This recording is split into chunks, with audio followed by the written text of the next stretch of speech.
steady. You could tell by the weight that I walk that I body yada. Just don't qualify for the top tier men, and that is the truth. Do you believe you're a top tier man? By what standard? I'm 6'4". Only about what 8% of the entire world is 6'4". I make well over 100K a year, and I'm black at that. If you add that on, so just. Y'all ready? All right, I don't necessarily know. I'm trying to debate right now if I want to start with Wayne or Meg, but I guess let's just go to Lil Wayne right now. For people who maybe wasn't familiar, you missed this stream on Amazon Prime. Lil Wayne did Lil Louisiana Fest, and I think a thing that I kind of always learn probably every weekend is it's a difference between the internet and real life. And the reason why I say that because, of course, I think people who critique or give their opinion on Lil Wayne, I think it's just an internet thing. Because I think in real life, if you actually, and I'm one of those people, y'all know I'm a people's watching person, and I just pay attention to details. And if you pay attention to the details, go back, even if you need to just go on YouTube or somewhere and look for the crowd, just the crowd footage of the Kendrick Lamar pop-out show, and look at the Lil Wayne Louisiana. And you can see the large demographic difference in the two. And that could be realistically, and I think that's one of the things I think we get confused with when we talk about numbers and streaming, because that's nothing, has nothing to kind of do with cultural impact. And the reason why I say that, and that's not even no shade to Kendrick Lamar, but realistically, just go back and look at the crowds. That crowd at that pop-out show, and that was on Juneteenth in California, it was predominantly a majority, a lot of white people in that crowd. If you looked at that Lil Wayne crowd, it was nothing but, I'm not saying it was no white people, but it was very few and slim. It was a whole lot of old head niggas, an older female crowd. Like, that crowd was a real live Lil Wayne fan from front to back, and there was a lot of heavy on the N-words. It's early in the show, so I don't want to come out, but you know exactly what I mean when I sit here and say that. So that kind of just realistically, that alone just kind of set the tone for me. And I was proud to be like, dang, this is a real live Louisiana, New Orleans type of function. And the people that I follow on Instagram, especially girls that I follow on Instagram, I was happy to just see that they was actually there. So you kind of get to see that experience if you was watching it live on Amazon Prime, and then you can kind of just vicariously live through people that you may follow on social media. But the reason why I say, you actually seen somebody at the concert? Hell yeah, I seen a rack of people from, but I follow people from all over, but I know people from here that went there. Oh yeah, I didn't see.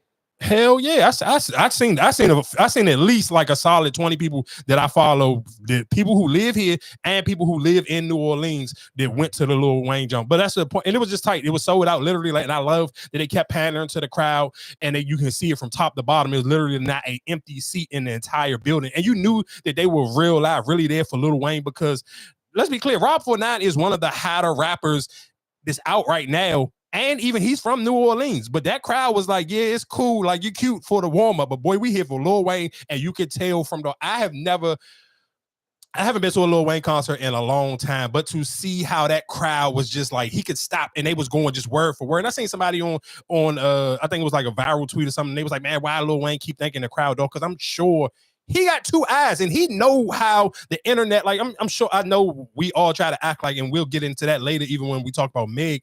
I know that people try to act like you don't see what's going on the internet, and I'm sure, I mean, Wayne got kids, so his kids can easily, his daughter is a super internet person, so I'm sure people can tell, and you can tell, I can even tell by his performance, the way he was performing, like he was trying to project his voice. Now that was kind of throwing me off a little bit, how he was trying to project his voice on certain songs, but I still could tell the reason why he was doing that was because I'm sure he's seen the criticism of people saying, oh, Wayne don't know his words, he be lip singing on this and that. So he made sure the way he was changing his tone of voice, and even the way, like, he kind of was changing the beat up, because he was allowing a live drummer to play, and he was rapping to the drummer, not to the actual instrumental. So that was kind of cool. So if you wasn't really paying attention, you wouldn't have seen that stuff. You wouldn't have seen it. You wouldn't have probably even picked up on those little knickknacks and those details. But I was still just so happy to sit here and say, like, he was stopping certain jokes, and it was like, y'all know I'm not a huge person. I can't really remember the words to a lot of songs, but to watch him perform, and then when he performing, he stopped, and then the crowd just going. I'm talking about, this was like miscellaneous songs, and they just rapping the jump word for word. And I love the way that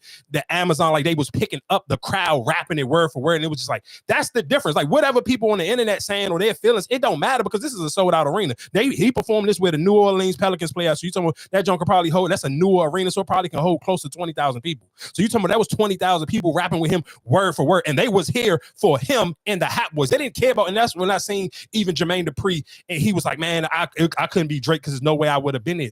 And what I'm talking, going off of the crowd, looking at the crowd, like I said, go back and actually look at the crowd. I don't necessarily know if they would have even cared if Drake would have came out there, because that was a New Orleans Wayne type of crowd. I think the thing where we get confused when we look at numbers, we allow numbers to impact us. Because I had this debate with people even on Twitter with the Tory Lanez thing. It's a difference. Like, dog, I can't even like. Yeah, you can't sit here and be like Tory Lanez was a top 20 rapper of the last 10 years.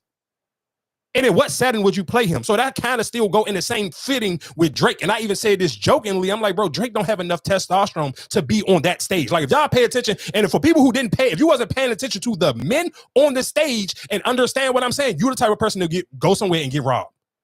No. I get that part, but I think it's just more so of the support, or just like, I feel like it's because even did Nicki even shout anything out about the Lil Wayne Fest? Nah, but he didn't need it though. What did he need it for? He don't need it, but I just feel like if you're doing something like, for example, Drake was at the Vince Carter or whatever retired jersey. Like, I would have thought if you had to pick, if Drake would be in Lil Wayne's the Hot Boy reunion, where this is probably a once in a lifetime chance. Mm-hmm. Or you going to see Vince Carter get his? I mean, if I'm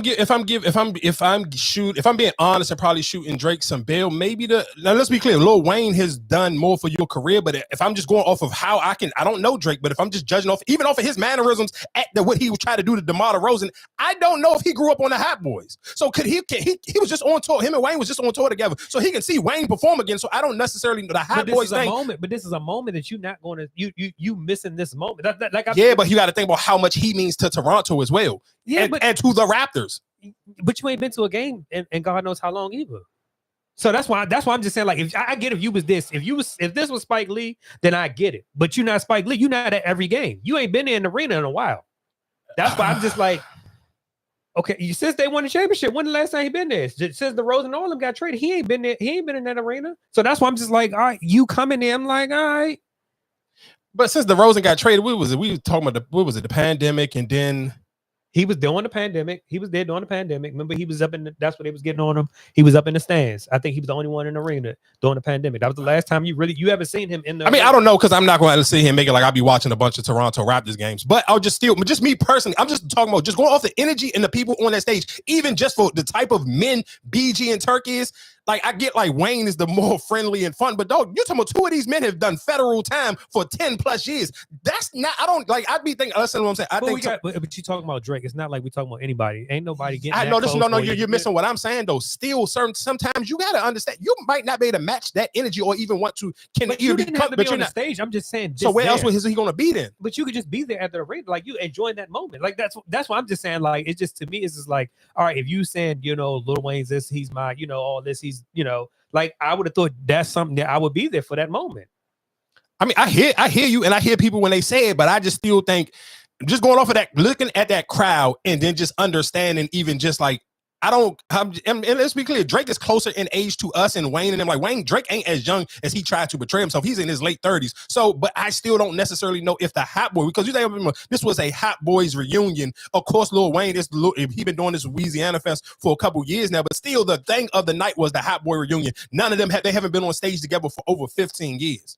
So that was still a big deal just for Manny Fresh. Like, that to me, I hear what you're saying, but just for that aura and those people on the stage with those songs, man, I don't know what Drake was doing in 1999. And just from how we talking about somebody who played in Degrassi, I don't know if he can relate to this Hot Boy stuff. And I think sometimes what we allow, the one thing I learned about the internet is we make it think everybody grew up the same way we do. And that's far from the truth. It's not. Yeah, we all on the same internet, but we all don't have the same life experiences. I don't think all music resonates with us the same. And that's kind of just going, like I said. But then that's why. Then that's one thing I just kind of like when Kendrick used those kind of bars. It's like, all right, well, you not really hip hop. Like that's what I'm just saying. To me, is like, if you saying you for the culture, you this and that moment, I feel like that was somewhere where you should be, especially if you under that, you part of that camp. I would think you would be there. No, listen to what I'm saying. I know that part you can tie that into, and I agree with that. I don't listen to what I'm saying. I think the longer Drake continues to show his true colors and kind of shows how he shows up, just again going into the DeMar DeRozan thing at the game, doing the extra stuff with him is kind of just like, I think a lot of that stuff that Kendrick was saying, it kind of shows his head of a lot of this was true, and it makes that song kind of look a lot more.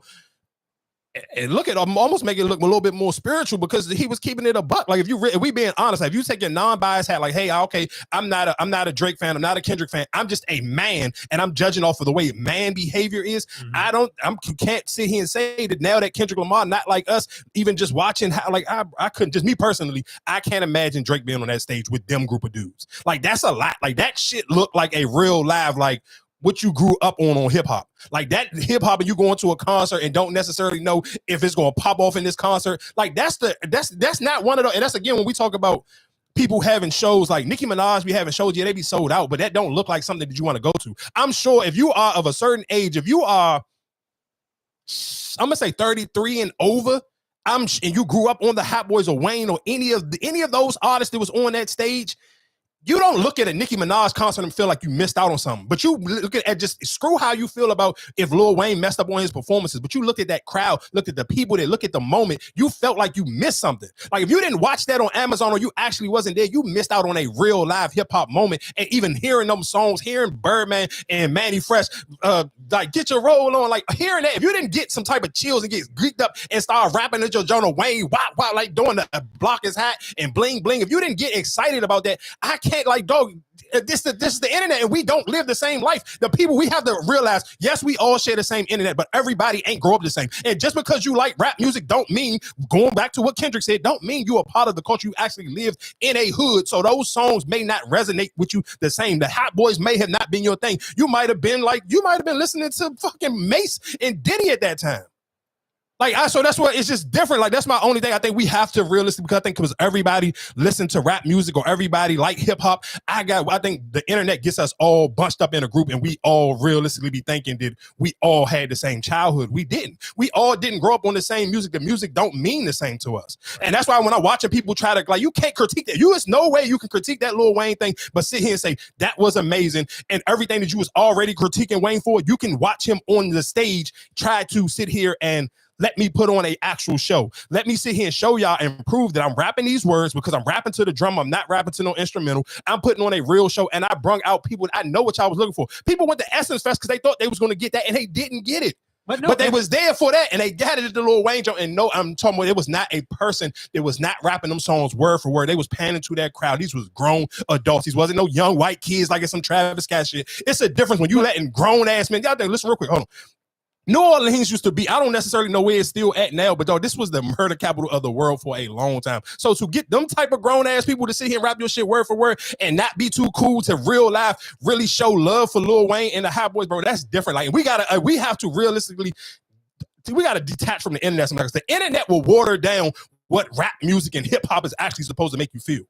Because I'm not about to go back and forth with no nigga on the internet and you got a fucking Avi or somebody else on your joint. You sit here trying to tell me about this Lil Wayne and this Hot Boy experience. I know my first concert I ever went to was the Hot Boys and Rough Riders. Like, are you not about to sit here? Nah, I'm not arguing with no nigga with a 50 Cent meme or nothing in your joint. Like, no, dog. Go eat a dick. Go play with somebody else. Go ahead. What were you about to say? No, I'm saying like it was a great performance. And that's why I keep, like, even when we talked about it before with the whole Super Bowl thing, and I said, that's more what I want to see Lil Wayne do is what he did last night, not a Super Bowl performance, because that's not a true Lil Wayne show. You know what I'm saying? Like, you actually saw him do his thing and, his whole persona of how Lil Wayne is. I wouldn't want to see you commercialize on a Super Bowl stage. And that's why I feel like last night was what we needed to see. Oh no, yeah, of course. I'm not disagreeing. I wouldn't take you out. That was your element. You all them on stage and everything. That was your element. But seeing that during the Super Bowl, I wouldn't want to see that. And that was my biggest issue. Like, you did your thing last night, but that wouldn't be a Super Bowl performance. No, I agree with you. I know for sure. I don't necessarily know, and I think that's something maybe that Wayne just has to be okay with. And I don't think that's a knock on him, because I agree with what you're saying. I do think realistically that is the perfect form for him. Him sitting here being in there with because I'm like, God damn, how many times this nigga smoke? Like, because that was kind of crazy to me. That was one of the biggest things I was thinking, like, bro, there's no way you could have did that in the Super Bowl. Like, if you were trying to perform, if you were trying to put on your performance, like trying to like almost like make this like a job application for the Super Bowl, I don't think that will work in your favor. Like, I don't think, can you put the jump back on the, no, I got it. I don't think that realistically, I don't think that will play in your favor because it was just literally like you took way too many smoke breaks. Like that, but like what you said, for where it was and what it was, that was cool. And I one thing I like about what Wayne did, I like the fact that Wayne sit here and realized when the mayor came on the stage, at first it kind of caught him off guard. He still had his J in his hand. Then he realized like, oh no, she about to be here for a minute and this about to be a moment. He put his J down because I'm like, all right, thank you, Wayne. Like don't just have some type of class and some type of, I guess in the TikTok word, some type of demure about yourself. He put the joint down and that was a good look for him. And I like the fact that the mayor took jabs at the Super Bowl. I like the fact that Master P took jabs at the Super Bowl. And that again, I'm someone I grew up on before it was Cash Money. And I was one of those people where like I always been a fan of I'm picking sides. So I was a No Limit fan before Cash Money even was Cash Money. So I was one of them people that I was kind of like slow dragging my feet to become a Cash Money fan because I like Master P and them so much. And they was all from New Orleans. And you kind of knew at a young age that, oh, these people don't like each other because Master P and them putting out CDs every other week. And I ain't never heard nobody from Cash Money on these CDs. They never dissed each other to the point where I ever heard them, but I still can kind of read between the lines and knew that there was some type of smoke between them. So to have Master P come out there and give him the key and call him the greatest rapper of all time, like all of that stuff was tight to me. Like that, like I don't necessarily. And that's another thing. That's why I guess kind of with the whole Drake thing, it looks kind of funny to me because I don't know if you saw the what's the name when they was doing the interview. I think what's the guy's Mouse, whatever, and they was talking and whatever to Turk and all them, and the other guy he was saying, you know what, I'm kind of disappointed that Reebok didn't brand off of this, and he was like, why they didn't make a special collab like the Jabot jeans, the Reeboks, you know what I'm saying? Like, yeah, that would have been smart. Yeah, shout out to Wayno. Wayno was the one. That's who it is. Yeah, the other guy. Okay, and he was just like, why they didn't do that, and I'm just like, but that's my thing. Just like Drake, when that Apollo shit with Cameron, you bought the pink the mink and all that, and you did all that shit for that shit. Like, why are you not at this moment? Like, that's why I'm just like you said, for hip hop, this is the biggest moment. I feel like it's the biggest moment in Lil Wayne's career right now. It could be, and I think that was one of the reasons why he kept saying thank you to the crowd. I wouldn't disagree with that. I wouldn't debate that. I wouldn't argue that. I could honestly agree and say that you might be absolutely right. You can probably argue that was the biggest moment in Lil Wayne's career, and to even get to see kind of again like seeing the torch pass, because again, like if you grew up on the Hot Boys, Lil Wayne was not the best rapper in that group. He might have realistically been number 4 for that whole entire time they was a group. Because even think about just like you can argue after they all broke up and everybody left, and his first project he put out was 500 Degrees. That was a dub. So for him to kind of get his foot back right and kind of had to do all them squad up mixtapes and do all of that to kind of build up to the Carter 1, and then the Carter 1 was kind of like, oh, all right, I miss my dogs and go DJ. All of those things kind of made people be like, what song was off the Carter 1? No, the first 500 Degrees. Yeah, I don't know. I'm not even about to say here. No, The Block Is Hot was on. That's on The Block Is Hot. That is the album. Damn, I wonder what song was on there. Now that you say that, I don't know. I honestly don't know. I mean, I put it in on the jump, but I honestly don't know at all. 500 Degrees. Yeah, because I'm trying to think what I don't remember. No. Not nothing. I'm looking at it right now. Not nothing that I don't know none of these songs. I don't know none of these songs, so I ain't gonna lie to you. I don't know none of these songs off for 500 Degrees. But like I said, that still was a dud for Lil Wayne. That was his come. Like when all of them was left, it was nobody on there. Even if you're looking at the features on this project, the only feature on there was Baby, Petey Pablo, Manny Fresh. Yeah, and the Big Timers. That's it. The Big Timers and Petey Pablo. So I mean, and not no disrespect or no shade to Petey Pablo, but just think about now saying, okay, Lil Wayne's first project after the whole Hot Boys breakup and everybody else, and it's just nobody but him, Manny Fresh, and Birdman left on Cash Money. His biggest feature off of this 500 Degrees project was Petey Pablo. Just think about how crazy that kind of sound realistically. But like I said, I love that moment. I even love the job that Wayno, Lauren LaRosa and Wayno did. I think they did a great job. Like that to me, I liked it. I like the interviews. I like the fact that just the whole joint was tight to me. But I do like that idea that Wayno said that would have kind of been tight. Like the Reebok should have put out some type of exclusive joint. The crazy thing is back then, I don't necessarily know if dudes would have bought them because they was wearing like princesses and classic. That's what Reeboks. I'm about to say, Case. That's why I thought there was. But I mean, but I do agree with him though. But you could have kind of just found if Reebok was really on their game, you could have kind of found a way to kind of play around with it with your. You could have played around with it and figured out something to do for them, or you could even tie it in with Angel Reese. Like, okay, that's your only player right now. Figure out how to do something with her, and then with a sneaker, if that's gonna be, even if you had to do it for the classic, where you kind of just something for a girl. Now that's my question. Her being there. Would she fit into that? Because that's not That wouldn't be her era, right? No, hell no. That's what she. So I mean, that that was too much for her. But shout out to Wayne for bringing out Flau'jae though, because he didn't bring out nobody else.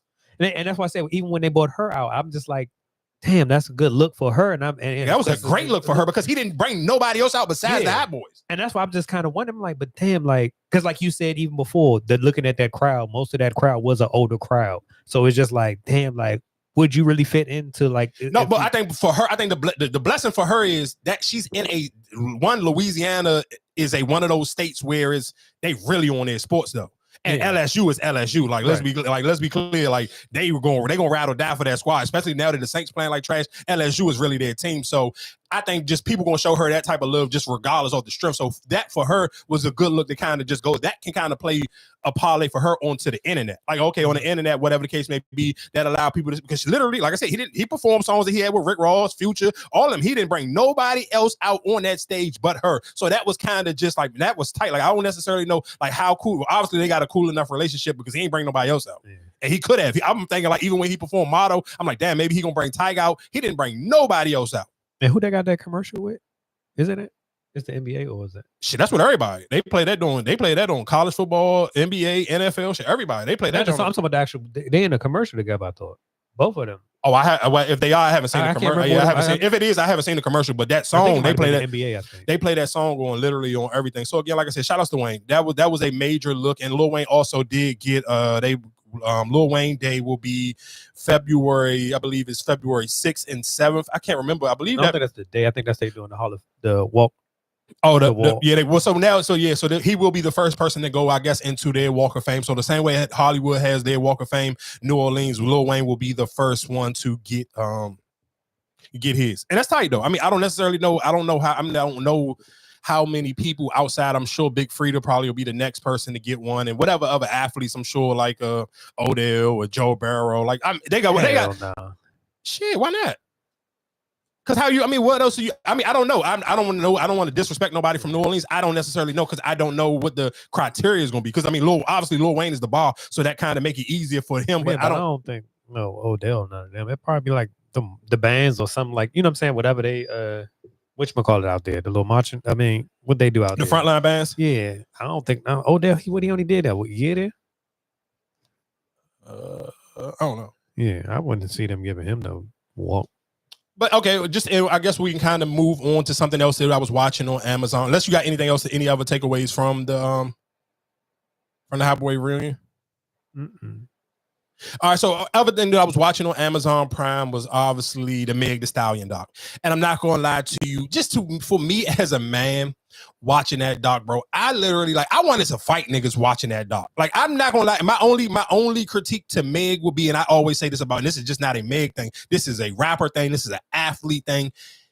If you're going to be that affected by podcast or media personalities, dog, do your due diligence the same way it's easy for you to find people who hate you, find people who champion you, and help them get a voice, help elevate their voice. Because if you do that, then it'll make it 100 times easier to have somebody that can kind of combat a lot of that hate for you. But if you sit here thinking like, okay, let's just sit here and say a podcaster that don't get a bunch of views, it's going to be hard for him to sit here and voice his opinion. And he got to do it on his own merit to go against the academics and the Joe Buttons and whoever else is sitting here throwing hate towards Meg. That would be my only critique to her, or not even, like I said, and not just to her. I've said it a million times on here. I think a lot of rappers need to do that. Like, you can't just look for these platforms that may already have whatever bias reasons or other friendships they already have in the industry. Don't just go to them, because it's the same as many people who hate on you and critique you. There are a lot of people who love you and support you and champion you the same way that these people champion whoever that they really like, or whoever they in bed with, or whatever labels that they taking money from.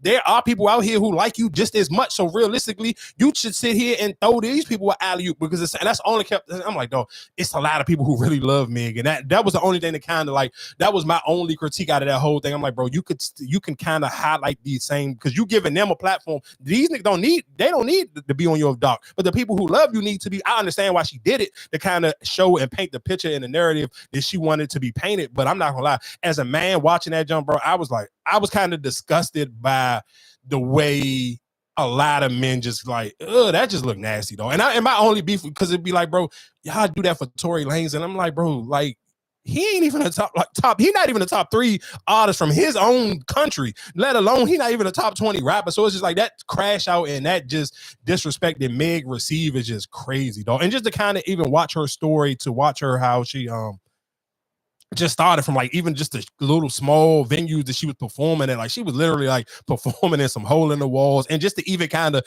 look at her how she grew into her looks. Like when she looked younger, when she was younger, she looked like a complete, totally different person into what Meg looked like right now. But you can kind of see just like, oh, she grew into how she, like her features, her body type, and all of that. Like to see that whole little growth, and for her to even still actually be recording all of that, that was tight. Like I don't necessarily know, because I didn't get hip to Meg that early, so I don't necessarily know if they were just taking clips from YouTube or whatever the case may be. But still, even for her to still have all of that footage, and for the footage that they didn't have, they recreated it and put it into a cartoon. I liked it. Like, that documentary, that joint was tight. But I'm not gonna lie to you, like that, I really felt super bad for Meg. I was like, bro, I don't necessarily know how many people, screw women, men, it don't matter who you are, could actually go through what she was going through. Before we even get to the Tory Lanez stuff, that whole even losing her mom, and it kind of just like at the biggest part of her career, and her mom was real live. Like if you put it in the sports, was really like her coach, her GM, her everything. Like literally the only person that was kind of like pushing her to the max of her fullest potential, and it was kind of like losing that person. Like, bro, oh man, dog. I was like, Jesus Christ, like. Yeah, it was good. It was, you kind of, like you said, you felt bad for her because like she had to go through all that by herself. And like even like her friends, like nobody was like really in her corner like that. Nobody was, it was nobody in her corner. And then it was just still just to watch how, like, to me, when I'm looking at the way how men sit here try to, even just with WAP, I didn't realize, because I mean, of course, WAP come out and you talking about, that's during the pandemic. So everybody kind of like in their own little world, and you watching whatever you like. I'm not really on. Like during the pandemic, like especially like at the time when WAP was out, I probably really wasn't even listening to podcasts as much then, because you're in the house, you watching TV, you binge watching everything on Netflix, so you don't even pay attention to. And it was other like too much other real stuff going on at that time, so you probably don't even remember how many people were in uproar critiquing how WAP was. And I'm kind of looking back like, damn, like niggas really had their panties in a bunch over this song, and it was kind of just like, and that kind of niggas in the panties. I thought it was hell yeah, no, it was nigga, it was men, it was the news, it was they had clips from Joe Budden and them, and they were sitting here saying like, and I think this was when Maul and Rory was still on there, and they was in Maul, and they had a clip of Maul, and he was sitting here saying like, damn, listen to what we listening to women rap about. And just to think about, I thought it was just I remember the news was talking about, but no, it was podcast, it was radio people, and people like, this was just so vulgar. So, and I'm just thinking of it, it kind of like you looking at it in 2020 hindsight right now, but I'm like, you complaining about her saying WAP, and then we got niggas like Young Thug just beat a Rico case, Lil Durk locked up right now for murder, for harm, whatever. Like, what are we talking about? Like, you're literally upset about this girl talking about her vagina, but niggas is okay with niggas rapping about killing people. Like, just think, but my whole thing, and that was one of her things where it was like, are we serious right now? Like, y'all really upset about me rapping about my vagina, but you cool with whatever the dudes feel like they can rap about. Nobody don't have no critique. And to hear men say like, oh my God, I can't believe they rapping about this. Like, this is what the girls got to listen to. Like, and we were in a house at the time. Like, bro, who cares what people listening to? Like, for that to be people's take when you were literally like, some WAP came out in the heart of lockdown. That song probably, I mean, let's be clear, that song was still huge. It's all outdoors. But you still realistically probably ain't even get that song didn't really get the peak like it would have if people would have been outside in the clubs. Like nothing was open at that time. Mm-hmm. And just even for then they performed that out. That was the one they performed outside or something like that. During the BET Awards. Yeah. But even just think about it though. Just think, even for that run that she was having during the pandemic, she dropped Savage, and I'm like, damn, all of this was during the pandemic, and that was like, those were the two biggest songs during the shutdown. Savage on TikTok went absolutely insane, and then WAP went insane on everything. So it was just still just, I'm like, and that's so crazy to me how like people kind of just try to like, and that was my thing when we talk about like people worry about her numbers now, and I hate when it's just like, people will bring up numbers and it just depends on the artist. Like people will be like, no, nobody don't care about the baby, the way he done fell off like a bad batch of crack, but niggas will be like, oh, it don't matter. His project's still good. He sold 9,000. Meg ain't on her worst day, ain't never gonna sell 9,000. But that does, to me, still shouldn't matter because like I said, if you're on social media and you're really paying attention to what women are using, dog, that bigger in Texas, I done seen every girl with a fat ass, every girl that work out use that song in the last week. So that's my thing. It was like, I don't care. Like, and that, I think that's one of the things we have to get back to, because going back into the conversation about the Hot Boys and whatever, or just growing up in the mixtape era, we didn't know how many people. Think about when you used to buy bootleg CDs. You never knew how many other people bought this bootleg CD. You either like the song on this mixtape. You're talking about, you didn't never know how many people bought a Gangsta Grills song, or how many people went on LimeWire and downloaded this Gangsta Grills. When you first ever heard about Jeezy, you didn't know how many other people heard Trap or Die before. You was trying to put people onto it. So why? That's my thing that blow me now, where it's like we sit here and live, like try to see and say, oh, if this project don't do this amount of numbers, this artist ain't whoever it is. But what about all the people that I'm in my day-to-day life, I'm listening to them, you listen to it. And Instagram Reels and TikTok, that is the new driving around and listening to see if everybody's listening to it. Like when a CD used to come out back in the day, you would roll your window down to hear who else playing it, or it's the parking lot. It ain't no more let outs. Like what club? No clubs don't have let outs no more. So the let out now to find out what's the popular song that other people in your community are listening to, you gotta go off of what people using on their Insta stories, or using on their Reels, or using on their TikToks. How else would you judge it? But you sitting here trying to tell me I'm only going to judge, oh well, Meg new project didn't do crazy numbers, so I'm judging it off of that. But I'm watching every girl that I look at every day use this bigger than and they not even from Texas. So that to me is like, how? So you want me to discredit that, but because it didn't do whatever on a Billboard chart? Like that don't make sense to me. And I think that goes back into the hip hop media thing. I feel like we are trying, and I feel like, and let's be real, some podcasters and some hip hop media people may have bitter animosity because they didn't have successful rap careers. So you trying to water down other people's successful careers, what they have, because though we still, like Meg just came off of a tour, and literally an arena tour. So it's like, how do you praise Nicki Minaj for her arena tour, but you discredit Meg for hers? That don't make sense. You sit here, you're a champion, Kendrick Lamar and Drake and whoever else go on an arena tour, but you sit here trying to discredit Meg. Like that to me don't make no sense. Like what are we looking at? Like that's why I don't. I think that's just come with the whole because it's a female rapper. Because I mean, you think about, look at Little Kim and all them. You don't hear nobody really bigging them up. They be on tours and all that, but you don't hear nobody really talking about them. I just think it's just as for female rap, that's just how they look at it. They don't really, you're not going to talk about them. No, I think you don't want to talk. You're trying to find any way to discredit them, and to me, that's corny. Because and I look at it as just like, but is it really discrediting if they not really the audience or even listen to them like that? Like I said, I feel like they probably don't.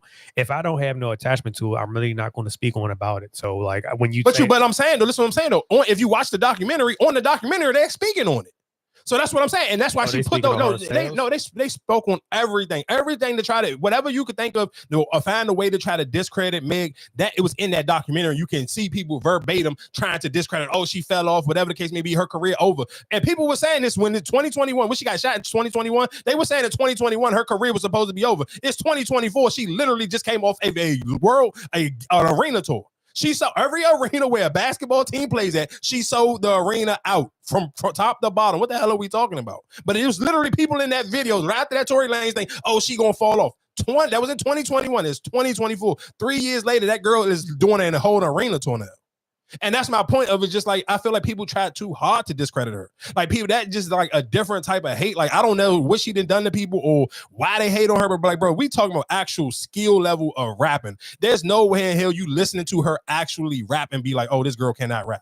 Like, are we being serious? I don't even like, it's no way we can even sit here and say that like with a straight face. You cannot tell me if I'm going off of top 3 female rappers right now. Of course, we're gonna still, Nicki Minaj is always still gonna reign supreme, but still, even for Nicki, for me right now, I need her to rap with somebody else so I can still sit here and argue and be comfortable with saying that Nicki Minaj is still the best female rapper out. Because she ain't rap with nobody, so you realistically just hit, like, and her biggest song was a sample song. And it's like a dance song. It ain't even really no crazy. She ain't got no crazy verse on that, John. So like, if I'm being honest and we keeping it a buck, I don't know how I can legitimately sit here and say in today's time that Nicki is still the best female rapper. Because of course the first thing you're gonna say, well, look at the numbers. Screw the numbers. I got 2 ears. What's the last Nicki Minaj verse to make you be like, oh, she's still the best female rapper? I know, and that's why I say just even why I feel like just how people speak on it or would even talk about certain, because like think about it, Nicki's on her second leg of that tour, and I'm like, is it really a big draw? Like, nobody really talking about. Like the last time somebody talked about what's name was Safari there. Other than that, nobody's really talking about her concert like that. They talking about how she been there, being late. But that's why I say I just think it's just how the coverage and who is covering it for real, for real. Because you see a lot of people, they will complain and throw their little rants. Oh, well, you know, this and that. I don't like Lauryn Hill. She always late. You know what I'm saying? Like you had people, you know, do it that way. So I feel like nobody's going to praise you or keep giving you praise. Because like even when we talk about Drake used to do this sellout when he was on his last tour, but then it's like, oh, now everybody's like, oh, Drake fell off, you know, like that's people just people have their opinions, and I feel like nobody really stands stern on their opinion. You might one minute you might think, oh, well, Drake is soft, or I don't want to listen to his music, but then the next minute, oh, damn, he's the best rapper alive. So I feel like, I mean, and like you said, then that was 2021. You looking now 2024, okay, you might have said what you said, oh, she gonna fall off, but then now she picked it back up. Like she didn't stay consistent. You know what I'm saying? Like that's why I feel like people speak on stuff early, and then it's just like, all right, now she making you eat your words. Yeah, because then I wanted, of course, she making you eat your words because she's still, like I said, she's on a tour. And then if we talking about actually you listening to the music and we actually talking about rapping and skill level, there's no way in hell you could tell me she falling off. Like, and she proved it on every song. Like, I'm gonna do the song. That's why I say I kind of want to hear her and Lotto go back and forth for like 2 more songs, because that to me, if I'm just going off of music that I listen to and the female rappers I've heard rap, my bar for the 2 is Lotto and Meg, and I want to hear them go back and forth. Because it's for me, it's like what people going to do for Nicki is kind of you giving Nicki the Jay-Z treatment, but you still you can't discredit because Wayne's still putting out music. I'm still listening to Wayne, and I think that's why people are comfortable to sit here and say, oh, Wayne is the greatest rapper of all time, because Wayne is still in the field, actually out here catching passes, getting hit, going down the middle, doing touchdowns. Like, he's still in the game. It's hard to sit here and say, oh, such and such is better, and he ain't in the game no more. So can I ask you right now, like, with their 4 albums came out this year, where would you rank their albums 1 through 4? Nicki, Lotto. Well, Nicki came out last year, but I mean, even this year.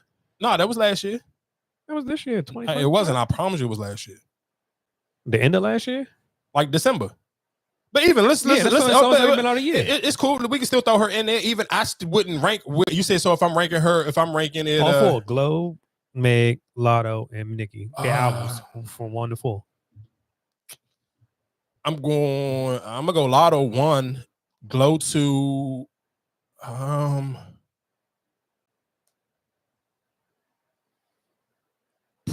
probably Nicki 3, just because of the everybody jump, and then Meg would be 4. But if you're talking about just girl rapping, I probably wouldn't even. I don't like. I go there. I can go that one. I'm cool with that. I can live with that. I can go. I can go Lotto number 1. I can go Lotto 1. I can go Glow 2. I can go Nicki 3 and Meg 4. Yeah, I can live with that. And the crazy thing is, what's my man name? What's the wrestling dude? I can't. What's the wrestling dude? I don't know. I don't watch wrestling, but you talking about Randy Orton? That's what it was. We had Randy Orton. I'm gonna play this clip of him talking about because you know something. I tell this all the time when I'm talking about who I listen to. Yeah, he sound like me when I tell you what I listen to when I'm in the gym. But to see somebody who, of course, is Paul's no Diddy, is way bigger than me. Look like he on steroids or something. I like the fact that he got his same taste of gym music that I got. Of rap music, but not just any rap music.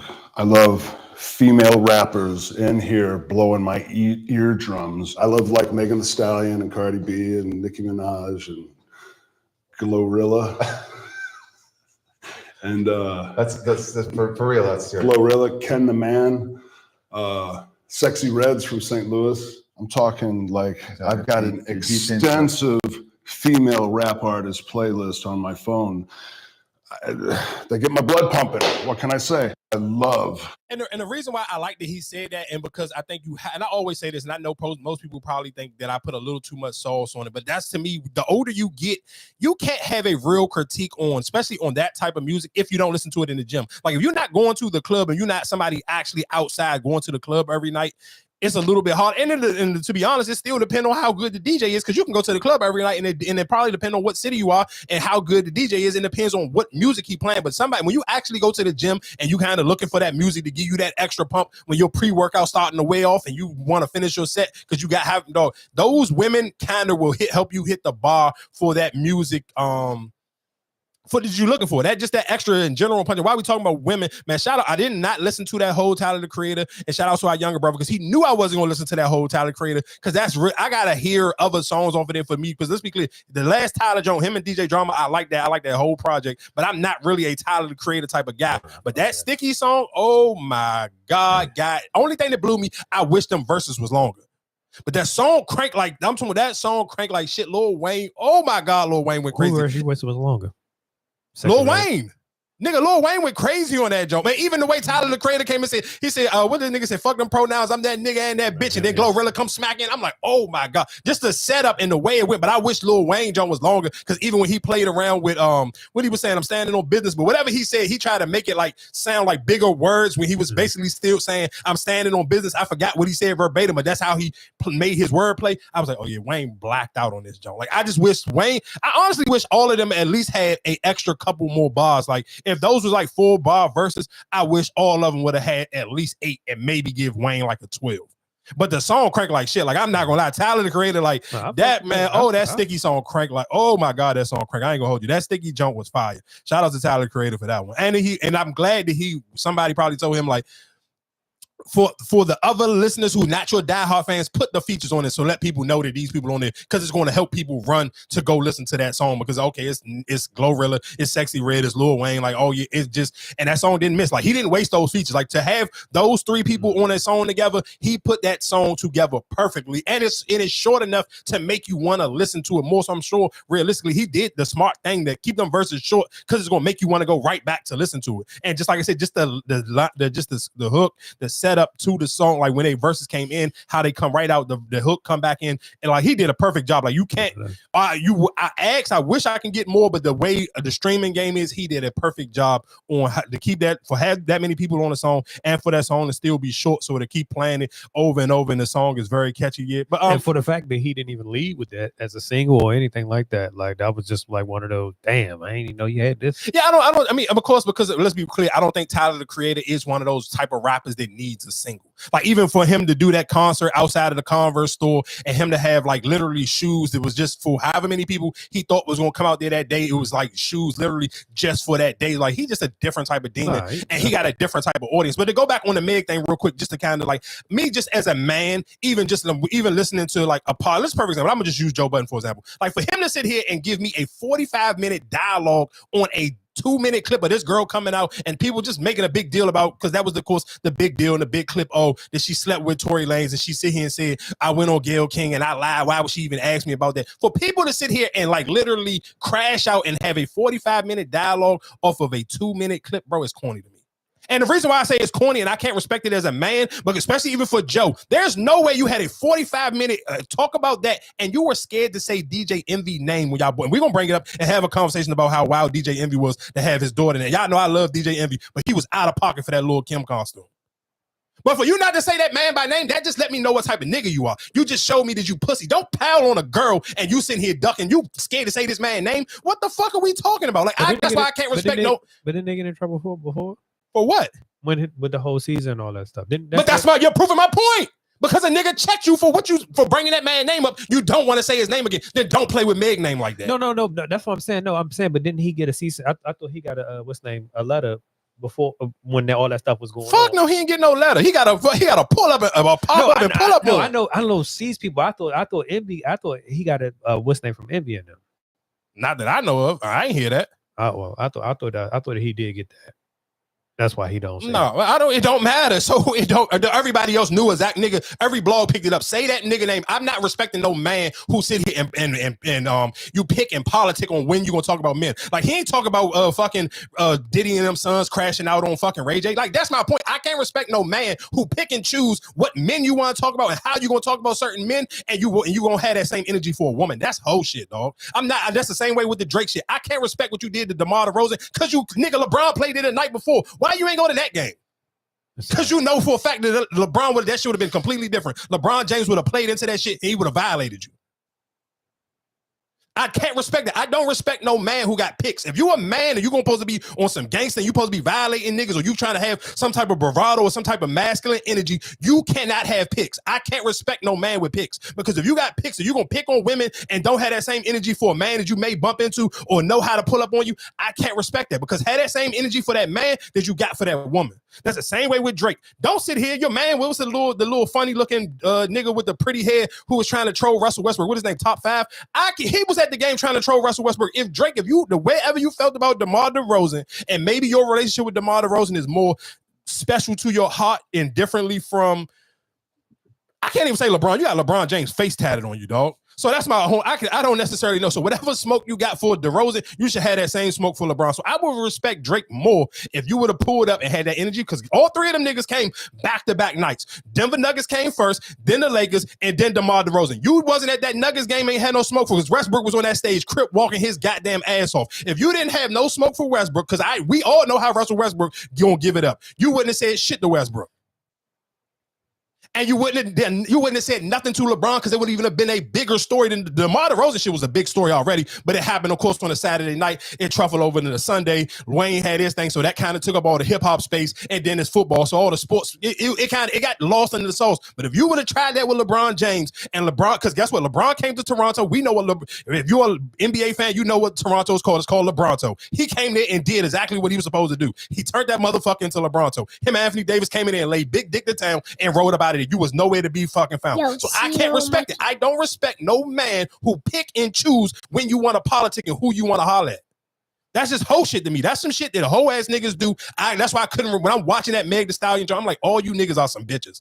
And I cannot respect. If you're a man, I need to see you have that same energy for men that you may bump into.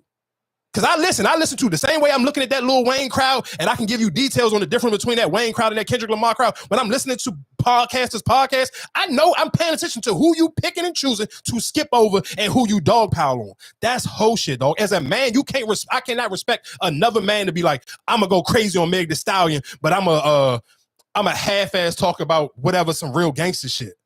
Man, come on, that's bitch shit. Like I can't respect that. Any nigga who okay with that, and I don't even respect the women that they lay up with, because that to me be like, damn, what type of bitches you lay up with a nigga who sit here and talk shit about a fucking woman? Like that shit is cool to you? Like what the fuck do we? And that be my thought sometimes when I talk about, I know that again, like black women just kind of hate each other a little bit too, because that kind of go to it, because them niggas is fucking somebody. So it's no way in hell I'm gonna listen to you sit here and be like, damn, you okay? Because I'm a man hearing that. So it's no way as a woman, you sitting here, you telling me you hearing this shit as a woman and you all right with a nigga and you gonna lay up and fuck a nigga like that? Like, what type of bitch is you? So, I mean, like I said, but everybody's principles and morals is different. It's the internet. And I know that because we all talk about hip hop, but we all, quote unquote, supposed to be black and part of the culture. Everybody just not built the same. Everybody ain't from the same exact hoods or the same places. Every city don't give it up the same way. So it may be different. Everybody don't politic the same way. I just can't respect men who pick and choose on who they gonna dog pile on or who they gonna be aggressive with. I'm not with you, because if you gonna be an aggressive nigga, just be an aggressive nigga all the time. And again, while we on that news, let me just change pace just a little bit. I got a question for y'all. Do y'all think that what kids don't sit here and throw eggs at houses no more? Like that's not a thing on Halloween no more? I haven't heard of none lately. I'm not gonna say that it's not still, they don't still do it, but I ain't heard nothing about it. Because I just thought about that. I was like, damn, like when you think about like Halloween, I'm don't be going trick or treating like that. Most of the trunk or treats and all that type of stuff now. I get that, but the kids who do trunk or treat ain't the kids who will be out egging somebody's house neither. But that's what I'm saying. So I don't think that many people be out. You got to think about it. More now, everybody start going to haunted houses and all that type of stuff. I don't think trick or treating is like a real big ordeal like it used to be back then. Because we didn't have those type of stuff. With trick or treating, that's all we did was you had to go in the neighborhood. You had to find a good neighborhood to go. You know what I'm saying? Like I don't think like nowadays. I don't. Because you got to think about, look what most of the kids live at, you know, what kind of neighborhoods they living in. So for you to sit here and try to go egging people's houses, like, I don't think that's a thing now. I just thought about it. I just kind of it was a random thought. I'm like, dang, kids don't sit here and egg people's house no more. No. And just real quick, while we're talking about just random stuff, I'm not gonna lie to you, because I was out and I was doing my walk, and this is how crazy. And sometimes it's good to kind of like, I know everybody be into the noise, the cancellation thing. Sometimes you need a little bit of noise free, because I'm out doing my walk, and I'm hearing some gunshots, and I'm hearing them go off, and I'm kind of like, damn, am I tripping? Or it's just like, so I say I literally take one ear off and I'm hearing it. You get don't. I'm like, damn, somebody getting that shit smoked. So, and then you kind of just thinking like, maybe I'm still tripping. So I put my headphones back on and I just walk further away. And then you start to hear all the police coming. And this is, of course, I guess the benefits of social media, because of course you go look on one of those DMV pages and then it show like, oh, such and such did. I'm like, no, I actually heard somebody. So when you listening to it, the reason why I'm bringing it up is like to hear somebody literally get killed. Like when you hear gunshots off, sometimes you never know like what's going on. It could be just somebody randomly shooting, but to hear it and you can hear how close it sounds to actually know that was somebody actually getting murdered.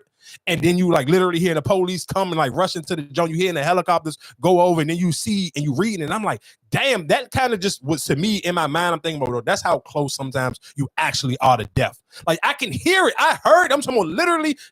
I'm just hearing the jungle, doom, doom. And when you first hear the first time, I'm like, this dog is not nowhere near this not no fireworks. It's nothing. But I'm still kind of like, it's the middle of the day. Like it's early, like maybe 11 in the morning.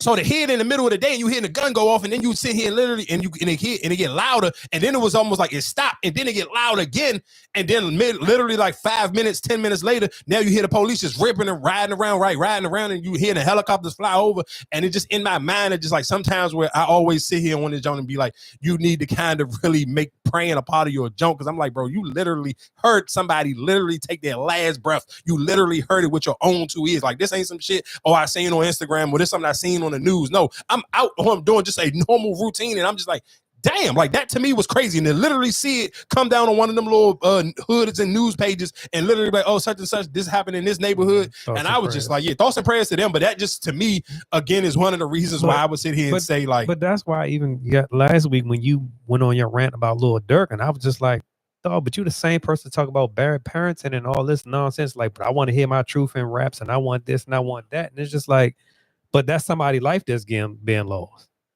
And so that's why I'm just like, I get what you're saying though. But when it comes to the Lil Durk situation, that's different people signing up. It ain't like Lil Durk sitting here saying I'm picking on some random miscellaneous ass people. These are people who live in the same exact life. We talking about somebody making get back music. But that's what I'm saying. But even like that, like I said, that lady who lost her life, the male lady. But that's somebody's baby mother that lost her life doing her job. All of a sudden, you know, like I said, for somebody, you talking about somebody hired that hit to be hit. Like that's why I'm just like, I don't get it. Like you when you say, well, I want my truth and raps, but then I want, you know, it's bad parenting. But like you're taking somebody's parent, that's parent. You taking somebody's parent away. I hear what you're saying, but again, that's still that's two sides of people living that life though. Like that comes with you when you sit here, when you playing in the streets, you know what you're signing up to. Lil Durk ain't rapping about some innocent bystander. Like but she was an innocent bystander. You're assuming that because she got a job. That's still an innocent bystander. No, it's not. Because you got a job don't mean you ain't playing. What are you talking about? Niggas, people, what the fuck are you talking about? Because somebody got a job, you don't think that people play in the field?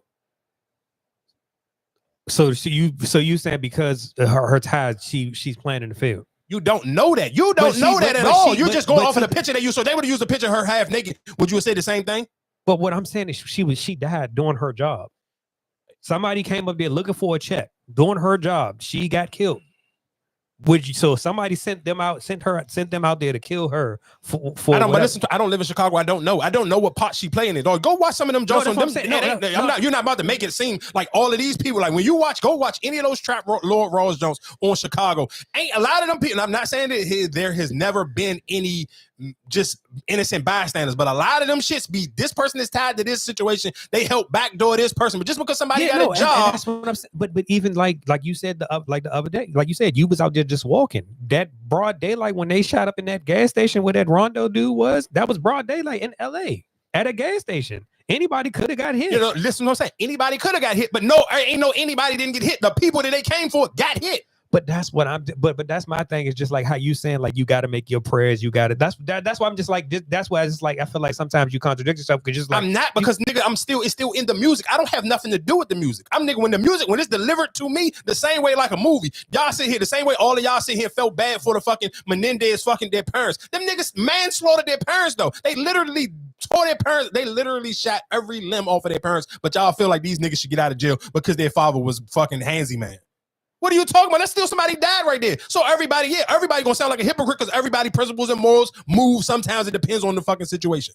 So you talking about a rap song or whatever people are tied into. Little Durk ain't sitting here saying, hey, we just picking random people and we just doing this, that, and the third. Like I say, all you sometimes because you just looking at it off of an Instagram, John, of course, they pick the saddest picture of this lady because guess what they're trying to do? They're trying to paint a picture of Little Durk. I don't know this girl from Adam and Eve. I don't necessarily know. Because she could listen to what I'm saying. Because I can play a clip right now of Whack 100 when he was going on some nigga on Clubhouse and was sitting here saying, yeah, Drake could keep playing with fucking DeMar DeRozan if you want. And we got people that fucking work at FedEx. You fucking figure out how that math add up.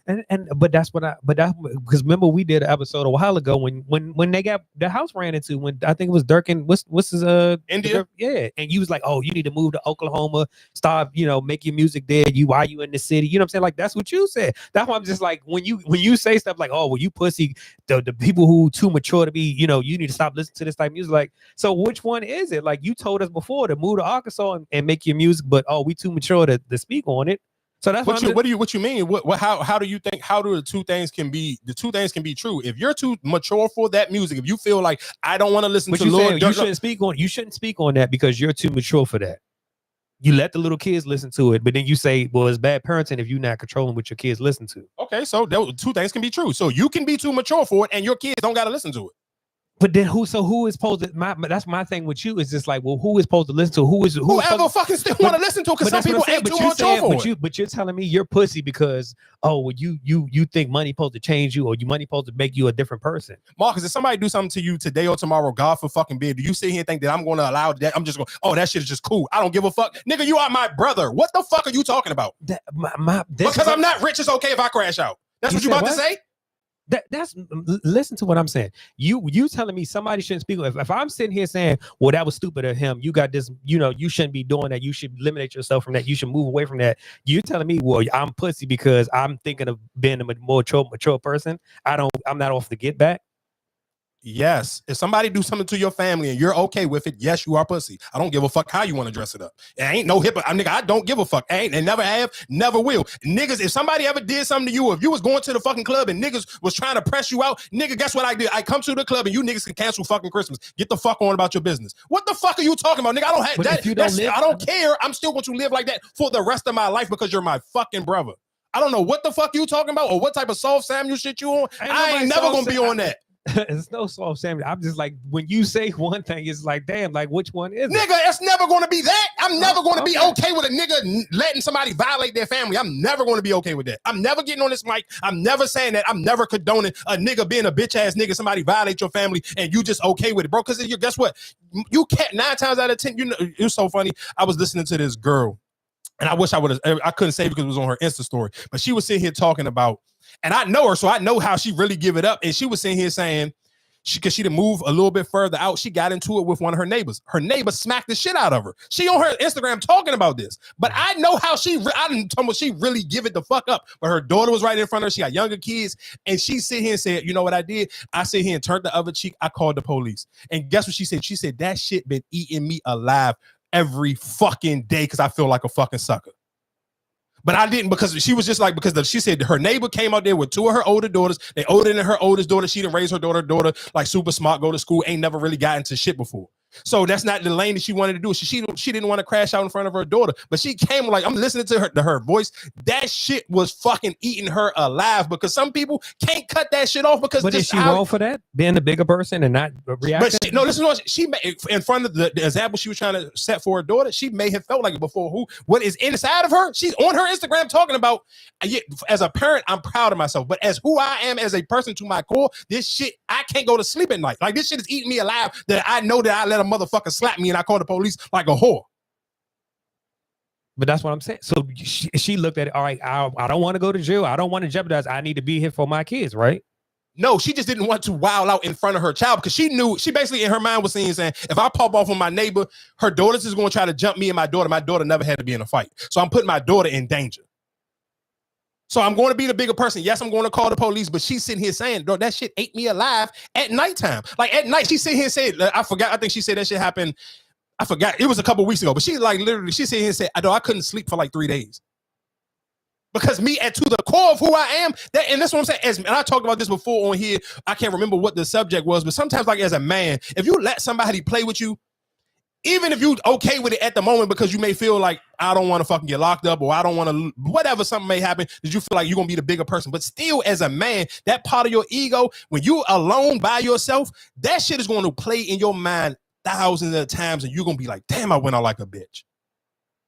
And I can, and this is screwed. Fuck the Lil Durk shit. We talking about as a man, that ego and that sense of fucking masculinity. If you got some niggas don't. Like I said, I don't think Drake had enough fucking testosterone to be on stage with BG and Turk. Some niggas just don't got that in them. I'm not mad at you if you don't got it in you, and that's just not who you are. Cool, that's okay, and that's why I sit here and say, even when it came to listening to the Durk music, I'm not sitting here saying everybody has to have that level of machismo. Because guess what? That's why some niggas play tennis and some niggas play football. Some niggas knew that they couldn't wake up every Sunday and go across their fucking middle. Shit, even if you watch football, Randy Moss was never going across the middle. Chris Carter made his fucking career and his living of going across the middle. Marvin Harrison, Jerry Rice, it's some niggas who gonna go across the middle and go on that suicide mission. But it's some niggas who ain't never thinking about going across the middle. So and you can tie that into sports. It's just certain ways. Some people are built a little bit different. So I'm never going to sit here and be mad at the way Lil Durk. That's Chicago. They wouldn't even have no careers if that's not how they gave it up. But that's my thing. I think like I said, when you say the music that you listen to and what you prefer, and my thing is just like, all right, like you said, you knew what you was getting into. So that's my only thing. It's just like, now, all right, that plays. I don't think you can come back from what right now, what you're getting accused of. You can't come back from that. I don't think he give a fuck. But you have to, because you still have to provide. Like, that's why I'm just like, you still have to provide. You set this bar where, okay, this is for my kid. He got a bunch of kids. So but now if you sit here, you about to be away, or you about to be, you losing all your endorsements. Like, he was in 2K last year. Like, nobody else, no rappers. He was actually in the game. It ain't no creative player. He was in the game. Like, those endorsements and those brands that people was putting behind you is like, you're not going to see that no more.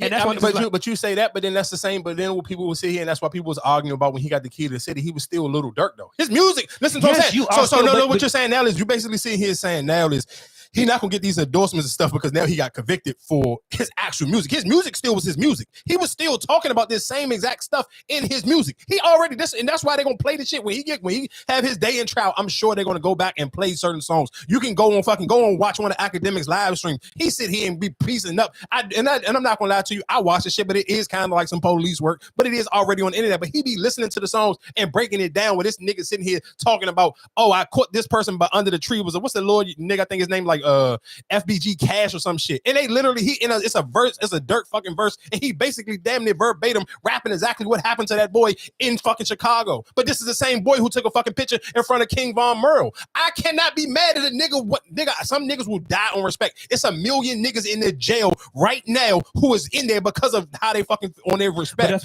But I think that's why I'm just like, if you cleaned up your image to appeal to more people.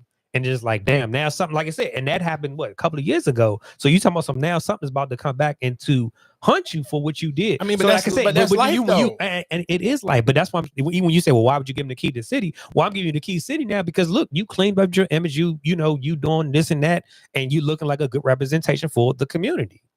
But now it's just like, all right, damn, I got to take it back. I mean, yeah, but take it back then. I mean, like I said, I can't. All I'm just sitting here saying, I understand, and I'm never going to be mad at a man who doesn't allow money to manipulate his morals and principles. Because if this the same shit you would have crashed out for as you was broke, I'm not mad at you crashing out for it when you rich. And guess what? And that's what's a perfect example. The same way I can sit here and say, I'm watching a Meg doc. I can never in my brain come up with an excuse for Tory Lanez because I would never even show, even on some trying to be tough or cool, I'm never flashing the gun off in front of no girl. I'm not even having no conversations about no street shit in front of a woman. So you as a man, if you really live on that type of time, you can never come up with no type of excuse for Tory Lanez. But you know what type of niggas will? A nigga who probably in the back of his head, I hit a woman before. Them the type of niggas who will come up with an excuse for Tory Lanez. And that's why I always sit here and tell women, sometimes you got to be careful and pay attention to the type of shit that niggas defend. Because the only nigga who will defend some shit like that or make an excuse for that is a nigga who got a past who has done something to a woman. I've probably been literally in one argument my whole entire life with a woman.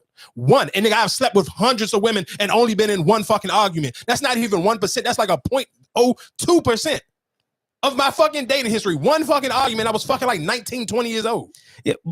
So you're talking about 20 years ago. My last argument with a woman was 20 years ago, and guess what that led to? Us throwing soda on each other. And guess what? And still being in a fucking relationship for another probably 2 fucking years. One argument and some fucking soda from some fucking root beer soda from fucking Wendy's. The fuck I'm talking about, but listen to what I'm saying. But niggas that you hear come up with every scam and this, that, and the third. Guess what? Think about all the niggas that you have heard come up with excuses for Tory Lanez or try to defend him. Every last one of them niggas got a charge of doing something to a woman before. But them the only type of niggas who gonna go out of the window for that. Just think about it. No, but also I mean, as a man dealing with women, and if you like you said, you've dealt with a lot of women. I'm not making no excuses. I wasn't there, but a lot of the stories and how it's playing out now is really starting to add up.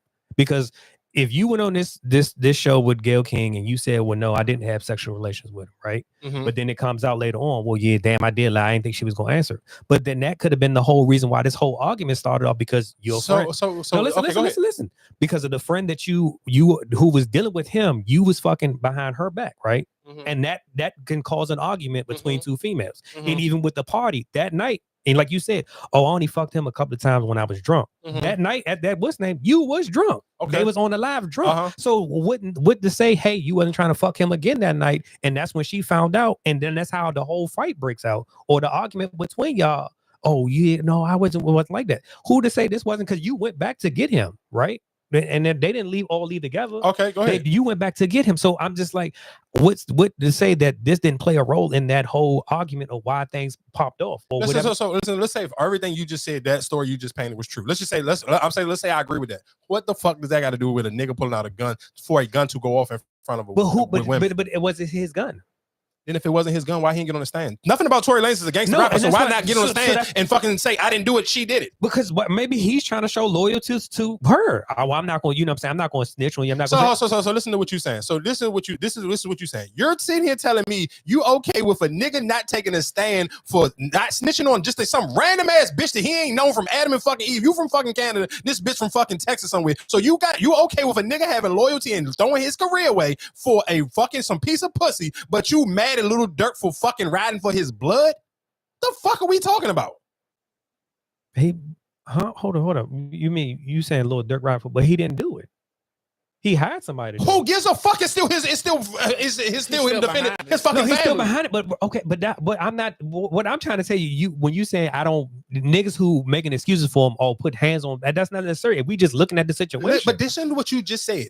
Listen to the two examples you just said back to back. You are disappointed in Little Dirk for riding for his fucking blood, but you okay with it. You saying it's okay that Tory Lanez didn't take the stand because he was trying to be loyal to a bitch that he just met?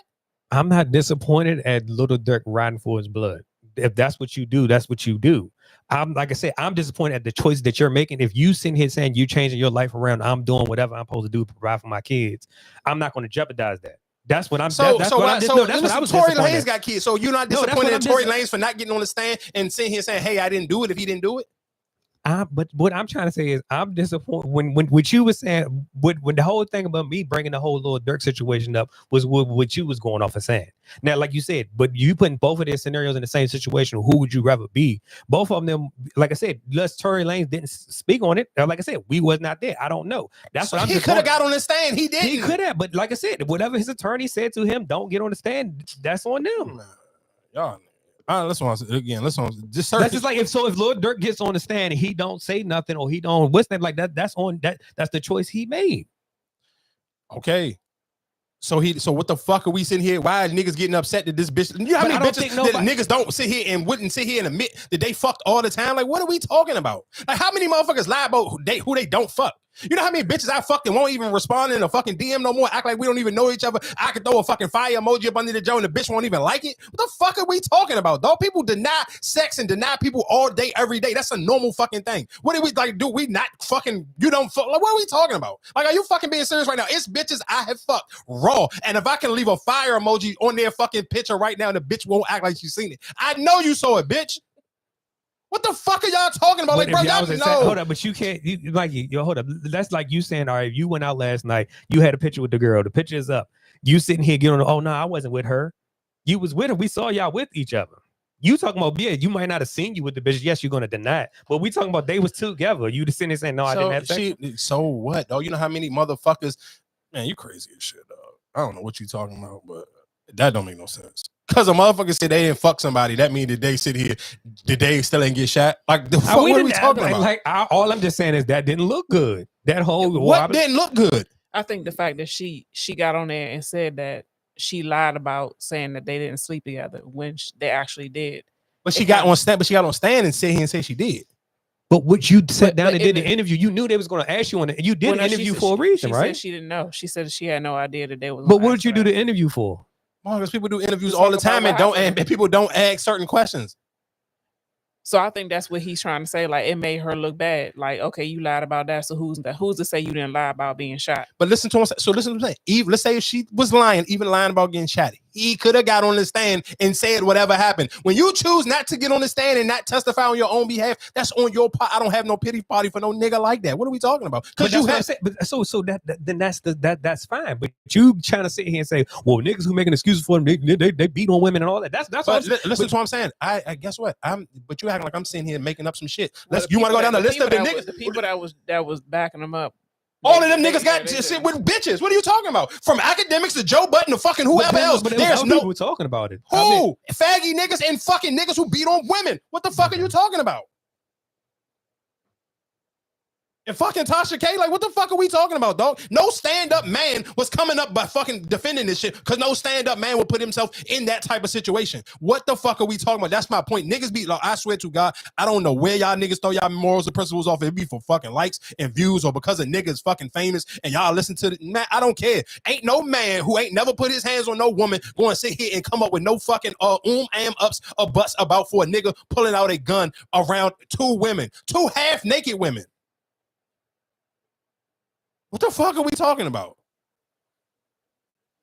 No, it's nothing you can explain to me. It ain't no amount of nothing that you can sit here and tell me an argument where a gun will come out with two half-naked women. Go watch it. If you haven't watched that Meg Thee Stallion doc, go watch it. Because if I done seen Meg walking around that guy, I could only imagine nothing about a gun would ever come in my mind if half-naked Meg Thee Stallion is anywhere near me.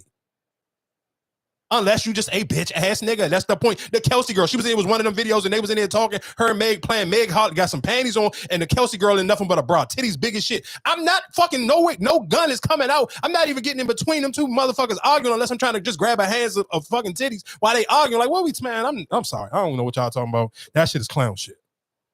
And like I said, from Chris Brown to Joe Budden, it's not a stand-up man. Nobody, only nigga who you can kind of give some, and that was because fucking LeBron is just a fucking cornball. Him fucking playing Tory Lanez music. I felt like that was Meg kind of just dunk. I don't know what type of smoke she got for LeBron, but LeBron was catching hell. All niggas was dragging LeBron. LeBron gave up a fucking stand-up jump for Kamala last fucking week. He did an interview. He was bigging her up, and motherfucking bitches was still in the comments. Oh yeah, you didn't think about your daughter and fucking and your wife when you was playing fucking Tory Lanez in a car, you bitch ass nigga. I was like, God damn, they was going crazy on LeBron on fucking Twitter.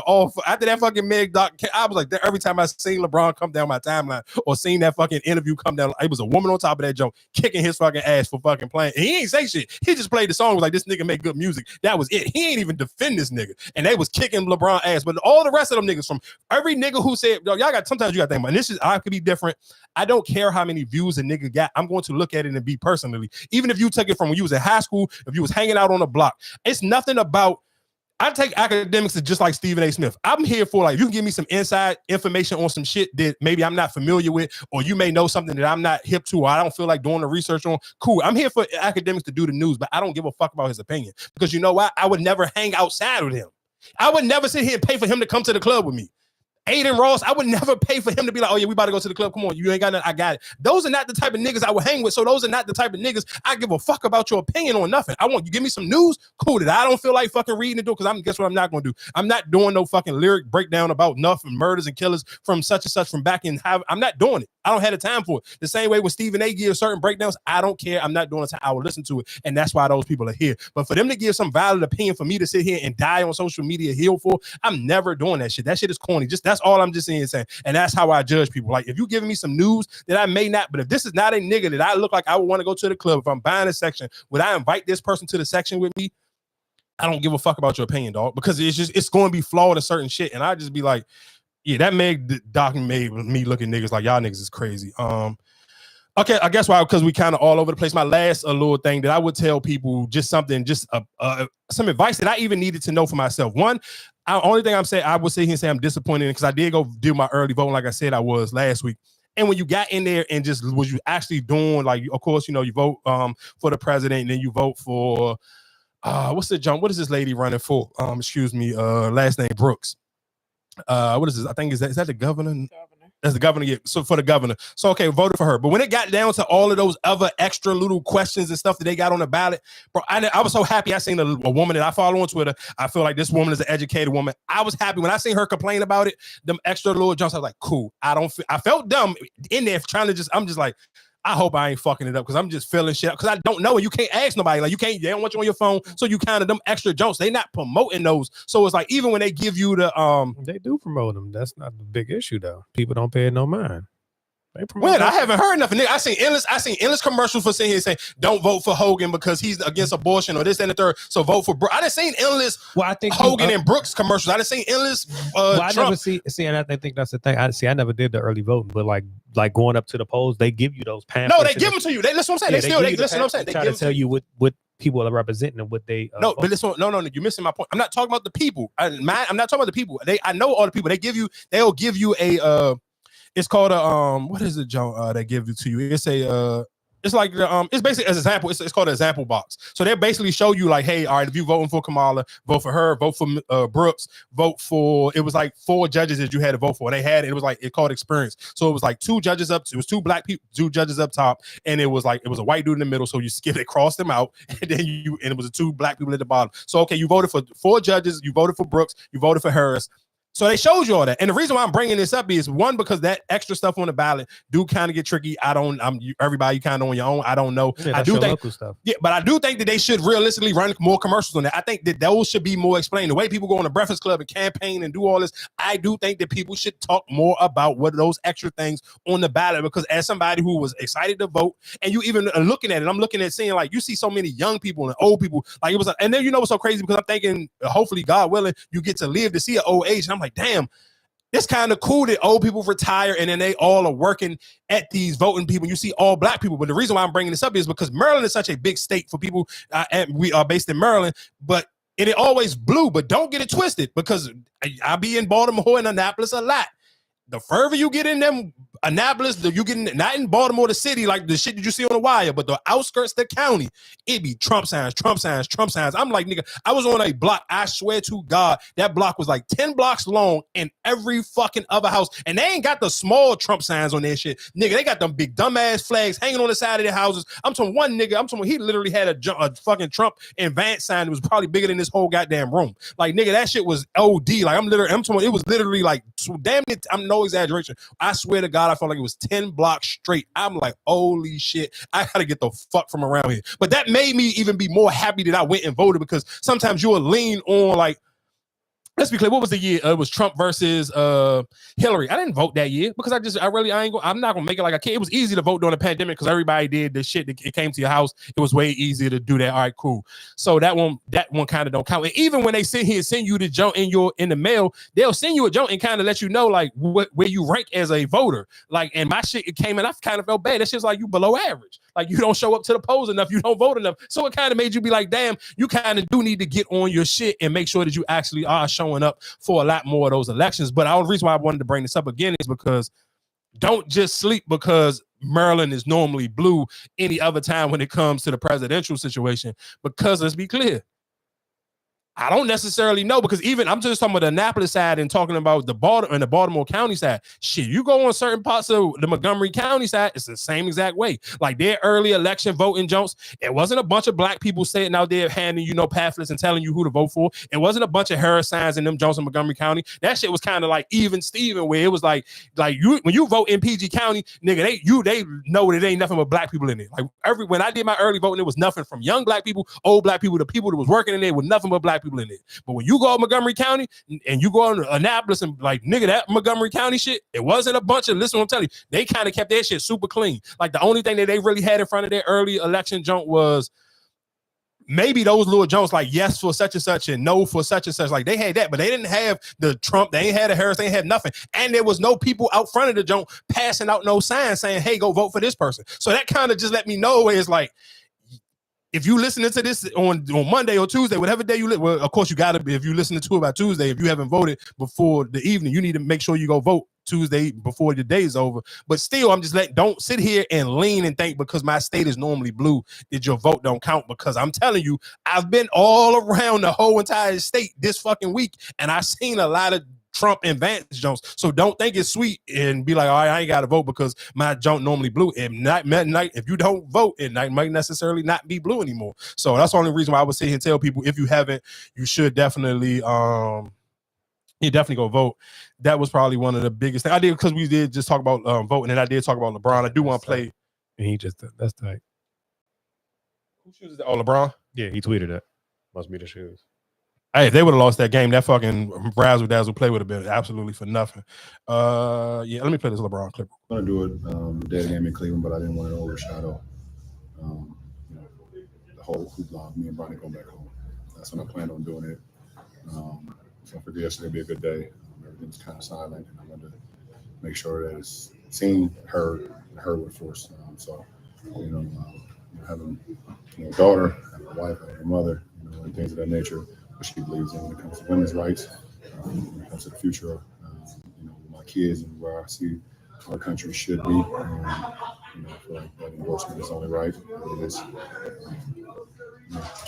Come on, you guys know me. Damn sure won't go the other way. What is your experience in 2020 with OVO? Teach you about politics, show you about politics, show you about the impacts you can have in a very specific way? Well, I mean, it all started with the shut up and dribble thing, obviously, and to be able to be in a position where you can have some influence, and you have a lot of people who who want to be in a position to have influence and to be able to speak outside of their realm, for sports or the music or movies or whatever it is, whatever the industry is, to be able to have a platform where I was able to gather a lot of men and women to be able to speak out from that moment. And then the More Than a Vote campaign, obviously, an initiative was great, and I'm even grateful now that it's still going. I got some beautiful ladies that's holding that down right now. Mecca Zuka is a really good dear friend, and she's picked a great lineup of great people to be able to continue that, because we know how important it is. So it was very humbled to be able to have that, like you said, that year, and have it to be able to continue to go now.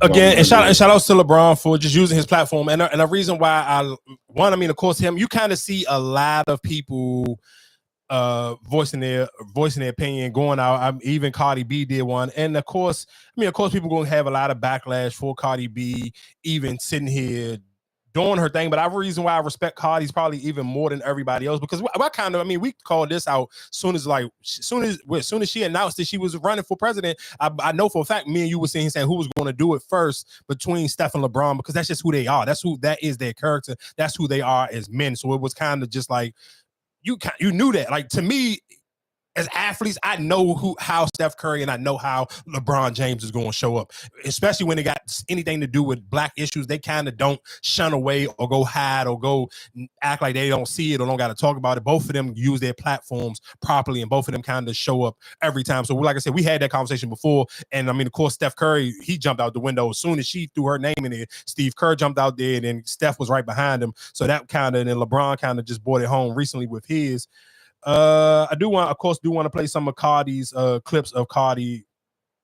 Cardi talking, just giving her a little her speech, because I just like it just because it's Cardi. And the reason why I say that about Cardi is because originally Cardi was like, she wasn't voting. She didn't, when it was Joe Biden versus Donald Trump, she was like, I'm not voting. I didn't like either one of the candidates. She said it. She went on her platforms. People was giving her pushback. People was giving her hell for even sitting here saying that, like, oh, that's not cool, Cardi, you shouldn't do that. But I like it, because the difference between of it is like, okay, originally, because I was the same way. Like, I'm not about to sit here and make it like I was the same exact way as Cardi was, because it was just like cool. And y'all, even when it was Trump versus Biden, originally. I told y'all, I was one of those people where people was like, oh, the gas prices was high and nigga, my pockets was hurting and the pandemic crushed my finances and all that. I kept it a buck. I was on here saying all of those things. So I was echoing the same stuff that Cardi and them was saying. But of course, just to me personally, when Kamala became the presidential candidate, nigga, I got in line. And that to me is just as a man, when I'm talking about the Meg stuff and I'm talking about the dirt, your principles and morals of who you are, it should never waver. I'm never going to sit here like that shit to me will be like, it's corny. And I look at niggas corny, like even with Waka Flocka,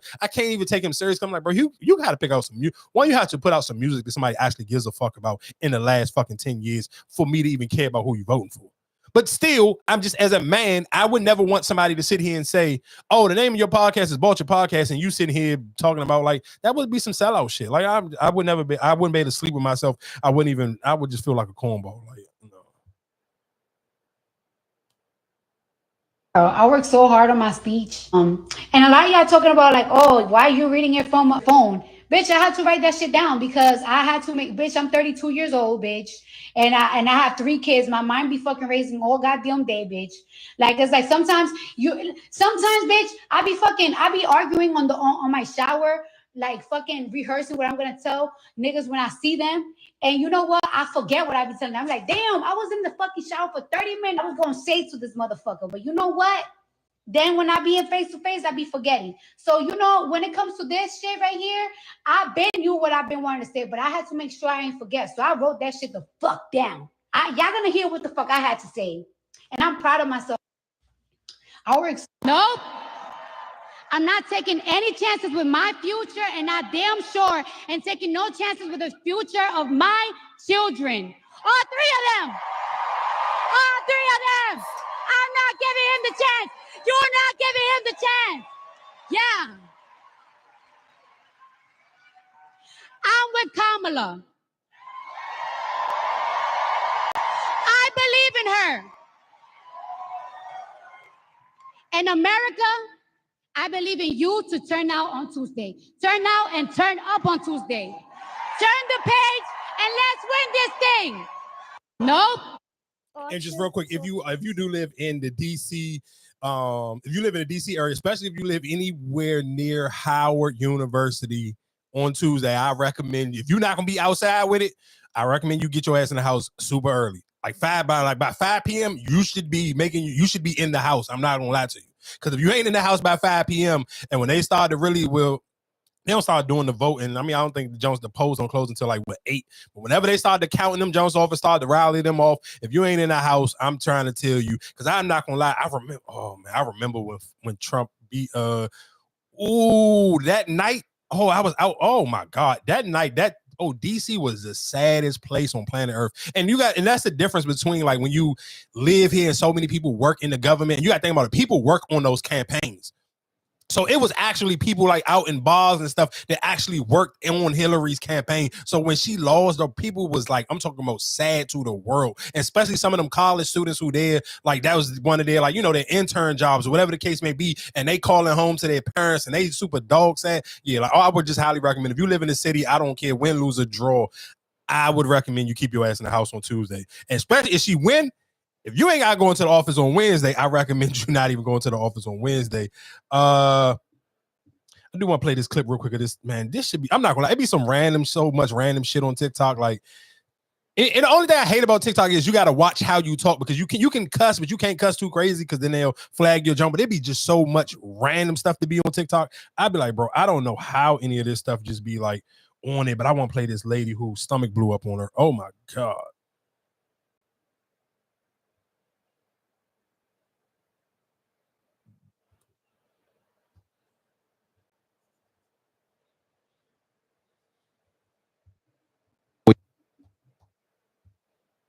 A 24-year-old extreme eater died during a live stream of a 10-hour food binge after her stomach reportedly ripped open. Pan Xiaoting, who is famous in China for her mukbang live streams, died after eating up to 10 kilograms or 22 pounds of food. Reportedly, an autopsy revealed that her stomach had been severely deformed and was filled with undigested food at the time of her death. She collapsed in front of thousands of live viewers, and fans urgently tried to send help, but ultimately it wasn't enough to save her. eater. It's also reported that Xiaoting was hospitalized due to gastrointestinal bleeding the day before her death, but after being discharged, she continued with the challenge. Social media platforms in China have censored and started to remove mukbang content after a law was passed banning the practice, but the videos continue to emerge online, gaining millions of views. A 24-year-old extreme eater died during a live stream of a 10-hour food binge after her stomach reportedly ripped open. Pan Xiaoting, who is famous in China for her mukbang live streams, died after eating up to 10 kilograms or 22 pounds of food. Reportedly, an autopsy revealed that her stomach had been severely deformed and was filled with undigested food at the time of her death. She collapsed in front of thousands of live viewers, and fans urgently tried to send help, but ultimately it wasn't enough to save her. It's also reported that Xiaoting was hospitalized due to gastrointestinal bleeding the day before her death, but after being discharged, she continued with the challenge. Social media platforms in China have censored and started to remove mukbang content after a law was passed banning the practice, but the videos continue to emerge online, gaining millions of views. A 24-year-old extreme.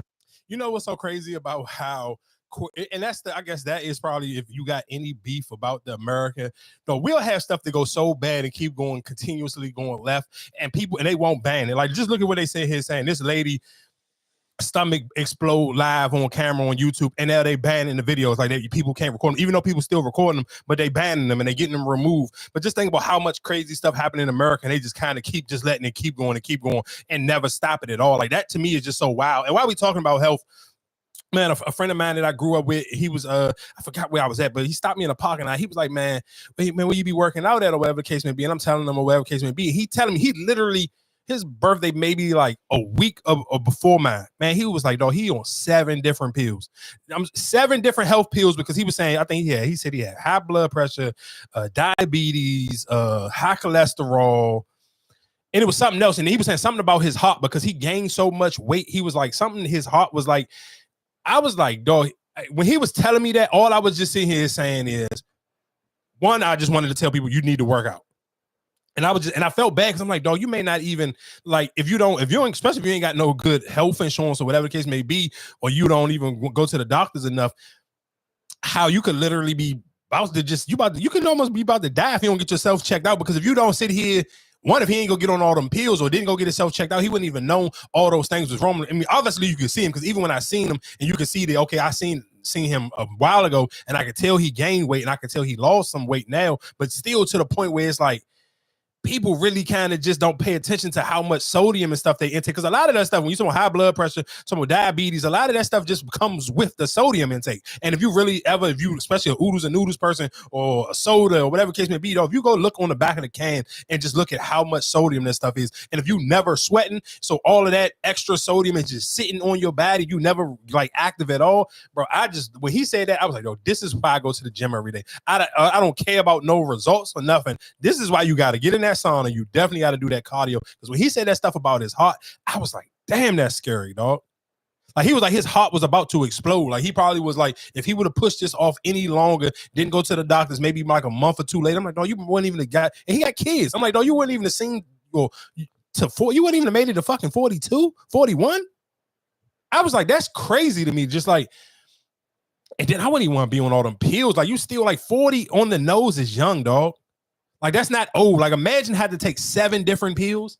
Like, I don't want to do that. Like, I don't care. Like, and I understand how people got chased the bag, especially as getting close to the holiday season. So everybody on the money super hard. You're chasing that money, but man, be careful though. Like, it ain't worth chasing that money if you sitting here saying you ain't getting time to take care of your body. Because I definitely wouldn't want to have to take 7 pills a day. Like 7 pills, like, dog, you know how much, man, that shit, man, fuck. What else real quick? Oh yeah, I gotta give my girl some credit, because it wouldn't be right. Listen, it's called chasing your dreams for a reason. You gotta go get it. Living legends get it. Terminators get it. Working moms, rock stars, and redeemers get it. Big timers get it. Y'all know walking double doubles get it. Grand slams too. One track minds get it. The 50-50 club definitely gets it. I know rookies get it. And kings too. So you know I gotta ask, what's stopping you? yeah, again, just for all the people in the back and just all the loud extreme hate. Remember that, and you know what's so crazy? I started to see other people start to tweet it after this Beats by Dre commercial came out, and then on top of that, her Uggs partnership came out. I seen people tweeting. I was like, I'm never giving my tweets out. I'm never giving my hot takes out on no goddamn Twitter for free. So I'm cool that I said it on wax, but I remember just saying that, mark my word, if there's going to be a woman that makes $1 billion from the WNBA, Angel Reese will be the first one to touch a beat. And when I said it probably sounded like, nigga, you're crazy. And then I just like every other week, this girl literally continuously she got the most endorsements out of any goddamn WNBA player. It's not even close. Like that shit ain't even the same conversation no more. But again, like I said, it's cool. I understand how sports media do it. That we don't have to beat that conversation down. Again, I just wanted to give her some credit for this Beats by Dre commercial. Her narrating it with Serena and LeBron James, Bronny, what's the Asian nigga that play baseball? All them other Messi and all them other people. So that is a good look for her because there are so much elite, great athletes in that commercial, and for them to sit here and say, hey, I'm going to allow Angel Reese to narrate that one, that is a huge deal for her. And then of course, like I said, she has her new sponsorship with UGG. So like I said, again, I understand what sports media painted job, but just always remember the reliable voice is my voice. I'm not going to lie to you. I told y'all this before, and my question again is, where y'all girl endorsements that she don't have none? Because nobody believe. Guess what? Nobody know. You can cut on your TV every fucking day, and you know what them companies know? I ain't nobody trying to buy shit from no white person if it ain't Kim Kardashian. Don't know what to tell you, buddy. That's all. Let's play this dude who he got smoked. This nigga got clapped out and smoked out. And this is another reason when we talk about social media sometimes, when some of you niggas get on these podcasts and y'all start to find different little clips and ways to go and kind of get your dick in the dirt, and you kind of start smelling yourself. And then sometimes a woman, you got to sit in front of the right woman, and for her to break you. Hey, listen to them tell you. You never want to be on the opposite side of a black woman reading you for fucking filth, and then this shit go viral because that shit gonna make you feel like the smallest man on planet Earth. And this woman took this nigga to church. Women just don't qualify for the top tier men, and that is the truth. Do you believe you're a top tier man? By what standard? I'm 6'4". Only about 8% of the entire world is 6'4". I make well over 100K a year, and I'm black at that if you add that on. So just if we're speaking about those figures, the things that women are attracted to, I'm not going to toot my own horn, but I'll let you do the math. Before we go, what's your math saying? The conversation and the words that are coming out of the mouth of someone like you, I would never consider top tier. A top tier man is also a man that is extremely desirable by way of his character. A top tier man is a man who displays a certain level of intellect that allows him to consider other people. A top tier man, they lead with love, not with dictatorship, right? They don't want to control their woman. They want to gently lead their woman. A top tier man creates space. Modern day women just for a woman to feel good about herself. A top tier man supports the dreams and the ideas of a woman. A top tier man prioritizes a woman. A top tier man is in leadership and working as hard as he is to give the woman the life of her dream. And with all that stuff that you just said, that was just womanese talk. Womanese is also 6'4", black, attractive. I don't know too many like, women in my circle who desire a 6'4" man still wearing braids. But it's for a woman to feel. God damn. I don't know what was the I don't know if the lead up to the filth was the crazy alley-oop slam dunk, or it was literally that final part where I don't know no woman who want a 6'4" nigga with braids. Hey, bro, oh my God. And it's so crazy because he's one of and this is how I know when men kind of be like off a little bit. When it's a nigga, when it be too many niggas sending me somebody podcast, I kind of just be like, yeah, I'm cool. Because I know what it is. And it was so funny. A homegirl of mine sent me an NPR podcast to listen to. And it was breaking down.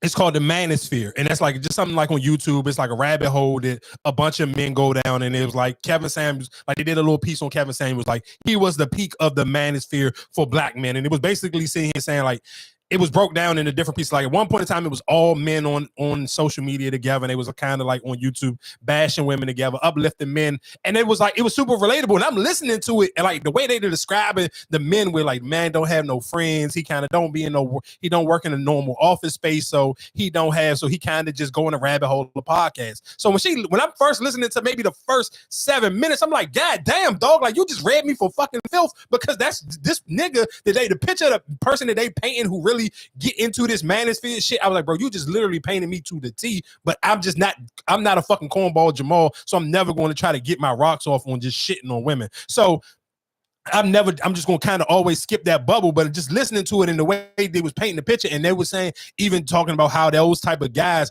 end up even wanting to lean inside of kind of like vote for Trump. It's a good listen. I'm not going to lie. Sometimes with them NPR jokes, because them shits be like so much like school. So you kind of got to like have somebody who kind of can really like, that's their palate, and they can kind of like feed you the good jokes that's worth listening to. But I'm not gonna lie, that NPR episode, and it's just short. I don't even think the joke was like number like maybe like 30 something minutes.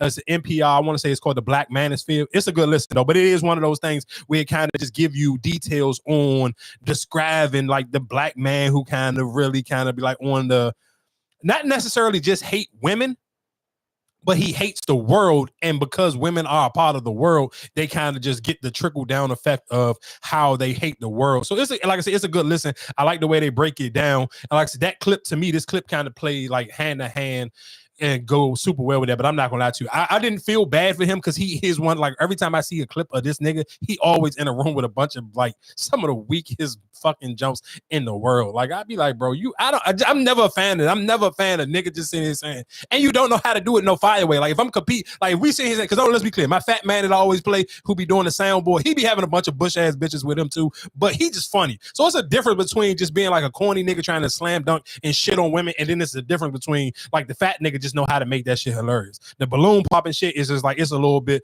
man shit on woman, women shit on men. It's kind of like, it is what it is. But what was it? One other thing leading into this. What was this one? Hold on. Y'all don't date properly. Like we're trying to get to know somebody. Yeah. And a lot of men, especially like black men, y'all really don't know what y'all bring to the table outside of being providers. Like, so you can't date properly because you don't know who you are outside of being able to provide. Like, so y'all joke and say, well, I am the table. I bring the whole table. But that's all you know yourself to do. Like, you see what I'm saying? And then when you don't provide, or you meet a woman who don't need you to provide all of those things, you lack creativity to date her properly. Like, it ain't no picnics in the living room. It ain't no Netflix. It's nothing creative. You only know how to take her to a steakhouse. Like, you only know how to take her on a trip. You don't know how to create no type of other experiences for her, because your identity is rooted in being a provider. And then y'all don't, and then for whatever reason, when y'all meet a woman who has been providing for herself, or she's already successful, and she's expecting you to bring more to the table than that, you feel like she's nagging and complaining because she wants more depth. She wants more substance. She wants a conversation. Right. She wants something more sentimental.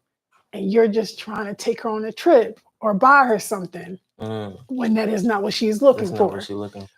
Well, what was one? It was one thing else. Oh yeah, real quick, just to kind of go back to that Meg joke. I'm not gonna lie to you, and this is going to be like, I could never be in the studio with her, bro. I'm just watching some of them videos. I'm like, bro, your ass is literally damn near out, and you just in this motherfucker actually trying to rap. It's no way. I'm gonna keep it. I don't have that fucking much discipline. I'm sorry. Send me the fuck home, dog. I'm cool. I was just looking at that, John. I'm like, bro, your ass is literally out, and you just in this motherfucker trying to rap. Like, bro, send me the fuck home. I don't want to. I don't got no verses for you. I ain't got no hook. I ain't got shit for you, dog. Send me the fuck home, please. Like that was one of the takeaways that I was looking at. I guess I almost don't know how I forgot about this, but of course, if you probably been living under a rock, or you just not really tapped into the hip hop space, Young Thug is home. Young Thug has been released from prison, and I'm just gonna play a clip of this last little standoff that he had with the judge before he got out.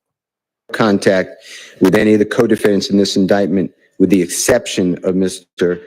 Quantavious Greer, that is his biological brother, as well as Mr. Sergio Kitchens. He's a phenomenal artist.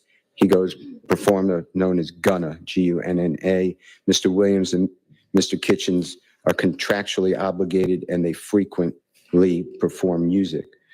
together. Your Honor. So, and of course, you know, when that was said, and of course that kind of took the internet by blaze, where people was like, "Oh, what Lil Baby going to do now?" Because he jumped out there and he dissed Gunna and this, that, and the third. Like, I just real quick, I do kind of want to slow down on the Gunna parade. Let's be clear, I'm not, and because I don't want to be a hypocrite of my earlier take. I do think Gunna put out 2 projects since he been home. He put out one good one, and the second one was mid.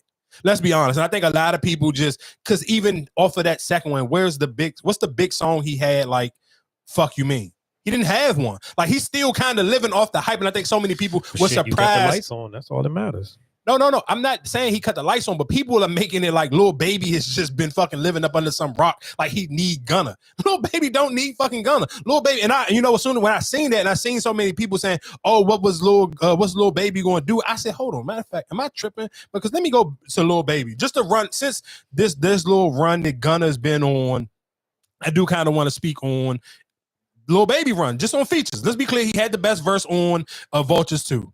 Out of all them songs that was on Vulture 2, he had the best verse on it. He got the feature with him and Boss Man D-Lo called PJs. He on that Pretty Brown down, that little Pretty Brown thing. He on that song. He on that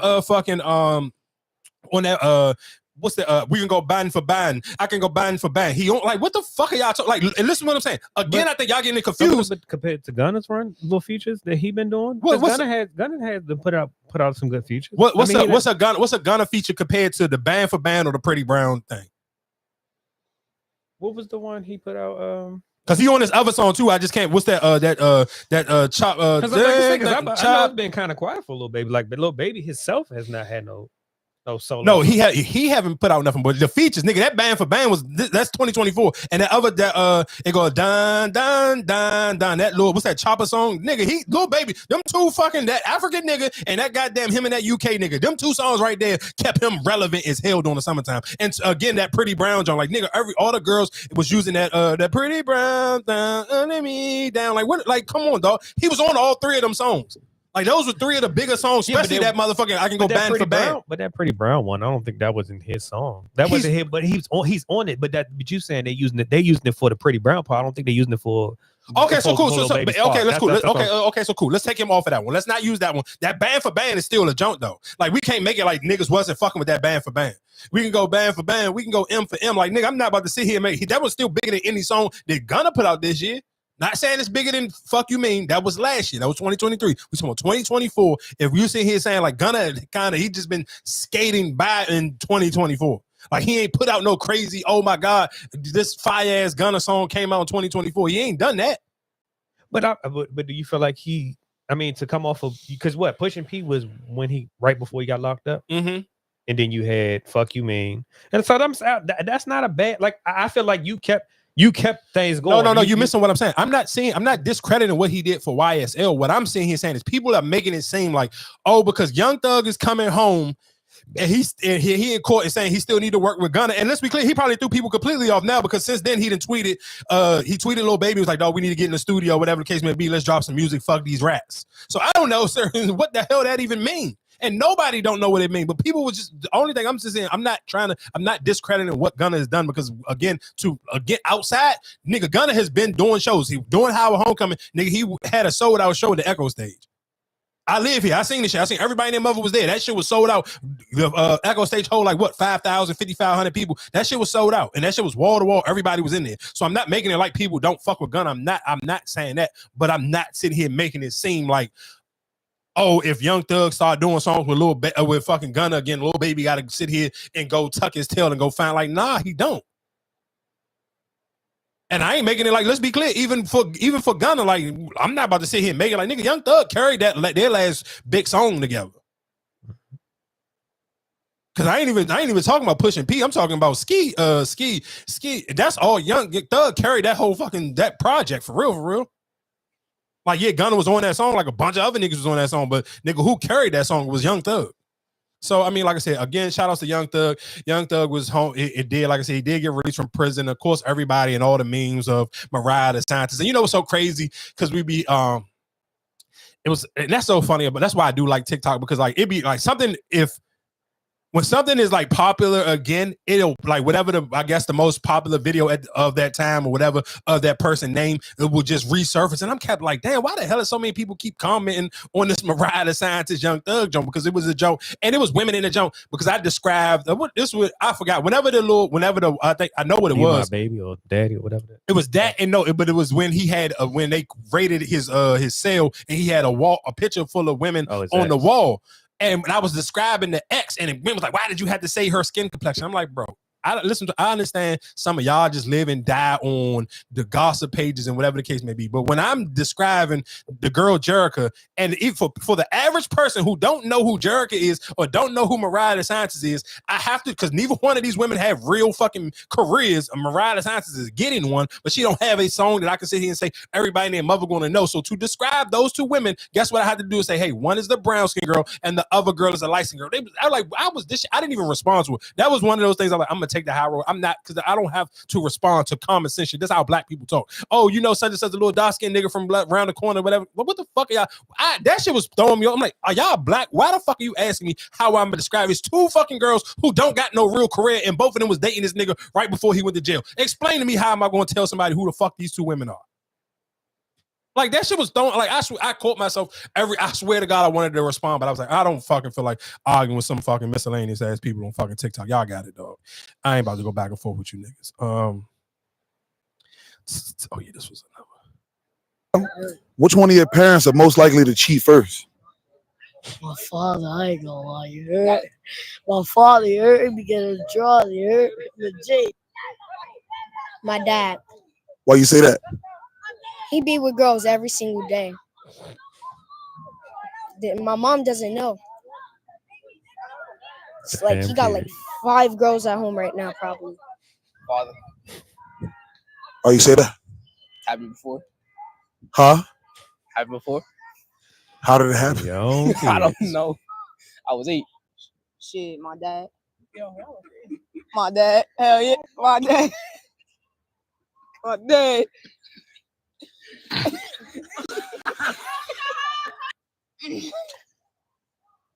My pops. Why you say your pops? I don't know. He be chilling. You feel me? And my mom, she kind of a housewoman. Feel me? She don't like going out too much. None of them, because they married. If you you being innocent or you staying out of this? Like this? I'm being innocent. My father. Why you say that? Yeah, dude. He a cheater. So Mom Duke's just innocent. Yeah, all she do is sleep. She'll be outside. Ooh, my father. Question, yo. Which one? So I mean, again, you know, so it's just I ain't even gonna say that's funny, but I mean that kind of it is funny because it literally I wonder kind of was that edited like that nobody didn't say their mom, like everybody same response was my dad. It was kind of just like that's kind of foul. I ain't gonna hold you. I mean, it was a man doing it, so it is what it is. And real quick, because we did kind of go, I skipped over this when we saw more Halloween. Shout outs to the what's her name? Oh yeah, Kayla Nicole, the young lady who was on Angel Reese podcast a couple weeks ago. Nigga, she dressed up as Sierra for Halloween, and oh my fucking God. Oh my God. I did see some people on Twitter was like, if I was fucking Sierra, I would have woke Russell, I would have slapped Russell with his own fucking helmet and woke him up and asked him why was this girl dressing like me for Halloween? Because of course people were just being funny about the Tiana Taylor thing. But I'm not gonna lie, she smoked that goddamn Sierra costume. And shout out to Sierra, because Sierra smoked that she dressed up as Glorilla and she recreated the meme with Glorilla acting like she was Speedy. What else was going on? I feel like I've got a bunch of other little miscellaneous clips. Oh, my man, Cam Newton. Goddamn, I almost forgot about Killer Cam. I don't know how I almost forgot about Cam. Cam is my man. Cam. Where is Cam at? Cam Newton. Why I can't find this Cam Newton clip. Oh, here we go. Oh, shit away, but what do you mean you don't have a network? I don't have no web of women. I don't understand. You saying it ain't no other woman but the one woman? Yes, but that's what I'm asking you when. Ah, damn. See, I fucked up. See, I lost a radio host because put him on the spot like this, but I didn't say his name or nothing like I'm talking to you. I'm saying this is what we got to accept, Cam. Yeah. But I'm saying though, understanding, as long as I've been with Jazz, I'm being completely honest by saying I have been with other women while being with Jazz. At this point of my life right now, I think where me and Jazz are, she's helped me nurture me to being exclusively to her. And it comes with time, that comes with patience, that comes with uncomfortable conversations that say, hey, babe, well, hold on. You did what? Okay, not motherfucker, let me tell. No, that's not the energy that she's coming with. Of course. She's saying, hold on, but why though? Hey, let me tell you something. And I ain't gonna never be a player hater. Cam Newton, you are a bad motherfucking man, dog. I'm not gonna hold you. I know what type of voodoo you got. You got that Cash Money Records, that type of finesse game. Cause dog, that is insane. And that oh my God, dog. And it's so fucked up. It's not even gonna say it's fucked up because that nigga didn't put this girl in such a rabbit hole. I don't even know if she even got a social media page no more. Yes, she do. She respond to it. I seen pages pick it up, but I feel like I'm talking about nigga. At one point in time, she used to be like Pretty V and all of them. Like she used to post videos every day, all day long, like B Simone and all of them. Like she was trying to compete with them, and then it was just completely like she got into this relationship with Cam Newton, and a lot of her little videos that she used to talk crazy about previously before she got with them videos didn't age well at all, and she kind of looked nuts. So she kind of right. Yeah, what do that mean, nigga? Jess Hilarious just had a baby too, and yeah, but some people, everybody's not the same. So that might have been the reason why she don't post. She might not look the same. You know what I'm saying? So that could be a reason why she not putting the videos up like that. You know, you don't know how it is. You know, dealing with that baby or how she, she react after that. Yeah, I hear you. I think she don't be on the internet like that no more. One, I mean, and that may be the reason why she allowed Cam to do him because, all right, I don't have some of the financial burdens no more. Because I mean, let's be clear. If I just had a baby and I don't have to work, I'm sure I wouldn't work. So I'm not mad at her, but it's just still kind of crazy because it's just like, nobody wants. Like, if your partner cheating on you or have cheated on you, nobody wants you to get on social media and just say it. That to me is, I guess that's the part that kind of make everybody be like, damn, that's kind of nuts. Like, nigga, what? And you gotta think about it. It took nigga, we talked about this episode last week, and we played 2 other clips, and I forgot all about that shit. He even said that in this episode, and then the clip coming, and I'm like, can she, man, that's just one again when we talking about money. That money, it would change people's morals and principles. Because I'm telling you, like, I don't know how familiar you are with that woman's content, but before she met Cam Newton, her content was a lot of, I ain't dealing with no baby father shit. I ain't dealing with this, that, and the third. I ain't dealing with no. It was a whole lot of what I ain't dealing with. And she got with Cam Newton, and everything she has ever made a video about saying she wouldn't deal with, she has dealt with now because of Cam Newton. So every time when he say stuff like this, it's going to go viral and people going to remind her how fucking stupid she sound because you was the same person saying, blah, blah, I wouldn't do this. And now you are absolutely doing everything you said you wouldn't do. Why? Just because this man got a check. And that's kind of crazy because it's literally whatever you felt, whatever your principles and morals was, you literally threw them out the window because he had a bag. And that's crazy. And that is the times in the world we live in. We live in, if your bag is deep enough, you can kind of damn near get away with treating people however you want, saying what you want, doing whatever you want, because people gonna get in line because everybody wants some free money. Motherfuckers really don't want to work. People don't want to struggle. And that's the only honest answer that you can have for that. Besides, why else would you tolerate that?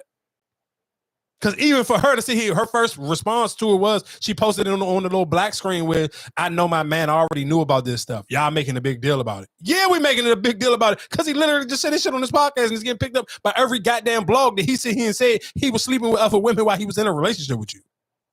And you're teaching him how to be monogamous now. Like, what? You gotta teach a grown-ass man how to be monogamous. Then he got multiple kids. Like, bro, Cam, I swear to God, Cam Newton and fucking Nick Cannon be saying some of the crazy. They don't get on other people's shit. They get on their own shit and be opening up Pandora's box. I'm like, bro, y'all niggas can't be serious right now. Like, I was listening to fucking Nick Cannon and Dr. Umar. I'm like, bro, I feel like I'm getting dumber listening to Nick Cannon. Like, this nigga's crazy. Shout out to Dr. Umar for fucking jamming Nick Cannon ass up, pause no Diddy, because he kept it. But he like, bro, just be honest. You don't want to settle with none of these other women because you still thinking about hoping that you can get back with right. Yeah. Who else on? Oh, well, we can go to Keke Palmer because we in this relationship vein. And Usher entered the picture. I get that people feel like celebrities all know each other, or they're thinking in their mind that, I mean, ultimately I was doing what I do as an entertainer, as I was creating a fun moment. You know, that's what he does with every entertainer that comes to his show. How it became a genuine storyline of that me and Usher are in love, or me and Usher have something going on. You know, I don't know how it got there. But usually, as we all know, things are never really what they seem. Seeing what Darius posted, what was your reaction?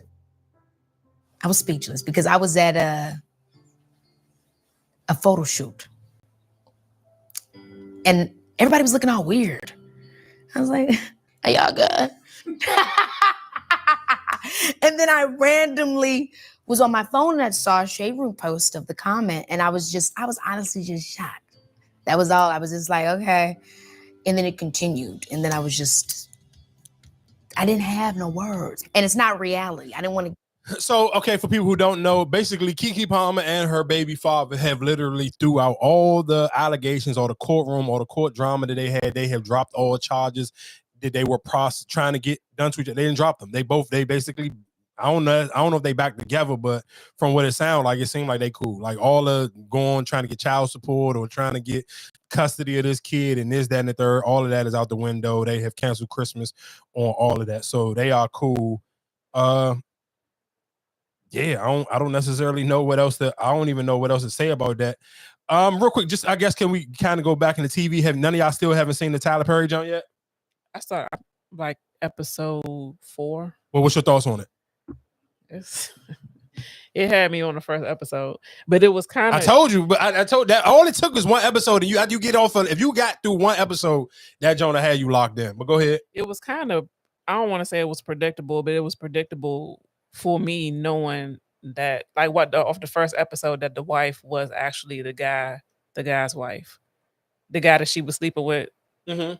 I kind of figured that, off the first episode, that he was married to her. Oh, okay. You talking about? Okay. I know what you're talking about. I didn't know that though. Like I didn't. I'm trying to think. It took me a minute because I didn't even realize. I didn't realize that she called him. Yeah, because she says, "Hey, hey Siri, call my wife" or something like that in the phone dial while they was having sex. See, I don't know how I missed that part. Like it must have happened super fast. I missed that part, and then then when he was figuring it out, like his phone called her, and that's when he kind of put 2 and 2 together. But I thought, because I didn't make it. I still haven't finished the last 2 episodes. So do you think the security guard made her do that? Because I feel like he did. You know what someone to do? I think what's his name, Julius or whatever his name is, the head security dude. Made her, because he's her. I mean, that the head security nigga is her pimp. Yeah. So I'm trying. I almost thought that he meant for her to set him up, because it seemed like he always trying to have one up over everybody. I don't. He could. I don't. Like I said, I'm only on episode 4, so I don't see it from right here saying that he set them up. That he wanted her to set him up, but it's kind of crazy how they got into it, like how they actually got. It's a good watch though. It's really good. Yeah, it's a. I'm not gonna lie to you. What's the lady who played his wife? I ain't gonna lie, she was acting her ass off. I don't even remember her name on the jump.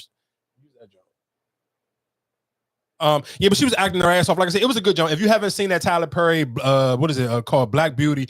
I recommend it. I do highly recommend it. And like I said, it's one of those, and it's even under soap opera, so it is just like one of those things where I don't know what you kind of got to go in there looking for the messy, girly type of TV show. It is one of those type of moments, so it's not nothing realistically to be like, oh, I'm looking for some looking for a realistic storyline. It's all over the place. It's going to be all over the place. It's going to be one of those love triangles. This person sleeping with that person. This person doing this, that, and the third. But the reason why I even wanted to bring up a little bit of TV, because I do think this would be fire.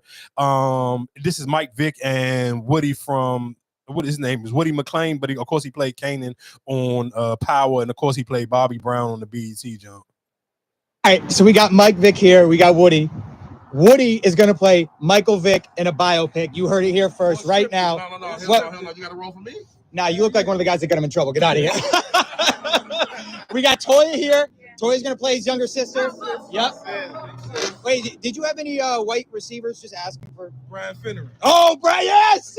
That's me, baby. You heard it here first. Woody McClain is Michael Vick. All right. I'm not gonna lie to you. That would be fire. And the reason what made me even say that was gonna be fire, and it was tight that this video was going viral because, of course, last night during the Lil Wayne joint, one of the questions that Mouse asked, I believe he asked BG. Yeah, I believe it was BG. He asked if you could get somebody to play play the High Boys in a biopic, who would you want to play them? And everybody did agree that they thought that Woody should play Turk. So I do think, and just even looking at him and Mike Vick together, I'm like, damn, he could play a young Mike Vick. And that is just cool, that the fact that he's kind of like the go-to person that a lot of people would like to see, especially like dark-skinned people in the black community, especially celebrities, that they would want him to play. So that kind of me is tight that people even go to him. And the reason why I even brought that up and playing that clip and even talking about TV again, of course, it was a back and forth between 50 Cent and Amari Hardwick. They always had a little back and forth for whatever the case may be. But of course, 50 Cent was on the Breakfast Club. And he basically was sitting here saying that, and of course, I don't think because he ain't been on the Breakfast Club in a minute. So of course, Envy and them asked him, like, hey, what's your thoughts on Omari? Basically sitting here saying that he felt like he should have got paid more. And I kind of, and basically 50 was like, all right, if you feel like you should get paid more, cool. I'm not disagreeing with you. The only thing I don't like is you kind of making it paint the picture and seem like I'm not trying to pay you more. And I don't have nothing to do with that. But my thing of it would be, what have you done since you left power? And I guess that is the gift and the curse about being on such a huge TV show, because people only see you as Ghost. Because I can't remember what the name of the movie was, but he did play in some movie with Issa Rae. What it was called? He played in that joint on Netflix one with J-Lo. That was the last one. Was that the one with Issa Rae? No. I don't think that was the one with Issa Rae, but that was the last one he was in, the one with J-Lo. Action joint. That was the last one. I might have didn't even see that one. I know I didn't see it. The last one I seen was him and Issa Rae that was in the joint. I believe was it Issa Rae or was it Tiffany Haddish? It might have been Tiffany Haddish. I can't remember. Yeah, but it might have been Tiffany Haddish. Yeah, okay, and he was working inside of like a deli or something. He was like ex-convict. Yeah, that one. That was the last one I seen. So it was Tiffany Haddish. You were absolutely right. So that was the last one I seen, and I think that's the only. And I do kind of agree with 50, where it's like, let's be clear. Did Ghost's character help make this show? Absolutely. But is that universe, that 50 Cent power universe, so big that obviously, you kind of can replace him? Because they did. Let's be clear. Tariq show still had 4 seasons. You had 2 more seasons, but shit, one of them seasons you was dead the last season. So you made it to 5. You was only in 1 season longer than Tariq by himself. So it's kind of just like, all right, cool. If you were such a big deal and you felt like you should have got paid more money, then why haven't you land another role? Like, why haven't you land something else to make people kind of be like, oh, all right, cool? Because perfect example, what's the dude? What was the dude that was on the original Shy, and he played Easy Mitchell. I think like Kale Mitchell or something like that. I can't remember what his name is. I know his last name is Mitchell, but I can't remember. First name started with a K. I can't remember exactly what his name is. But he played Easy E and Straight Outta Compton, and he played on the original Shy. And I believe him and one of the women on the his girlfriend on the show. I think they had like some like shit going back and forth, like sexual harassment or something off of camera or whatever the case may be. So both of them got kicked off the show, but he got kicked off first, and then her character ended up going off anyway. But even for him, he took a huge break for a minute. Like it was quiet for him, but then he built himself back up. He started to get bigger roles again. He started to be on other shit, and people always constantly still, even with him being gone on the Shy, you would still see people in the comment section like, damn, we miss him on the jump. Where it was like for Ghost, it was kind of just like, what else have you done though? And niggas is going to look at you like, and like I said, that's a gift and a curse for playing such an iconic role. Not knocking Omari Hardwick. He played an iconic role on Power, but then it's still, I can tie that into The Wire. Look at Stringer Bell, and of course Stringer Bell was fucking Idris Elba. He still became, after he left from being Stringer Bell, nigga, he became somebody bigger on other TV shows, other movies. He's became a bigger star. For Omari Hardwick, it's kind of just like, it's been quiet. So it's kind of like, I get where 50 was coming from. Like, I would respect if you went and demanded that same money. Not even the same money. Demand bigger roles. Yeah. I wouldn't say bigger roles, but demand what you need. Like, let's say whatever Denzel first pitch, you know what I'm saying? Like, you can't expect Denzel to get the same kind of money because he's better than what he was. And for Ghost, it's like, all right, you played well in that sitcom, but now, okay, what else have you done? What have you did bigger than that? And I feel like if he probably, because I'm trying to think, even if he, where else could you see him at? Like even in a show, I don't see him necessarily in a show where he will be as big as he was with Ghost, but maybe in a movie role could make him a movie. I think he would have to play in a movie. He would have to play in a movie, or he would have to be on like a big Netflix show or something. Like you have to be on another show to kind of make people respect you, because realistically, even like we talk about that all the time. We kept saying that, damn, what other role are you gonna be able to see Tariq play right now? Because everybody gonna always see him as Tariq. And like I said, that's the gift and the curse of playing on such a huge show, because you don't necessarily know. I can't even imagine right now what Tariq will be. And I'm sure most people keeping their fingers crossed. The sad part about he's been on other stuff. Oh, Tariq? Yeah. Yeah, I think, but I'm to be honest, I think that's the thing. That was early when early in his career. Yeah, I'm about to say, I want to say they say he was like in barbershop or some shit. Like, yeah, that was early in his career. But like, what about right now? Like most people probably. He was in, I know he was in that movie, that amateur movie. I know he was in that one with about the basketball joint, and that was doing like when Ghost was still on Power. That was the last. That's what I seen. That was the last thing I seen him in besides on Power. Yeah, he got to do something. That's all. That's my only thing. Like I think the only person that kind of get to move cleanly from the Power universe and still kind of get to be their self is Tasha. Tommy. See, and that's why I said, yeah, I mean, Tommy was doing roles before he was even Tommy on Power. So it's just like, yeah, and then Tommy still just got such a regular ass white dude face. He can kind of get away with just being a regular white dude. Like he was a regular white dude on Ozark. But it still wasn't Tommy though. And I think just for some of them, it's going to be like, you're going to have to prove who can you be outside of. All right, when you become an iconic character, your next role, it may not even have to be your very next one. It may be it might be 5 jumps from now. You will have to become somebody else bigger to kind of separate yourself with people who are not honing you into being like, oh, this was just such and such.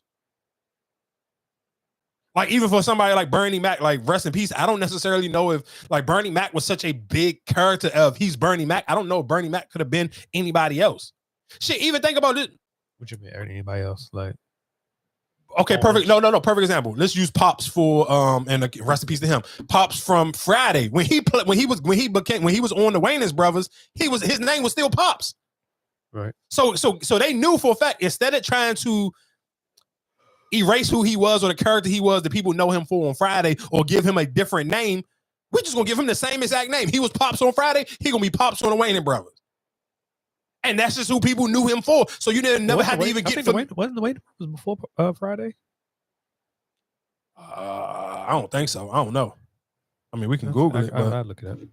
Yeah, but I don't think so. But just still, even just certain people, it's just like I think some roles just be hard for people to break. Like I don't necessarily know. Like shit. Even look at Carlton from the Fresh Prince, the original Fresh Prince. What has he ever done since then? I think something. And let's be clear. I think if for some of those people in older shows.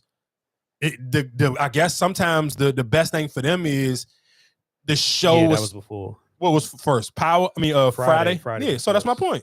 And then the Wayans Brothers. So yeah, so you never had to become somebody else. They just allow him to continuously be Pops.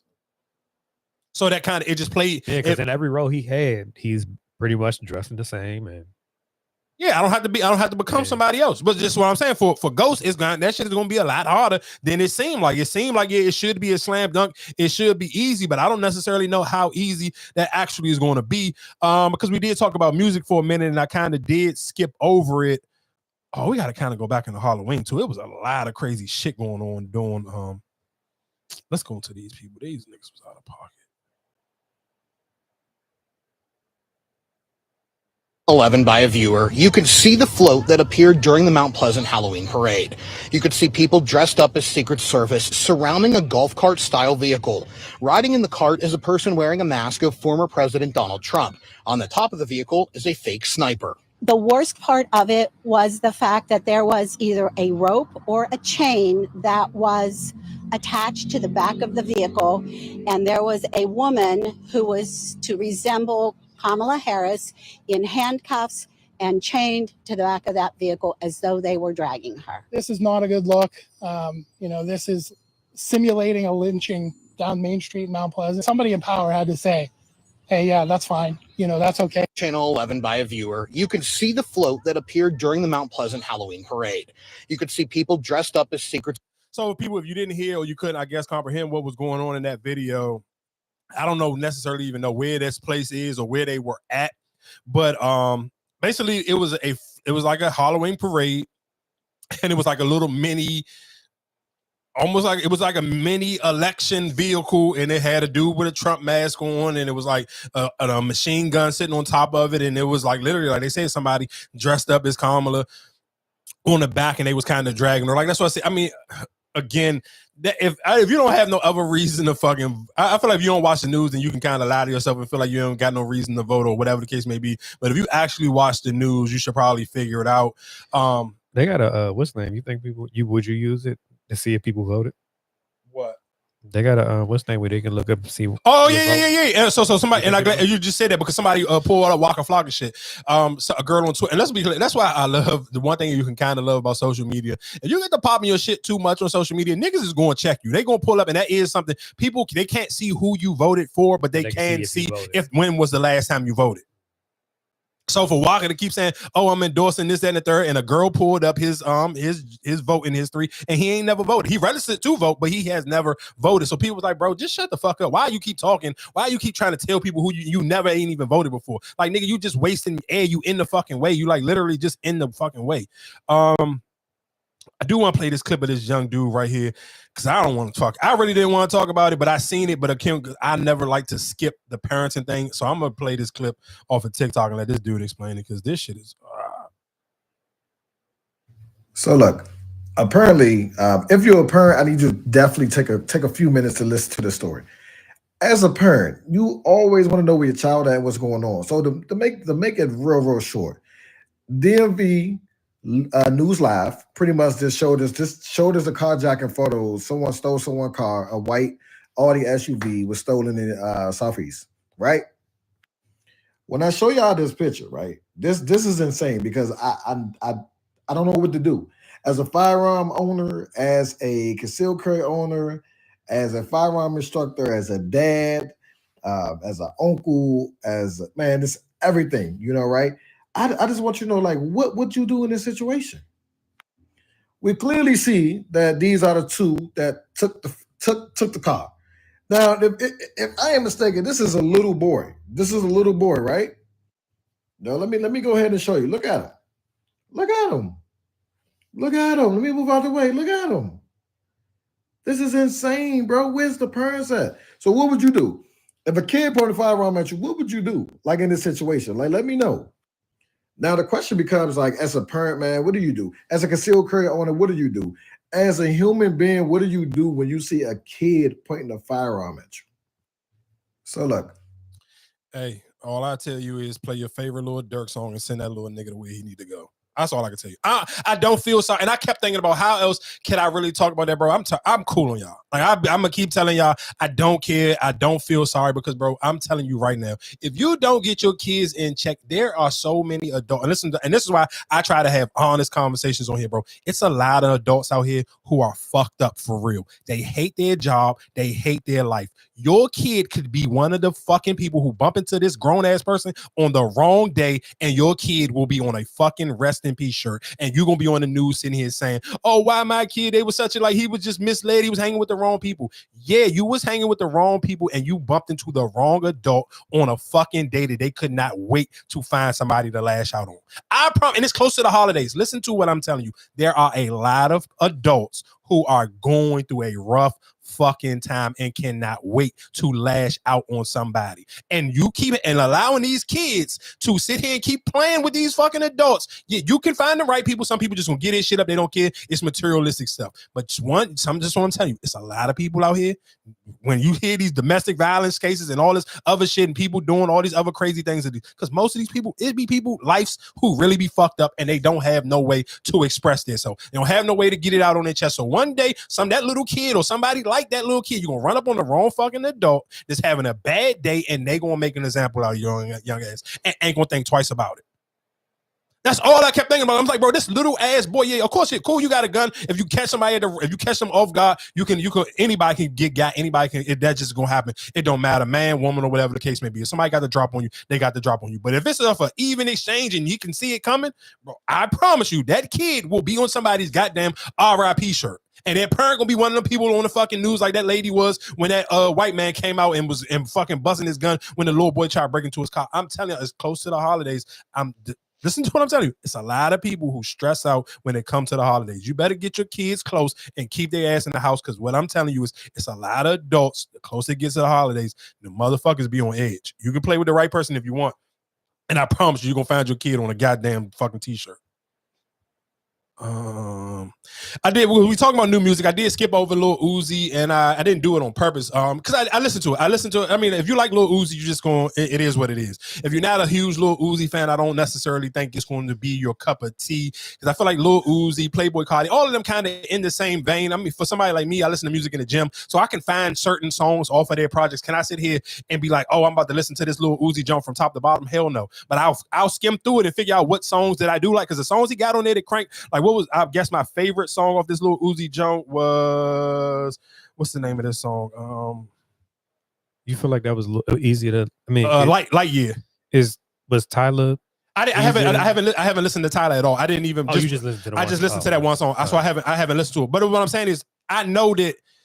I listened to both of them, but I feel like Tyler project. I kept listening to it. The Uzi joint, I kind of like. All right, that's enough.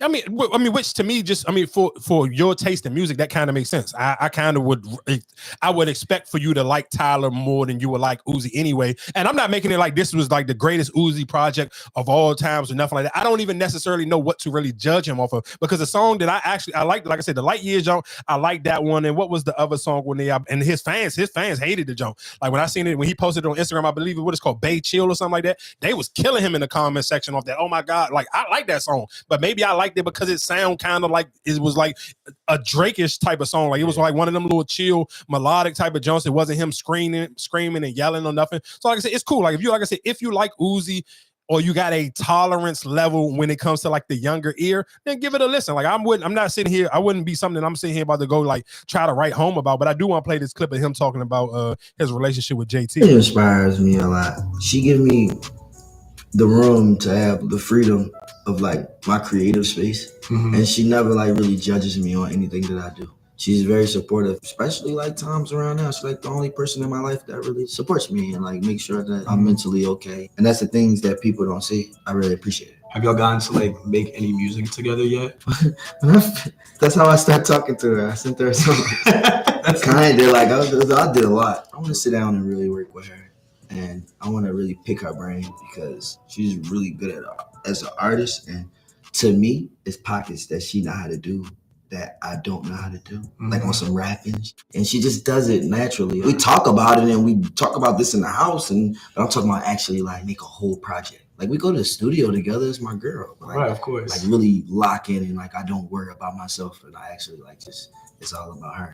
Really? I like, for one, I like him saying that for her, because I'm sure, I mean, of course, we have all everybody has critiqued JT music. I mean, of course, because she's jumped out there by herself and doing her own thing. So, I mean, of course, there's going to be a lot more critique on her because you kind of don't get to hide behind just the group. So him even saying that and giving her some credit, saying like she can do things that I can't do, because let's be clear, I don't necessarily know if like the hip hop fans think that Uzi is a way better artist than JT, but just by numbers and celebrity wise, Lil Uzi is light years above where JT is when it comes to like just fan base and rapping and what he has achieved as a rapper. But I do think it would be cool for them to kind of figure out to kind of do music together, and I think it realistically will help JT kind of break through just that space she in, that space where it's kind of like to separate her from the rest of the group. Because I feel like she had her moment. Her project came out. She was doing her tour.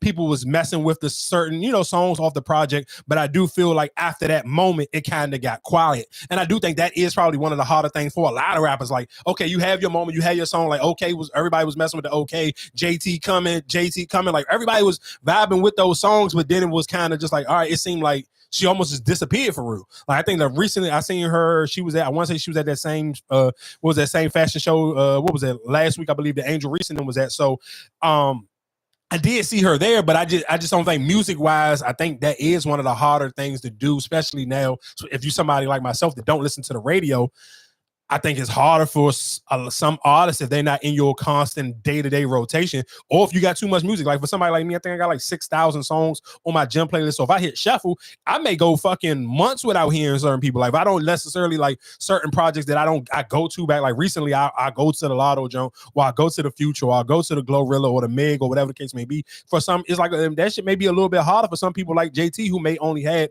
one song off of it, and those one songs just wasn't like super mainstream, super big songs. I may forget that I even added those songs to my playlist. So yeah, that would be I wouldn't mind getting a project from JT and fucking my bad, JT and Lil Uzi. Real quick, Kevin Durant, of course, Kevin Durant is probably one of the biggest fucking trolls on social media, especially when it comes to sports, because they did end up beating the Clippers and they was down. And I'm not gonna lie, I haven't really got heavy into my NBA bag yet when it comes to gambling, because I'm still trying to figure out what teams is for real and which teams is kind of just like they frauds a little bit. Like I kind of still can't, like even with the Lakers, I don't know if the Lakers is really, are they for real? Like I like it was because I'm just still like, bro, I lost too much money betting with the Lakers last year. Don't be clear, I won a lot of money, but it was like I haven't even seen that sign. Like winning money, it had to be like catching a good game from D'Angelo Russell and Austin Reeves. Like I still haven't, neither one of them niggas is just out there. Like realistically, what's carrying the Lakers right now is defense, and fucking Anthony Davis playing out of his goddamn mind right now. Like, and I'm just like, damn, how explainable is this? Like this nigga that other night when I saw him with Toronto, he had like 38 on them niggas. So it's kind of like he literally getting like 38 and 11 rebound. Like Anthony Davis is playing out his mind. Just like I said, so somebody as a gambler, I'm still just trying to figure out who is who. Because even like the Grizzlies winning, and Ja kind of ain't even going too crazy. Like, I mean, I'm clear. He's still averaging like 20 something, but he's more closer to the 20, 22 mark. And it ain't like some 30. Like, of course, he's still having his job. Like he had a jump the other night. Like this nigga literally like damn near almost made himself into a ball and came up and under for a crazy layup. But he still ain't having like, he ain't had no crazy 30, 40 point game yet. It's still kind of just like, all right, he's still figuring it out. His team's still figuring it out. The Minnesota Timberwolves, like, nigga, they just lost to the Spurs last night. So that's my thing where it's like, I'm watching games and trying to figure out who's real and who's frauds. But I'm gonna tell you who looking funny in the light right now. It is the Milwaukee Bucks. Oh, Giannis and Dame, they are 1-4. They are looking like shit. Like, I'm not gonna lie to you. Like, I don't know how the hell they 1-4. Like, that to me is crazy. And they haven't even played like none of the crazy teams. Like, they 1-4. They've been losing to like just teams. I don't know why you surprised. That shit. They escaped out last year. Cause it's still, cause it's Giannis, so you kind of just be like, yeah, it's Giannis, but you ain't got no. You trust me, that shit was no guaranteed. I ain't think they was gonna be 1-4 though. But you got to think about it. How they was playing last year. Yes, Dame is Dame, but Dame, I don't think Dame can be Dame by being second fiddle.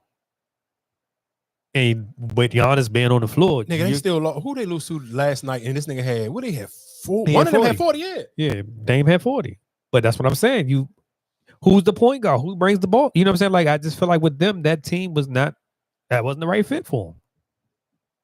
And they're gonna learn the hard way. But I guess just even the reason why I even brought this conversation, because Kevin Durant tweeted after they came back, they was down by like 21. They came back down. That was 2 games in a row. They was getting smoked by the Clippers. I was like, damn, I'm about to go to sleep. I ain't even about to watch this shit. I think I watched something else. I can't even remember what I watched. But they was down by 21, like going into the third quarter. But they came back and beat the Clippers again. So that's 2 times they was down by double digits, going into the third, beat the Clippers. And he basically was like, yeah, good dub tonight. Sorry for you gamblers. I told y'all niggas to keep me out y'all parlay. And he was like, stop trying to troll me because y'all got a gambling addiction and you want to blame it on me for y'all losing. Like, no, nigga, go get some help. You got a gambling problem and you don't want to admit it. You keep trying to blame it on me. And I'm not here to help you make your parlays, nigga. I'm here to win basketball games. I mean, he got a point. But like I said, I'm one of them people, nigga, I have my nights where if I win good one night, I don't be motivated. Like, only time I really be motivated to keep betting is if I lose, because I want to get my money back. I don't want to, I hate going out like a loss, but if I get a good win, I don't even be caring. I be forgetting certain games. Like, I don't even be checking, like, until it be like, that's the only thing I like about watching Lakers games, because them shits always come on at like 10 o'clock. So it's like, cool, I can just come in and watch that when I'm about to leave out the gym. But like I said, I don't necessarily know. I couldn't tell you. Of course, the two only undefeated teams left in the NBA right now is the OKC Thunder and Cavaliers. And the Cavaliers. Both of them are 7-0. I did see a clip that I kind of agree with real quick, and I want to play it because we talked about this before when we talked about Shea Alexander. We were talking about the MVP at the beginning of the season. So it's a clip from Draymond Green's podcast. I do want to play real quick because I kind of agree with what he was saying. I don't agree with his explanation, but I agree a little bit with what he was saying about Shea. Alexander. Shea is on the verge of becoming like a superstar. I don't quite personally think he's a superstar yet, because superstar to me is worldwide. Everybody know you. And to me, there's only a few superstars in the NBA, but Shea has superstar level talent. However, just because you have superstar level talent doesn't always make you a superstar. And for Shea Gilgeous-Alexander to take that next step, there are certain things that superstar does. Like, for instance, like I said, the interview, Shea, people want to hear what you got to say. They want to hear you speak. They want to hear your thoughts. Bro, yeah. Exactly. And they don't want to hear it with 7 guys in the background. They don't want to hear that because they're not actually getting to experience who Shea Gilgeous-Alexander is. So I totally agree with him.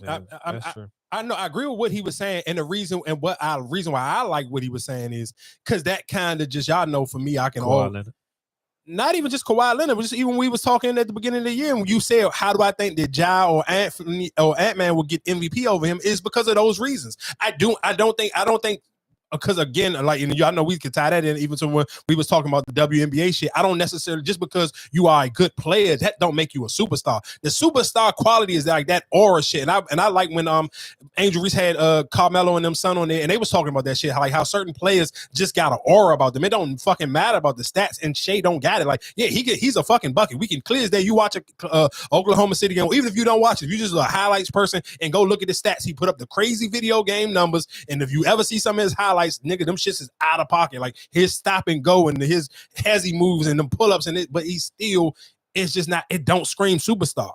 Like and I seen a girl, it was a tweet, 2 things that happened, because the first week numbers came back and I don't even know, and again, when we talk about, I don't know how that shit even became a thing or why people even give a fuck, because that shit kind of, but they did it, and of course, you know, women who were WNBA fans, they found a way to troll the NBA niggas, because, and of course, that go back off the Shaq and Angel Reese shit, niggas was like, oh, well, tell the NBA niggas to wear booty shorts and dunk on people then, so niggas is stop watching the game. But, so what happened is, people started to make a big deal about it. I seen Bomani Jones, he tweeted, he was like, I'm gonna tell you right now why it is. Niggas do want to see people dunk. Anthony Edwards is shooting too many fucking threes. And that is the thing with, and so somebody interviewed, somebody was interviewing Anthony Edwards about them asking, saying he shoot too many threes. And I seen this girl tweet, was like, damn, I wish did Ja Morant was allowed to talk like Anthony Edwards is, because y'all would crucify Ja Morant if he was talking like Anthony Edwards. And I said the reason why they allowed Anthony Edwards to talk like that, because they know the way Anthony Edwards is talking and why people like him, people like Ja Morant like that already, because that's Ja Morant's aura. Ja Morant give off the energy he talk like, and he don't say nothing no more, but he give off the energy he talk the way Anthony Edwards do. But the free way they allow, like Anthony Edwards, y'all have never seen nobody cuss in front of, in none this many. Like, he still, I thought that was just a last season thing. They still allow him to cuss now. And I'm going to play this clip. Like, you never heard no fucking professional athlete talk the way he talked when he getting interviewed by, like, news reporters. What would you say to somebody who said you're shooting too many threes? Welcome. Simple, yeah. Yeah, what would you say to...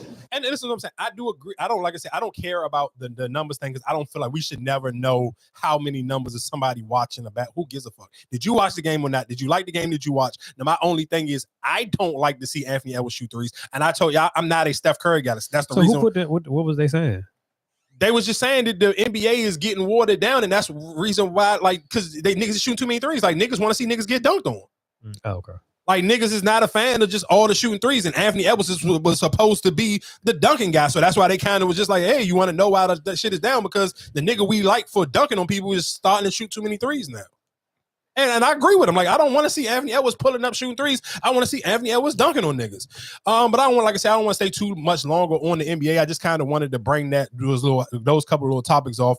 I do want to talk about DJ Envy. I'm not going to lie to you. Y'all know I am a DJ Envy Cape Crusader. He is one of the people I always speak super highly of, but DJ Envy had a video going viral on Halloween. He had his youngest daughter dressed up as Little Kim. And of course, because him and Little Kim are friends, he called Little Kim on FaceTime and it showed his daughter's costume.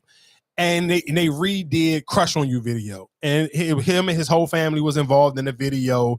But I guess the part with people, and I think to me, to be honest, him having her dress up as Little Kim wasn't the bad part, because I mean it's cool. People, I'm sure, because me and Top had this conversation. He's like, man, I'm sure it's endless people right now got their kids dressed up as Sexy Red and Glow and some more shit. Which I'm sure, absolutely right. I'm not disagreeing with that. That wasn't the bad part. I think it was the only part that kind of threw it off was the original part when they was calling Little Kim. And I think realistically, and I'm sure you don't want to edit that out because you kind of wanted to show people like you showed Little Kim, she on the FaceTime and she loved it. But that was the part, because that was the only part where they kind of got lower than her, like, because the rest of the whole video, you can see if you watch the whole jump, it never went lower than her shoulders ever. So it kind of just showed her shoulders the whole time. But that original, the intro to the video was him showing the whole outfit off, showing the fur, showing the wigs to Lil Kim. So then you get to see the daughter. It's like the red jump, and she had on like a bathing suit. So y'all know me. I even feel that way about fucking adults. When we had the conversation after we came on vacation, I'm like, what's a family appropriate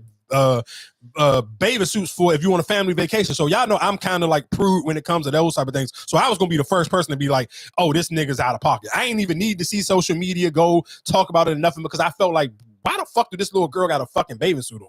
And you showing this on Instagram. But I feel like she's been in one before.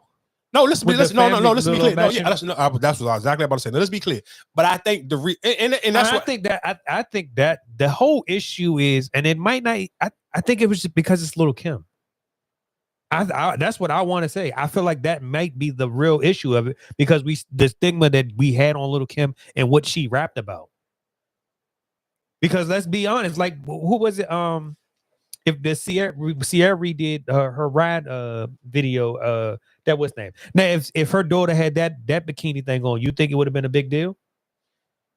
Because she had the fur. You remember when Sierra had the fur, right? That was the jump. That was the when I just talked about the Nicole girl. Yeah. So would you think it would have been a big fuss if she redid that video and she had the baby suit on? Who? Envy daughter? Yeah. If she would have redid the Sierra jump? Yeah. Hell fucking yeah, nigga, you crazy? But that's what I'm saying. But I'm thinking it's more of an outrage because it's Little Kim. No. It was because it was the bathing suit, though. But but that's what I'm saying. But she's been in a bathing suit before. I get what you said. When they do the family pictures, yes, they do have, and they have posted all their kids in baby suits. But I think those pictures are more innocent. Like, oh, look at the family, they all got matching baby suits. Nobody's sexualizing that. But because it's the Little Kim shit and the words that they're rapping in the songs, it's the verses. That's what makes it like it's out of pocket. Listen what I'm saying. It's the baby suit, because realistically, because if you watch the whole video, if you skip over the part where he's on the FaceTime with Little Kim, for the rest of the video, they never go beneath her shoulders. Mm-hmm. So it's literally just the wig in her shoulders. So you get to see the color of the fur, you get to see her wig, and then so that shit look cool. It's innocent, it's cute. Oh, she recreated Little Kim shit. The fucked up part about it is when the video starts, she's on FaceTime and he's showing Little Kim this video, and this girl got on a fucking baby suit. And it was like, you could have literally pulled the same look off and had her have on a fucking red Nike sweatsuit. You didn't have to sit here and do the fucking bathing suit, because there was no point. Because obviously, when y'all was editing the video, whoever was editing the video, they were smart enough to know, like, we don't need nothing lower than the shoulder. Because, like I said, outside of that part when he's showing on FaceTime, he's showing Lil Kim the outfit, and then they come and they lead into the song and they start playing the verses or whatever the case may be. They never go lower than her shoulders at all. So it was kind of just like, and do I think social media was overreacting? Of course, because people gonna find shit to be mad about. But I'm not shooting him no bail. That to me was just out of fucking pocket, because she's fucking 8 years old. Like, that still is crazy as shit. And I'm not, like I said, if you want to be the police parent on why do that little girl know that song, why y'all kids know the Sexy Red song? Like, I ain't about, that's why I'm not gonna be the police on that, because I'm sure Nigga, I seen it. I'd have complained about it on here a million times. Y'all be having y'all kids in the fucking car knowing the whole goddamn King Von song and Pooh Shiesty and all that other shit. So I'm not about to be the moral police on what song they know because I've been on this motherfucking microphone a million times complaining about watching regular people be in the car taking their kids to school or taking them to summer camp and everybody in the car, the kids got the shiesty on and they shooting again. Like, look at the fucking 10-year-old. That little boy was sitting like robbing people. So I don't necessarily know where you can be the moral police when it comes to that stuff. But like I said, to me, it was just that for the beginning of that video, the red, like, what dog, you in the house? Why the fuck did this little girl got a bathing suit on? Like, you could have wife ain't do it. Why he had her wife play little? I think all of them did because I think the other one did Aaliyah. She was on top of the car. They did that video too. So I think that was their, I guess, their little Halloween thing. They was redoing music videos. Because I seen the other girl do the. She was on top of the car doing the one. What was that? 1 in a Million. She was on the hood. I think that's the other. Who? Which? The other daughter. She did a video. Oh, see, I didn't even see nothing else. I literally only seen that one. And I just real quick, because somebody wrote in the chat because the title of the video on the Joan, I was asking, do people think was Lil Wayne or real Hot Boys fans looking for Drake? And somebody just wrote in the comment section was like, I wasn't looking for that. I wasn't looking for Drake at all to come out with them. And like I said, I told you, I thought certain people, I knew for a fact that if you was a real Wayne or a real Hot Boys fan, you wasn't checking for that. I just wanted to respond to the person in the chat. Yeah, but going back to the DJ Envy thing, I would just I think they was out of pocket. I'm not gonna lie to you. That, but just that one part, like, to me, it was like you couldn't pull this same exact look off. So do you think he'll address it tomorrow? No, because they didn't address it on Friday, and that shit happened Thursday night. Oh, okay. Nobody said that. No, I mean they might today. I mean, or might on Monday, because I mean, I don't think did Charlamagne say it? No, but they kind of, it seemed like they made a joke about it and kind of was just like, because I forgot what happened on Friday, but something came up with somebody said Caesar something, like I forgot what it was. So, and Charlamagne was like, you got the nerve to talk about fucking Caesar today. So I don't, or it was C's. I don't necessarily know if he meant Lil C's, because of course that Crush on You song Lil C's got a verse. I don't know, but they kind of just, I don't almost. Because it's social media. No, you know the crazy thing is, even if Charlamagne didn't bring it up, DJ Envy doesn't allow social media to bully him where he's not gonna say, because he was never supposed to talk about the fucking even when he was going through the law shit, he still was talking about, like, Charlamagne would have to tell him to shut up. So I'm sure just because him as his personality, I'm almost 100% positive. If nobody else don't bring it up, DJ Envy will bring it up himself just to address the people on social media on the Breakfast Club, because I'm like, you kind of cannot avoid, like, nigga, that shit was trending. Like, people was atting Charlamagne like, get this nigga donkey today. Like, every blog picked it up. So I feel like you kind of just, like, you will almost be doing the show a disservice trying to skip over that one. Like, yeah, I don't believe you can skip over that topic. Like, that to me just was crazy though. Like, come on, dog. Real quick, just a random. Got some Kyrie game going through that controversy. Oh shit. What that is? When he was going through that controversy, putting the black tape over the Nike check and writing little different slogans on them all. He wore this? I don't know. Yeah, he wore these in the game. You can look it up. What we doing? You trying to give them to me? Hell no, sell them. How much you want for them shoes? Shit, I got 10 for the last pair. $10,000? Yeah. I don't give a damn about Kyrie that much. I'm just anybody. I'm talking to tell about Kyrie, Nike, and none of them people that support to you and your family and all the money that you get out to. I would never be the brother to spend $10,000 on the shoes. Never. It's never that serious. Well, yeah, I feel like you can't even have this conversation with just fucking normal people, because no normal fucking person would even think twice about paying 10 bands for no goddamn shoe, especially no cap. Down the other dude too. That's Sauce Walker, right? Yeah, that was Sauce Walker. Didn't he take the other dude that was selling for 30 something? It was some. It was. I can't remember. You absolutely. He did. You got a good memory. You got a great ass remember, because I can't even remember. Oh, and shout outs to again, rest in peace, and shout outs to Breonna Taylor, because the officer that killed her did get convicted for, I don't know if they got his times, but I believe he did. He got found guilty. Is now facing life in prison. Yeah. So okay. So yeah. Again, rest in peace to Breonna Taylor. The police officer did get convicted for killing her. So he is, I guess, he hasn't went to sentencing yet, but I believe he is facing he is facing life in prison. I guess we can get to Michael Irvin real quick. Michael Irvin and Michael Irvin's son. I ain't gonna lie to you. Michael Irvin's son, I believe he's 27, bro. He looked 40 something. And crazy MRIs. Yeah. He don't know. Like, right. My son raps. His name is Tut Tarantino. Wait, what? My son, right? He is. What's his name? He raps under Tut Tarantino. His real name is Elijah Irvin. He raps about some of the hardest stuff in the world. And I say to him, son, you grew up in a 20,000 square foot gated community home. He said I grew up in a 20,000 square foot, and it's not that big. I ain't gonna lie to you. It ain't 20,000. Yeah. He got not even 15. Okay. You know what I'm saying? It don't even matter, but he, you know what I'm saying? He was exactly Where does this stuff come from? All right, so just real quick, I'm not gonna lie to you. I'm with Michael Irvin for calling the son out. I know we talked about this on here when he first originally said it on Undisputed with Skip Bayless, but I'm not gonna lie. After I seen what his son looked like, bro, Michael Irvin's son looked like he had a long, hard fucking life, bro. I looked at this video, was like, what nigga? How old is this nigga? I'm not gonna lie. Michael Irvin's son looked like he pushing 40 something though. Like he looked like that might be his genes.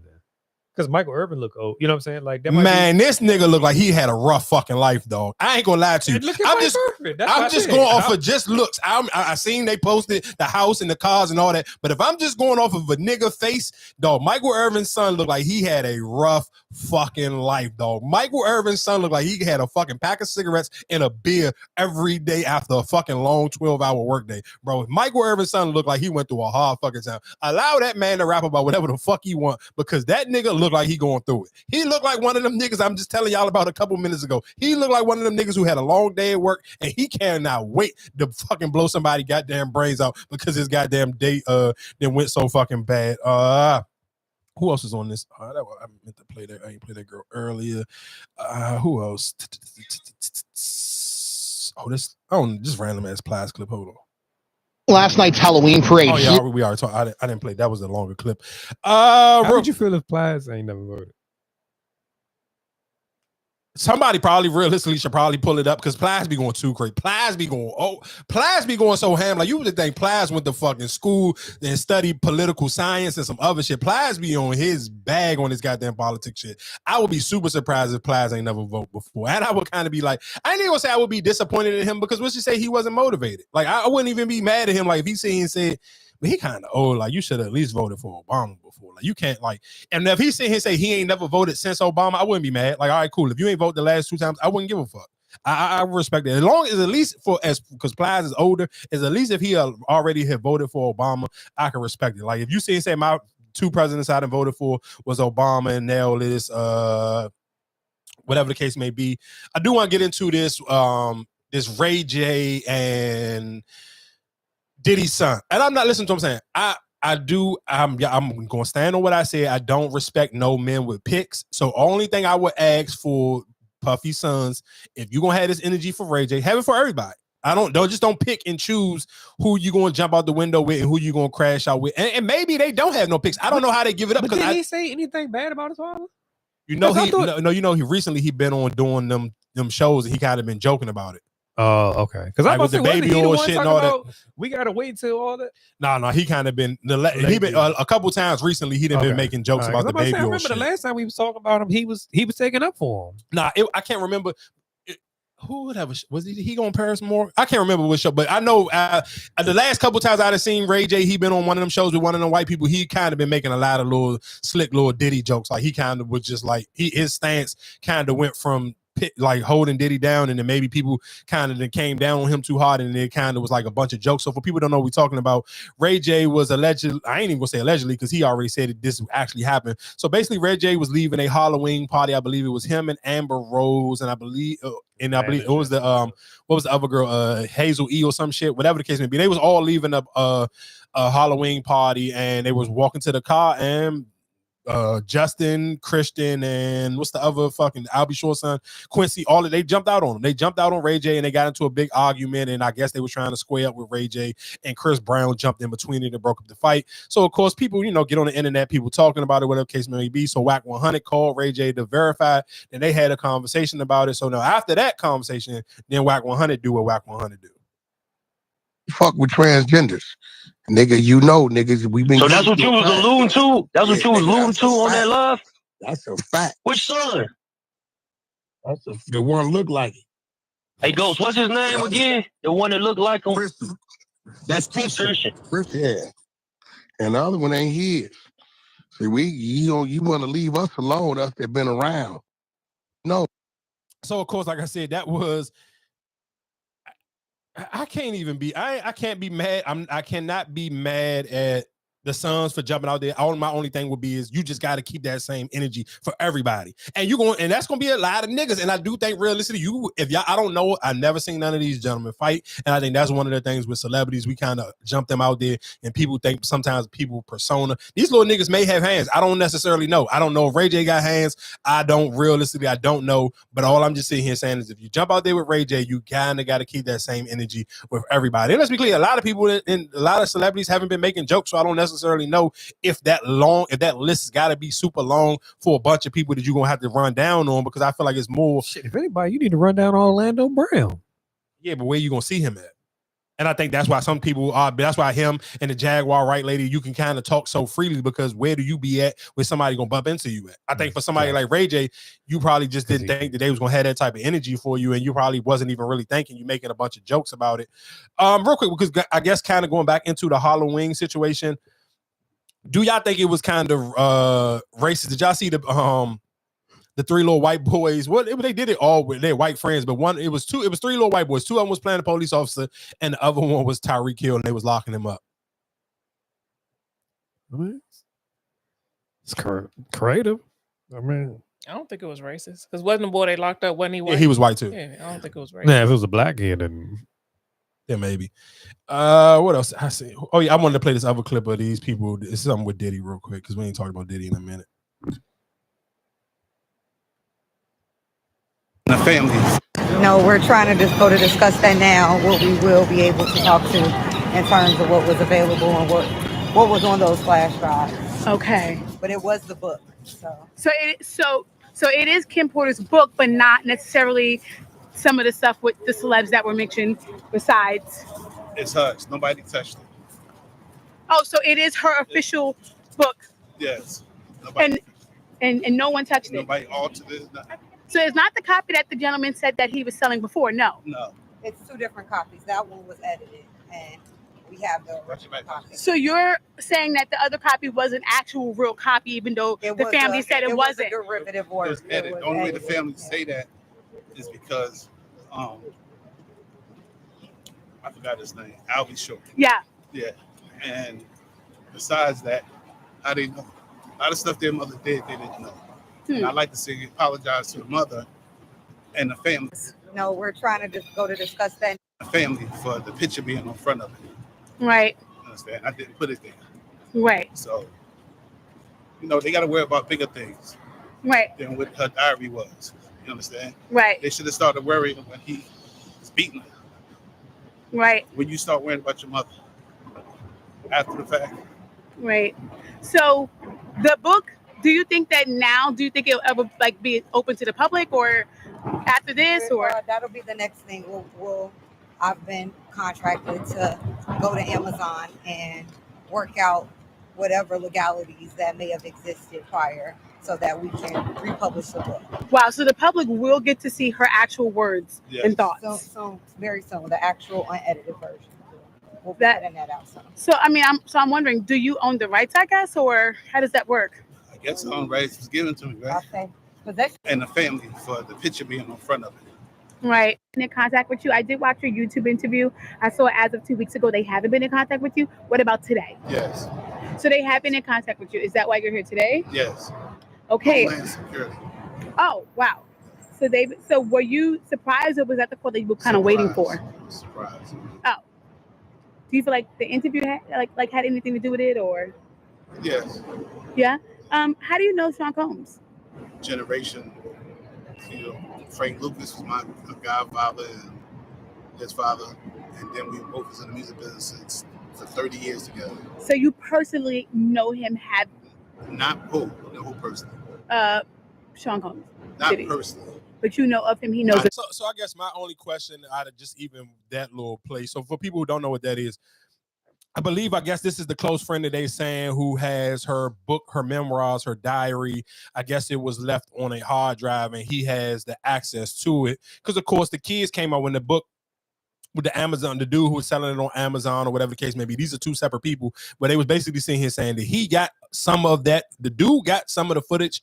I mean, not the footage, but some of the book, and he kind of rechanged some of the words, may have rechanged some of the celebrities that he was mentioning in there and made some alters to it. So they, of course, they got it took down, but the kids was basically trying to sit here and say, their mom ain't never write no diary. They ain't never, she wasn't never working on no book or whatever the case may be. So this dude was like, he basically sitting here saying, why y'all so obsessed trying to say what y'all mom wasn't working on or what she was going through or what her dealings was if y'all wasn't worried about it when y'all dad was actually putting hands on them. And I do like that point that he made. I don't necessarily, of course, none of us know what's true, if this is really her stuff. I don't never even know how we're going to find out if it's real or not. But I do agree with what he was saying is, how do you make a big deal or you so concerned with your mom's stuff now and you wasn't concerned, let's say, if he was actually putting his hands on their mother? Like, why didn't you speak up now? Why would you still so close to your dad? Why was you still living? So, I mean, I do kind of want to see how that's going to get played out. I do think in Diddy's favor, one thing has kind of saved him is people really have got invested into the politics and voting. So that kind of like helped sweep it under the rug with people really not checking for the Diddy situation no more. And then, of course, Young Thug getting out and then Lil Durk getting picked up. You do kind of, I mean, that is the crazy thing about how fast the news can kind of like change. Like when you really just like one day this is a big headline and the next day nobody kind of don't care about it no more. Because realistically, Diddy kind of took the back burner too. Those three bigger stories, the Lil Durk, the Young Thug, and then, of course, everybody, you know, figuring out who they were going to vote for. I do want to play this clip because I want to know, where would y'all call it quits, or where would you stop having kids at, or could you even date somebody with this many kids? Okay. She's Darian. Then my son is 13. That's Derek. Okay. And then I have my twins. They are 12. That's Dallas and Denver. Okay. Then I have my set of quintuplets. Five humans, babies. 5 heartbeats all at once. 6 heartbeats, including yours. Yeah. Wow. All at once. Wow. Then I have my first set of triplets. 2 years after twins, you had 5 at once. 5 at once. And then the next group, they are 6. That was triplets. So one of my triplets passed away after birth. And then God was like, wait, you know I ain't through with you yet, Karen. And then I have another set of triplets. And they're 4. Karen. They are 4. Are those, that's the youngest? That's the youngest for now. Yeah. I'm having another one. What? It ain't no secret. Wait, what? I'm not pregnant now, but I plan to. My next baby is manifested. Okay. Yeah. Okay. I love when women, because I know all of y'all have said it. I bet all of y'all have said, I'm done. But I admire people who say they're done. What makes you say you're done? My husband.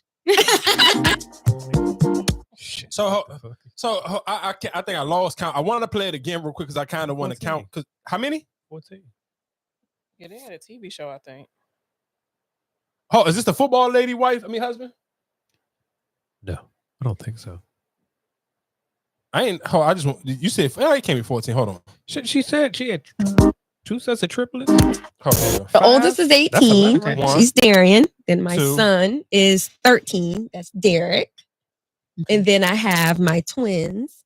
They are 12. That's Dallas and Denver. Okay. Then I have my set of quintuplets. That's 5. So that's 5 humans, babies. 5 heartbeats all at once. 6 heartbeats, including yours. Yeah.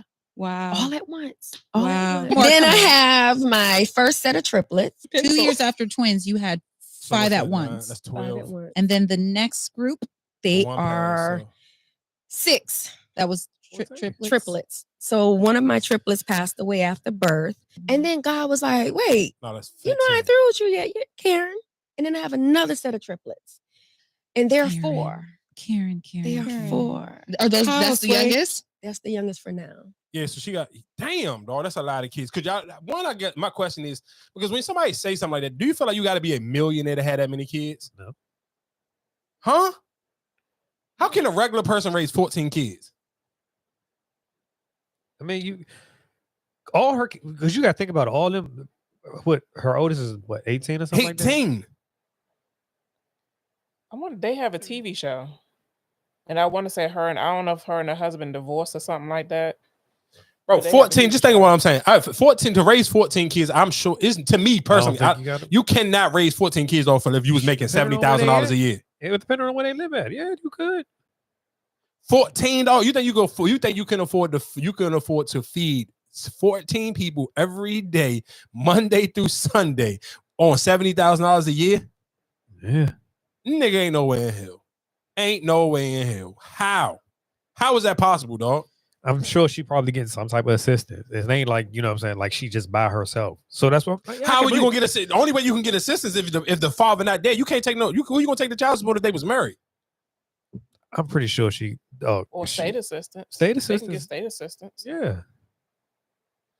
That's dog. That's because you gotta think about that's still tax tax money. That's more people, you know what I'm saying? They're gonna take care of her.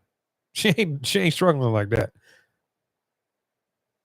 Nigga, 14 kids is crazy. And you talking about she had a show? So yeah, I don't think you have to be a millionaire. Because there's people out here who got a bunch of kids. They ain't rich. Yeah, but not 14 kids. To me, 14 is just out of pocket. Like, nigga, that's just too many. Like, what? But you look how many sets she had. She had triple. It's not like she had them individually. Yeah, now that'd be different. You talking about you had 5 at all at once? Yeah, that just to me that seems because like what her first two, the only two that were by themselves. Yeah, they're by themselves. Yeah, and everybody else been triplets, twins, or so she's a blessing in the sky. Okay, another thing real quick that happened. I guess it finally got people up in arms over the football. What was this? Was this a review? He knows exactly what he's doing. Never before has sort of partisanship had divided the country in the way that it has. Since 2016, that's been what it is. And when you say make America great again, what was so great about it before? What part of America are you trying to get to? Based on what we're hearing coming out of many of these campaign rallies, there's only one side that truly degrades and speaks negatively of the differences in other people, where they're from, the colors of their skin. There's only one side that does that. And I've worked really hard since 2016 to try to separate the people that support Republicans from the Make America Great Again people, because it was hard for me to believe that you weren't racist. Right? And there's a long following of Nick Bosa's tweets where it's a lot of pushback against the culture, which is weird because in the locker room, it's such a melting pot of people where you accept one another's differences. I also think it's sort of ironic. This happens in San Francisco where Colin Kaepernick legitimately lost his career, not because he said America is a bad place, because he said, I want to make America a better place for people like us. Not because he said that he wants brown and black people to be superior to others, but just equal. He wanted their lives and our lives to matter as much as everyone else's life. The MAGA movement has been very clear that all lives don't matter the same, that all people aren't sort of deserving of the same treatment, of the same compassion, of the same level of... So of course, real quick, for people who don't know who that is Ryan Clark. And I do feel like when it comes to these type of subjects, Ryan Clark does kind of hit these spot on the nose. He is well spoken when it comes to these type of topics. And of course, on the pivot, they also did have Barack Obama on there last week. And you know, one of the funny things is I got a homegirl. She's a 49ers fan, and she is one of those, like I always tell her, you my smart black friend.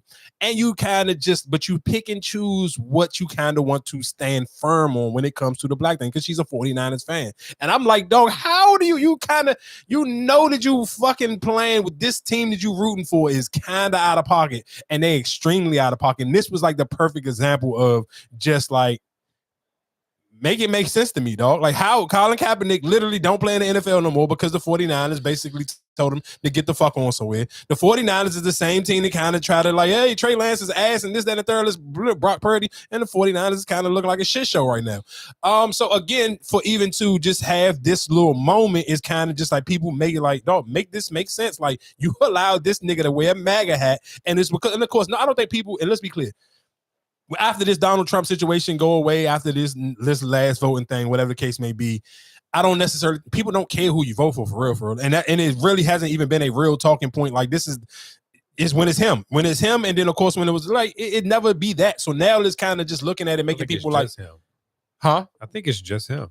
I don't really think nobody else. I mean, yeah, beforehand, people just didn't care. Yeah, it was never no issue. People didn't care. So it's him making it an issue. But for people to sit here and be like, damn, how do you, to me, it's just my only thing is, if you feel like you want some super, well, I'm woke, I'm black and I'm proud.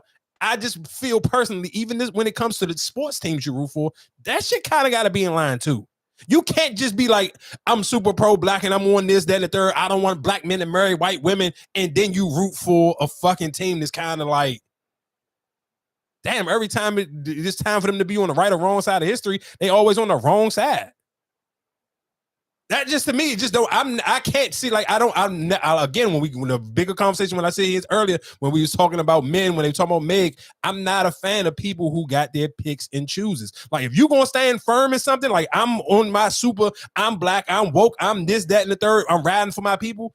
You got to be that same way when it comes to your sports team. Even if that means that you got to root for a shittier team, so what? Root for a shittier team with a black quarterback, a lot of everything about that organization just feels super black. You can't sit here and be like, all right, I'm super black until it comes to my sports team. I'm pro-black, everything. But what's a pro-black team though? Because I mean, all of them, the owners are not. You know what I'm saying? Like I don't. Screw the owners, but you know, like no. Let's be clear. That's what I'm saying. But I think that's the whole thing about it. Most of them are what they are. So what will be a super black team for you to sit here and say I'm rooting for them? There's no team. Lamar Jackson. Niggas. Maybe that's cool, but that's what I'm saying. But so nigga, let's be real. Most people root for players anyway.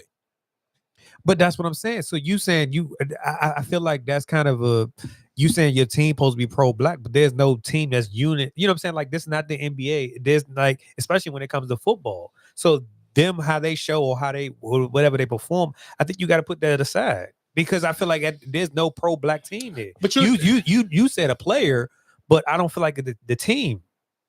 It has to be a team. It has to be a whole, because you saying like if she's a diehard 49er fan, she's been a fan. All right, whatever he did, he put that on. All right, cool. I don't care. As long as he do what he's supposed to do on that field, that's all that matters to me. So that's what I'm saying. But like when you say it got to be a pro-black team or whatever, I don't see how you can even. Who would you be rooting for? Because there's no pro-black team. Lamar Jackson is we know when you we know why people like Lamar Jackson. You know why I like Lamar Jackson. And I feel like a lot of 90% of the people who like Lamar Jackson, they like Lamar Jackson because I like Lamar Jackson. And no, listen to what I'm saying. And let's be clear. Even just think about for people who think I'm over exaggerating, I don't even have to put no slicing on it. You know the difference between when during the AFC Championship, Patrick Mahomes is quote unquote supposed to be. I want to do. I'm telling you, Kamala actually saved a lot of niggas like Patrick Mahomes because even Drake, like y'all niggas got lucky that y'all get to hide behind her because we kind of rooting for her and she is under y'all boat. But y'all know what I mean. It's a difference between when Patrick Mahomes was going head to head up against Lamar Jackson. Niggas felt like Lamar Jackson is one of us. Patrick Mahomes is like nigga. We only even kind of deal with you because of your father. Your father is one of us, and you niggas like So my question to you, if Lamar was on whatever Humphrey's little thing tonight and he said, well, yeah, I'm voting for Trump or whatever. So you wouldn't be a fan of him no more? Because like I said, like even with like the Antonio Brown and like Le'Veon Bell and all that nonsense, would that change your whole perspective? Hell, nigga, if Lamar Jackson got up and said some stupid shit like Le'Veon Bell and fucking Antonio Brown, I could never fuck with Lamar Jackson. Okay. I could never fuck with Lamar Jackson. But guess what? You know what I know that would never happen? Lamar Jackson wouldn't do that. You know why? Because guess who represents him? His black ass mother. And that be the difference. Listen to what I'm telling you. Like niggas, when you actually pay attention to people, how they present, and even the people they keep around them, that shit would never even happen. You even I promise you never even and I can respect niggas who just skip the topic all in general. If you feel like you gonna revel people's feathers or you don't want to fuck people over like Michael Jordan used to do, he used to never say nothing. Cool. If that's how you get down, that's fine. That's your get down. But Lamar Jackson represents something completely different, and that's why people fuck with him. That's why niggas fuck with John Morant, and that's why people fuck with Anthony Edwards. That's why people like Angel Reese. Niggas don't give a fuck about, and that's why niggas won't argue and never will let a nigga. Oh, you're not about to bully me to sit here and become a Caitlin Clark fan. Niggas don't give a fuck if she never make a fucking 3-point in her life. Niggas fuck with her because she is one of us. Niggas fuck with Lamar Jackson because when you see Lamar Jackson, when he's sitting on the sideline and he got his fucking cornrows out and they just bushed up looking just like a nigga. He looked like a nigga. And that's why niggas like Lamar Jackson. That's why I would never be I can't be saying, oh, I'm a root for the 49ers. I'm a root for the fucking Jaguars or the fucking Chargers. Though some of them teams just scream, this is a white fucking team. And some teams be like, even like the Steelers, nigga, even before the season started, what I sit here and say, and you was like, nah, you can't get on my team. Cool, that's your team, so I'm not going to violate it. But nigga, they got a black coach, two black quarterbacks. That's a black team. What the fuck? Like, I don't know what the fuck to tell you. The Eagles is a black team. They got a black quarterback. Your nigga got a black wife. Like, no, I'm not. We ain't got to sit here and dress it up and act fucking stupid like we living in La La Land. We know niggas who give it up like what they supposed to give it up. And that's when you see niggas like Jalen Hurts. He on Essence Magazine. Like, we know the difference. You know when niggas is tapped in with the people and they know what the people want to see from them and why niggas champion them. That's why motherfucking women champion Jalen Hurts. Oh, look at Jalen Hurts. This beautiful black man with this beautiful black woman. Like, people pay attention to that shit. Yeah, if you just a random, I'm a get along, go along type of nigga, some people don't care about that shit. I'm not mad at you if that's not how you set up. Same way I said at the beginning when we talking about how some niggas is okay with riding if somebody do something to your parents or your family member, like with Lil Durk. Some niggas got principles and morals and money and certain shit just won't move them and make them be like, oh, I'm okay with it just because it don't affect me. I feel like if you were going to be on your super pro black and I'm down with my people type of shit, you got to always be down with your people. You can never sit here and say, even just perfect example, and we could and I could tie this into. This is the thing about jerseys and sports shit. Think about how many niggas be like, quote unquote, oh, I love Caitlin Clark. You niggas know, guess what you can't do? You cannot wear a Caitlin Clark jersey. You ain't never seen a nigga wear a Caitlin Clark jersey. Niggas can play, you can play on the internet all you want. Guess what the fuck you will not do? You will not buy that fucking jersey and wear it nowhere. You know why? Because niggas gonna look at you like you got that stupid ass MAGA hat on. You know that, I know that, everybody and their mother know that, and that's why you ain't never seen no niggas do it. Why niggas don't run around with her jersey on? As much as niggas sit on the internet and tell you they love her, why the fuck they don't got her jersey? Because niggas know what that shit supposed to mean and how it make people feel. So that's why I'm sitting here saying niggas can play on the internet and play stupid, but you know the repercussions in real life, how you have to move and proceed. Niggas can say whatever you want on your podcast, on your fucking social media page, but in the real world, you know how you got to come outside and you know how you got to move. And guess what you don't see niggas in the real world do? You have never, even if you watch them videos, you don't see black niggas in them fucking crowd with no goddamn Caitlin Clark jersey. I'm like, cut it out. Like, we know the difference. And I guess that's my little TED talk for there, because if you're gonna be, if you black, you gotta be black all the time, dog. I'm sorry. I don't know how to cut that shit off.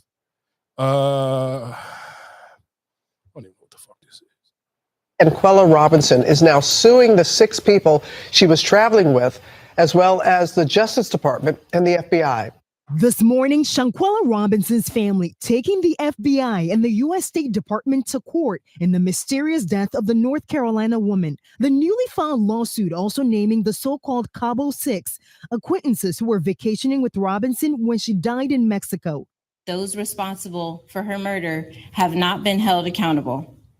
The lack of justice serves as a painful reminder of the vulnerabilities faced by individuals, especially young Black women, when they seek adventure in unfamiliar places with unfamiliar faces. The legal filing detailing multiple accusations, including wrongful death, conspiracy, and emotional distress. It has been 2 years, and there's no reason that no one has not been arrested yet, and I need justice for my child.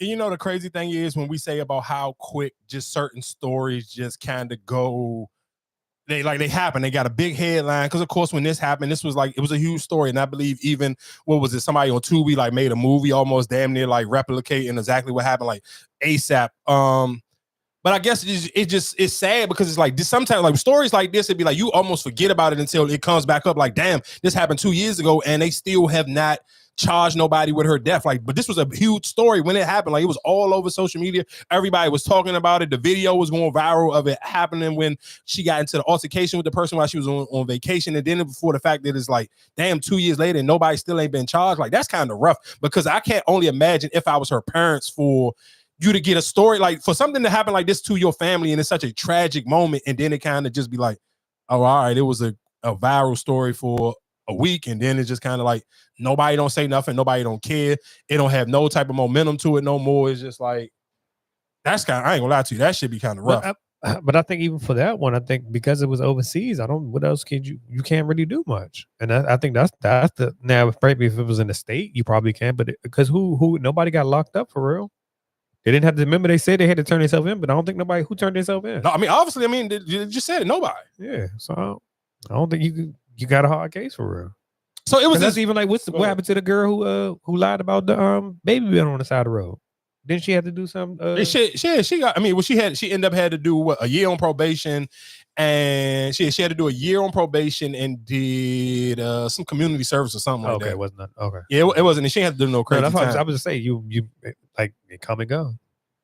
Those stories come and go. I want to play this clip of this girl. I can't remember that she said this, but I didn't believe this story when I seen it. Hold on, I'm gonna play this clip where this girl basically said she found a tracking device on her order that she ordered from Shein. I'm so scared right now. So I'm minding my business, right? You fuck like this. Y'all hear that? What the fuck is that? Okay, I just realized you guys can see where it was from. It's from Shein. That's it. I really like these. Oh, look.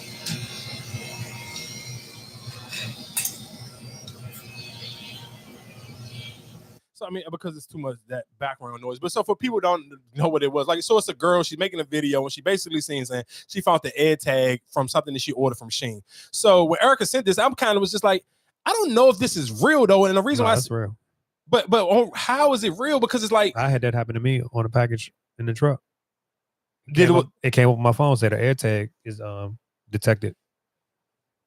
If somebody put an air tag in their package. Now I don't know if it was in their clothes like that was, but yeah. So you meant, so what I'm saying is, so I mean, I don't necessarily know if that one, like, let's just say the person might have been sending something personal, so they put an air tag in it on purpose. But she making it seem like she ordered something from Shein and somebody putting the air tag, like, but I think was like, one nigga, Shein clothes is cheap as shit. And real quick, just because the holidays is around the corner, for people, because I never really gave a real review when I said I ordered something from Shein. Only thing I would recommend, especially if you somebody like me that I mean, my shoulders and chest are just big, pause. So it's just like you kind of got to maybe go like a size bigger, because that shit is realistically, of course, when they say an extra large, it's a white extra large. Like, y'all know, just back in the day, like with European cut, you got to pay attention to some of them shits. You got to look hard at some of them pictures, because some of them like shirts, they look like they supposed to be like cotton, and them shits be like almost like jersey material. So I mean, it's cheap. Like I said, you can't complain and be upset if you get a whole fucking outfit for fucking $12. Like, nigga, it is what it is. You got to kind of take it at face value. But I would just recommend for people, if you somebody who work out and you still and you going up in size or down in size, just be mindful of that when you order stuff. But go back to this story. My only thing is, this shit be there from cheap. That fucking air tag will cost more than the goddamn clothes. Why what purpose or what would I get out of putting an air tag on some clothes from Shein? And the reason why I say that is two things. One, because the clothes cheap as shit, so the fucking air tag costs more than the fucking outfit. And then two, if I'm Shein or if I'm somebody who working there, I already know where you at. I'm sending the package to you. It's not like you bought this in a store. I have to mail this to you. So I'm mailing it to your home. So what do I need an air tag for? And I got your address. But not necessarily, because I mean, you could be for somebody else, or you know what I'm saying? Like, I just thinking like if it could be like, oh, well, I'm just trying to track, catch somebody or something like that. I don't think, because you want them to wear it out and then I catch them. You know what I'm saying? Like, if but what do I gotta wait for you to go out for if I catch your house address? I can just come to your house, nigga. I sent this to your house. Like I said, I wouldn't know. That's the only thing I could think of. But that's why I'm saying, to me, that was the reason why it was kind of hard for me to believe. What if it got put in the clothes? It could have just been somebody who's who made the outfit, not necessarily who's selling. You know what I'm saying? Like the person. I'm sure I don't necessarily. I could be out of pocket, but let's just say 9 times out of 10 the shit probably made in China.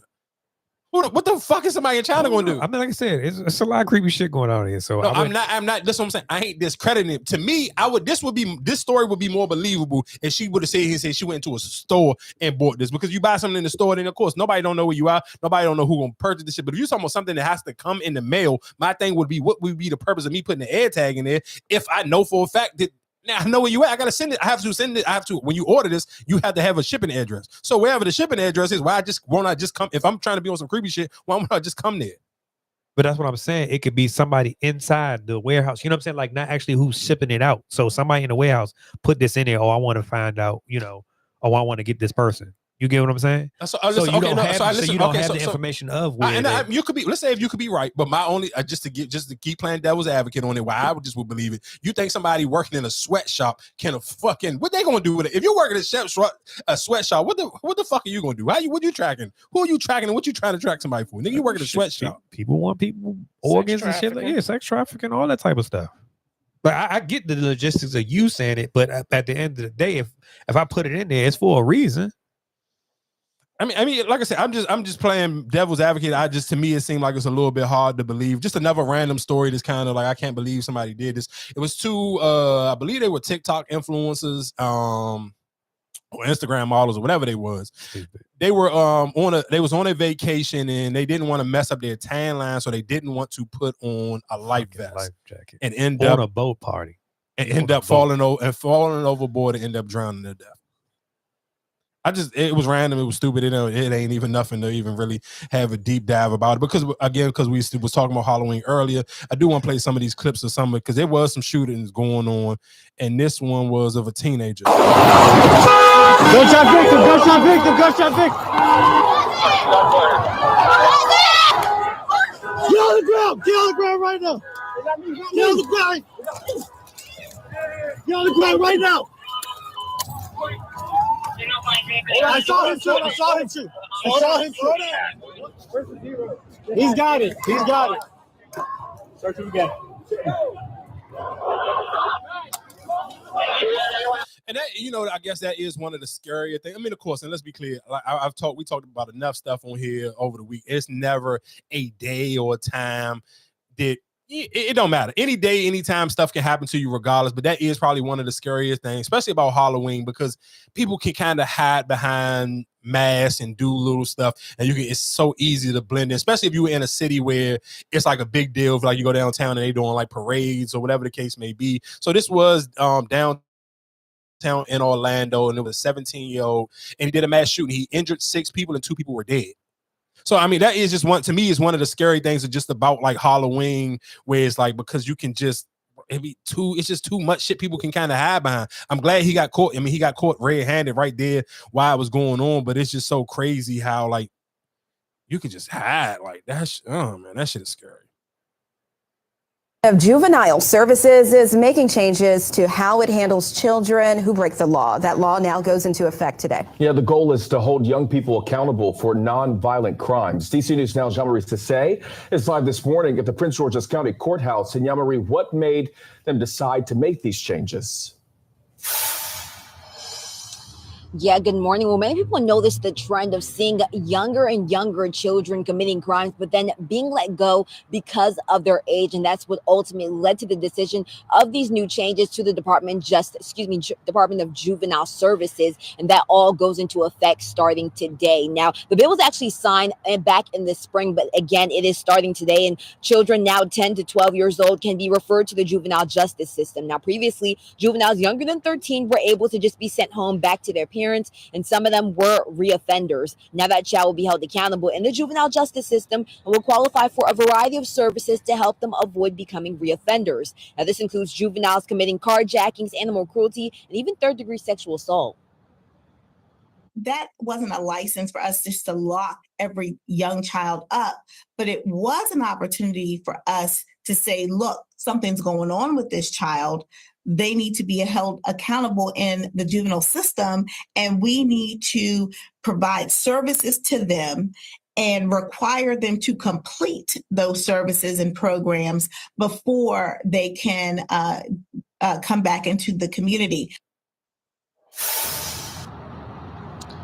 Now, again, the law went into effect today, and the Prince George's County State's Attorney's Office says they do have resources and services to help families that are struggling with their children to kind of get the help they need so that they don't have to enter the system. Reporting in Upper Marlboro, I'm Yamari Sase, DC News Now. Department of Juvenile Services is making changes to how it handles children who break the law. That law now goes into effect today. Yeah, the goal is to hold young people accountable for non-violent crimes. DC News Now. So of course, real quick, y'all know I am the firm believer in parenting. And for some people who think, oh, Mikey, you just be talking. Well, this was a perfect example that I kind of know what I be talking about. And I feel like a lot of parents do horrible jobs at parenting in 2024. And the law is taking a place in it because they realistically, because you are going back into the clip. I should have played realistically. If I was on point, I would have played these two clips right back to back. But just going into it, when we talking about the young boy that was 10 years old, carjacking somebody, it's a perfect example where they getting kids to do some of these dummy missions because they wasn't getting charged with nothing because they were so young. But now it's like, okay, cool, these kids will keep committing crimes. We about to sit here and lock these kids up now. We're not about to send them back to their parents because, like they said, some of these kids are becoming multiple offenders because realistically at the time they weren't charging them because they were so young. But that just shows that how horrible. Like, don't think about it. They just had to make this a crime. They had to make this a law in 2024. You know why? Because parents are getting worse and worse in 2024.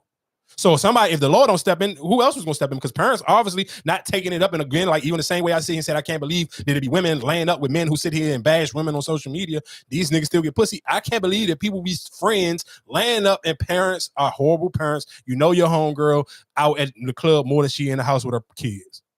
But you still friends with her. You still even sometimes even go out with her on the weekend or catch a happy hour with her or whatever the case may be. So I'm glad that the PG County law enforcement is stepping in and they're going to start locking some of y'all kids up. I hope they start locking some of y'all up with their badasses. What else is going on in the world? We talked about Cam Newton. I feel like we talked about Michael Irvin. Oh, yeah. Oh, matter of fact, damn, I forgot how to talk about this. Oh, yeah. Shout out to Joel Embiid. Joel Embiid has done something that, again, I think some rappers probably should do. And I probably should have talked about this way earlier. But Joel Embiid, basically, I wish it was a video of it, but I guess it was a writer, a Philadelphia news reporter or writer. And he basically, I guess in some interview, I guess because, of course, you know, Joel hasn't been playing recently or whatever the case may be. So the reporter wrote some wild shit about his I believe his brother just recently passed. Yeah, he recently referenced Joel Embiid's brother who just passed and about his son. I don't know what's going on with Joel Embiid's son, but I know his brother did just recently pass. And Joel Embiid, he got in the nigga face and pushed him. At first, people were sitting here saying it was punches, and that's why people was like, "Damn, let us see the video." But then, what's the new dude who took whatever the nigga who retired at ESPN, what is his name, Shams or whatever? He came out and said that Embiid didn't punch him; it just was a little shoving match. But just be clear, Joel Embiid is a big nigga, so I can imagine if you are a regular news reporter or writer, you probably like 5 foot something, and Joel Embiid like 7'3". So Joel Embiid even just pushing you probably gonna feel like 9 times out of 10 like the average person punching you. But I respect Joel Embiid for standing on business. Like, nigga, don't like what do my kid or my deceased brother who just recently passed got anything to do with me playing basketball? Like, nigga, keep my family on your Will Smith shit. Keep my family name out of your mouth. Like, be respectful. Shout out to 50 Cent for turning down the $3 million performance. Donald Trump was trying to get him to perform in the rally at Madison Square Garden and offered him $3 million. He turned it down. I guess the last real big story before I get out of here tonight, Tom Brady. Tom Brady and his ex-wife, of course, they were together for 14 years, and they recently just got divorced in 2022. And she got pregnant by her new boyfriend. Her new boyfriend, of course, and this was the gentleman. If you watched the Tom Brady Netflix roasting special, that was the gentleman that they kept referring to, making jokes about it because it was her jiu-jitsu trainer, and he got her pregnant. So she is pregnant now with her third child. Of course, her and Tom Brady got 2 kids together. So my question to y'all would be, would you feel some type of way, or how would you feel if you was Tom Brady? Y'all was together for 14 years, and of course, the main reason of their divorce was because Tom Brady couldn't stop playing football. He was so in love with the game, he couldn't make time for her like she was looking for. And then, of course, like most women, if they can't get attention from their husband or their boyfriend, they'll go get it from somewhere else, and which this woman did, and that's how she ended up cheating with her jiu-jitsu teacher. So now she's looking for a kid. Would you feel some type of way knowing, because realistically, you're talking about that divorce probably was just like you almost like it really ain't never. It's like a year in between. So 2022, it kind of was still probably lingering in 2023. So you talking about this 2024? Now y'all got a fucking kid. Would y'all feel some type of way? Nope. Yeah, we done, right? Oh, y'all some different type of motherfuckers. I would definitely feel some type of way. I ain't gonna hold you. I mean, you already got 2 kids with her, right? They got 2 kids. Yeah, they right? got 2 kids. So what am I mad for? We have 2 kids. But damn, that was like super. Like you couldn't get like if no, I would be mad. I would be upset if you left me because I couldn't have kids or something. You know what I'm saying? Like something like that. I could see you being in feelings, but why would you be in your feelings? She moved on. I mean, because you Tom Brady. Like you the niggas be calling you like you supposed to be the GOAT of fucking the NFL, and then your fucking ex-wife, as soon as y'all done, she get pregnant by a fucking the GOAT a karate of teacher. Right, you said I'm the GOAT of NFL football. That's my thing, but not me. I might not be the ladies' man. You just with me because I was Tom Brady. So now I wouldn't feel no type of way. Oh shit, I'm still Tom Brady. I still got all these damn rings. Oh, you know what's so crazy? I heard this nigga over talking in the gym, right? And this is a crazy thing. I meant because it's kind of go hand in hand with this. No, this nigga was literally, he was in the joint, he on the phone calling his weed man. And he like, oh man, you on this side of town, whatever the case may be, man, you got with it, is our bill clean? So I guess the dude said, yeah, it's clean, whatever the case may be. So he's like, oh man, you on this? I'm trying to link up with you. Let me call my girl real quick. I think she got paid today. I'm trying to see if she gonna loan me $80. And you know what's so fuck? When I heard this, I'm like, bro, a nigga could ask his girl to loan him $80 so he can get high. And I can't get me no pussy, dog. I'm not gonna lie. I was fucking mad as shit that this bitch gave this nigga was gonna get this nigga $80 so he can get some weed. And he called her like, boo, man, you think you could loan me $80 until Wednesday? This was on Friday at the gym, Friday night. You sitting here calling your girl asking her about $80 to get high. This bitch said, yeah. He called her, man. She said, yeah, dog, I'm gonna meet up with you as soon as I'm about to leave out the gym. I'm not gonna lie, I was mad. I'm like, I can't believe it's bitches out here giving niggas $80 to get high. She might be getting high too. Who give a fuck? What the fuck? Nah, dog. That's the fucking foul. You cannot borrow $80 from your girl to get high, dog. That sound like some kid shit. Like when you was 16, maybe. But fuck nah, dog. How old do you look? I don't give a fuck. He old enough to be in the gym by himself at fucking nighttime. Nigga, I don't give a fuck. He wasn't 18. Nah, dog. Fuck no. It's no way. I cannot believe. And that's the shit to be blowing me. Like, that's why the end of, again, the biggest takeaway if you get from anything from else on this fucking episode, the internet is full of shit. The real world, bitches is really out here tricking on niggas. She gave this nigga $80 to go get high. I cannot imagine you say I couldn't. Maybe I just couldn't be a woman. Well, what would be okay for you to get $80 from? Like, would he say I need $80 for a parlay? You'd be okay with that? I still wait. Fuck no, I wouldn't be okay with you asking me for $80 for shit on the fucking Friday night. No, nigga, wait until Wednesday when you get paid.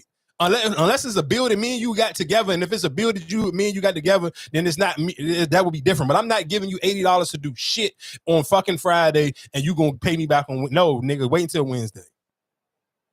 Especially for some weed. What are we? No, man. Ain't no way. You're not borrowing fucking $80 from me so you can go get high, dog. Hell no. And she probably do smoke. But who cares? Like, nah, man, fuck no.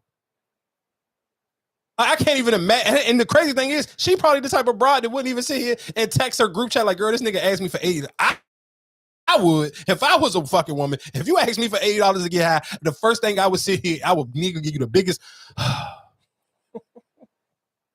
Are you for real, Jerome? Hey, why do you need $80? You need that much weed? I would be giving you all of that. It's no way in hell I'm sitting here. Nah, I could not believe I heard this. And I'm like, this nigga was geeking. He called his man like, man, I'm gonna call you right back. And then I can't even be like, if I'm the plug, I'm like, nigga, I want the 80, but I would be looking at you like a lesser man. You just had to call your girl and ask her, can you borrow $80? If you gotta borrow $80 to get high, you shouldn't get high.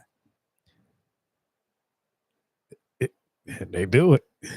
That's crazy, man. Shout out to niggas out here just got the sweetest bitches in the world because I need one of them. Damn, I guess the last story before we get out of here. Drea, of course, is Jalen Green's baby mom. I had a clip. I hope I got the clip. As much as that shit was all over the internet and they was talking about it. Just real quick. So what's Gilbert Arenas' old girlfriend or baby mother? What's her name? Laura Galore, whatever the fuck her name is.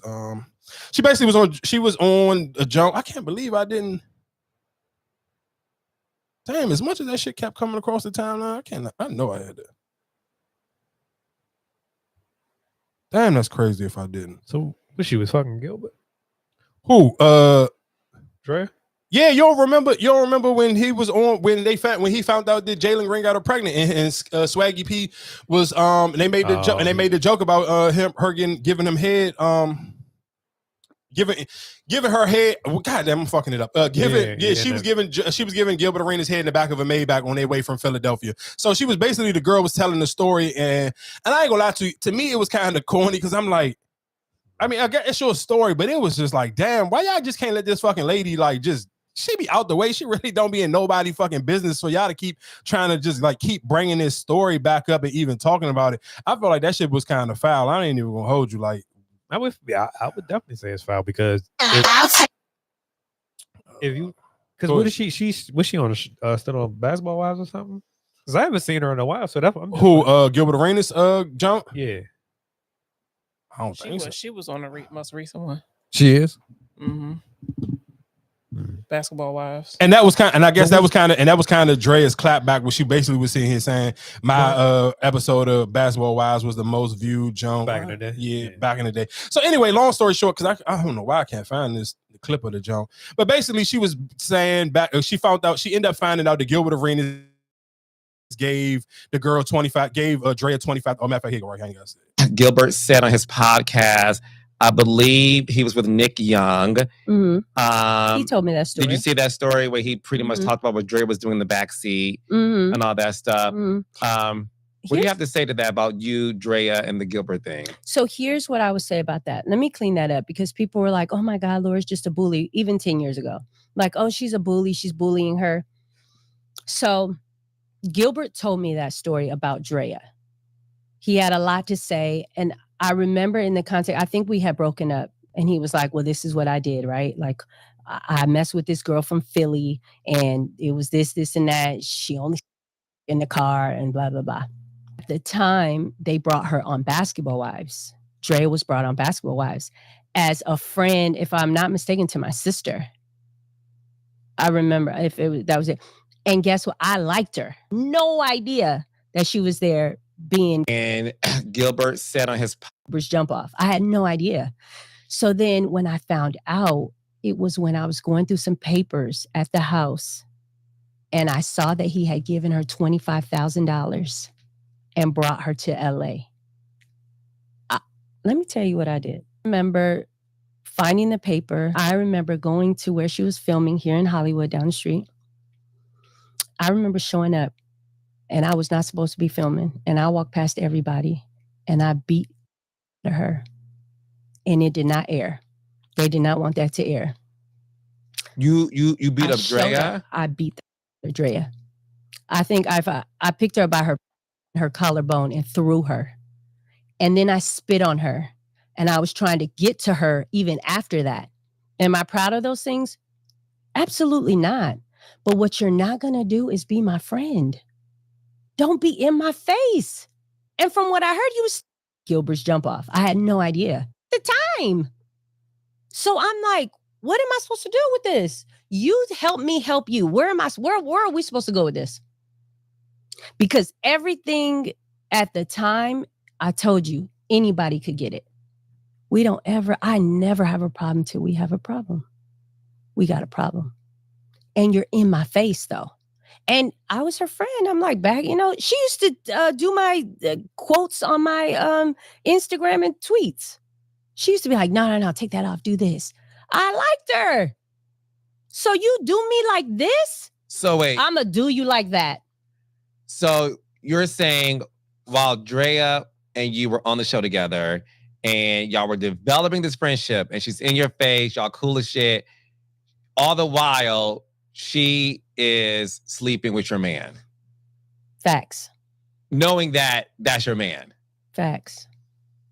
The time. All right, so real quick to shoot Drea some bail. She did come out and sit here and say that a lot of that was the extra sauce and a lot of that didn't happen. Because I guess her clap back to that was, one, she didn't know that this lady and Gilbert Arenas was even dating. She said she didn't know, she wasn't familiar with her, she didn't know who she was. And I do think sometimes, again, kind of going back into that conversation when we were saying earlier about when I was describing Young Thug's dating situation when it came between Jerica and Mariah the Scientist. I don't think if you don't live in this world, of that like loving hip hop, basketball wives, Real Housewives, if you don't live in those worlds, I can understand how it's easily for you not to know who some of these people are. So kind of shoot Drea some bail where she kind of like, bro, I didn't know you. I didn't even know your sister was your sister.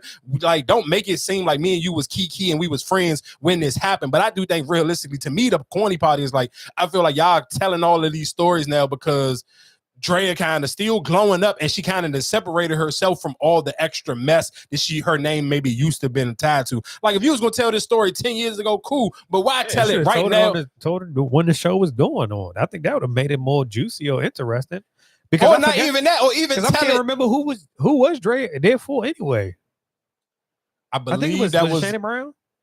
I don't remember. I don't know her. I'm not even sitting here about. Only thing I know about Drea is she was the girl who said you can erase your whole phase or whatever the case may be, or your whole facts. That's it. I don't know nothing because I never watched none of those shows, so I don't know. Like I'm not super familiar with. I know who Drea is, but I don't know. I'm not familiar with her storyline. But my only thing of it is, why wait this long to sit here and bring these shits up? I mean, of course, you want somebody podcast, you're doing an interview, cool. It happens. Like I'm not about to sit here. That's what podcast is made for, especially if it's an interview based junk. You want people to come on there. You want them to tell stories. But my only thing is like, damn, you could have told this story any other time. I just feel like they do a pile on Drea is because she kind of, like I said, she out the way. She got her a young boy. She got pregnant. He got him a extension. So it's now it's kind of like, hi, you want Kiki and just like try to bring her name back up on because why? Because her name is still hot online and you kind of want to kind of like shit on her a little bit or sun her a little bit to make it seem like, yeah, she popping. She might be pretty, but I beat her fucking ass. And she don't look like she can fight. So, I mean. Yeah, that's fucked up. I ain't gonna lie to you. That would be kind of considered bullying. Yeah, I'm not a fan of that type of bullying. But again, like I said, if you made it this far in the episode, and hopefully if you heard this on Tuesday or if you are watching this on YouTube, go out and vote. Again, I don't care who you vote for, but still vote. Like, just don't be one of those people who just be like, I don't care. Like, bro, just vote.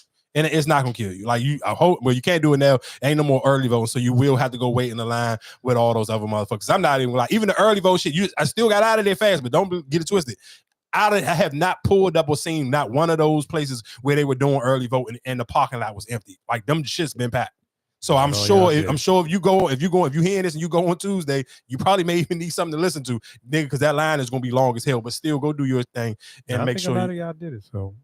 So make sure you sit here and vote. Like I said, we're here each and every Tuesday. And of course, if you're watching this on YouTube right now in real time, this is Sunday night going into Monday morning. But like I said, each and every Tuesday, we are on all podcast app. And like I said, if you need something to listen to on Monday before Tuesday, you can always find the live stream on YouTube, on the Vulture Podcast YouTube page. Like I said, like, share, subscribe. We here each and every week. I appreciate y'all.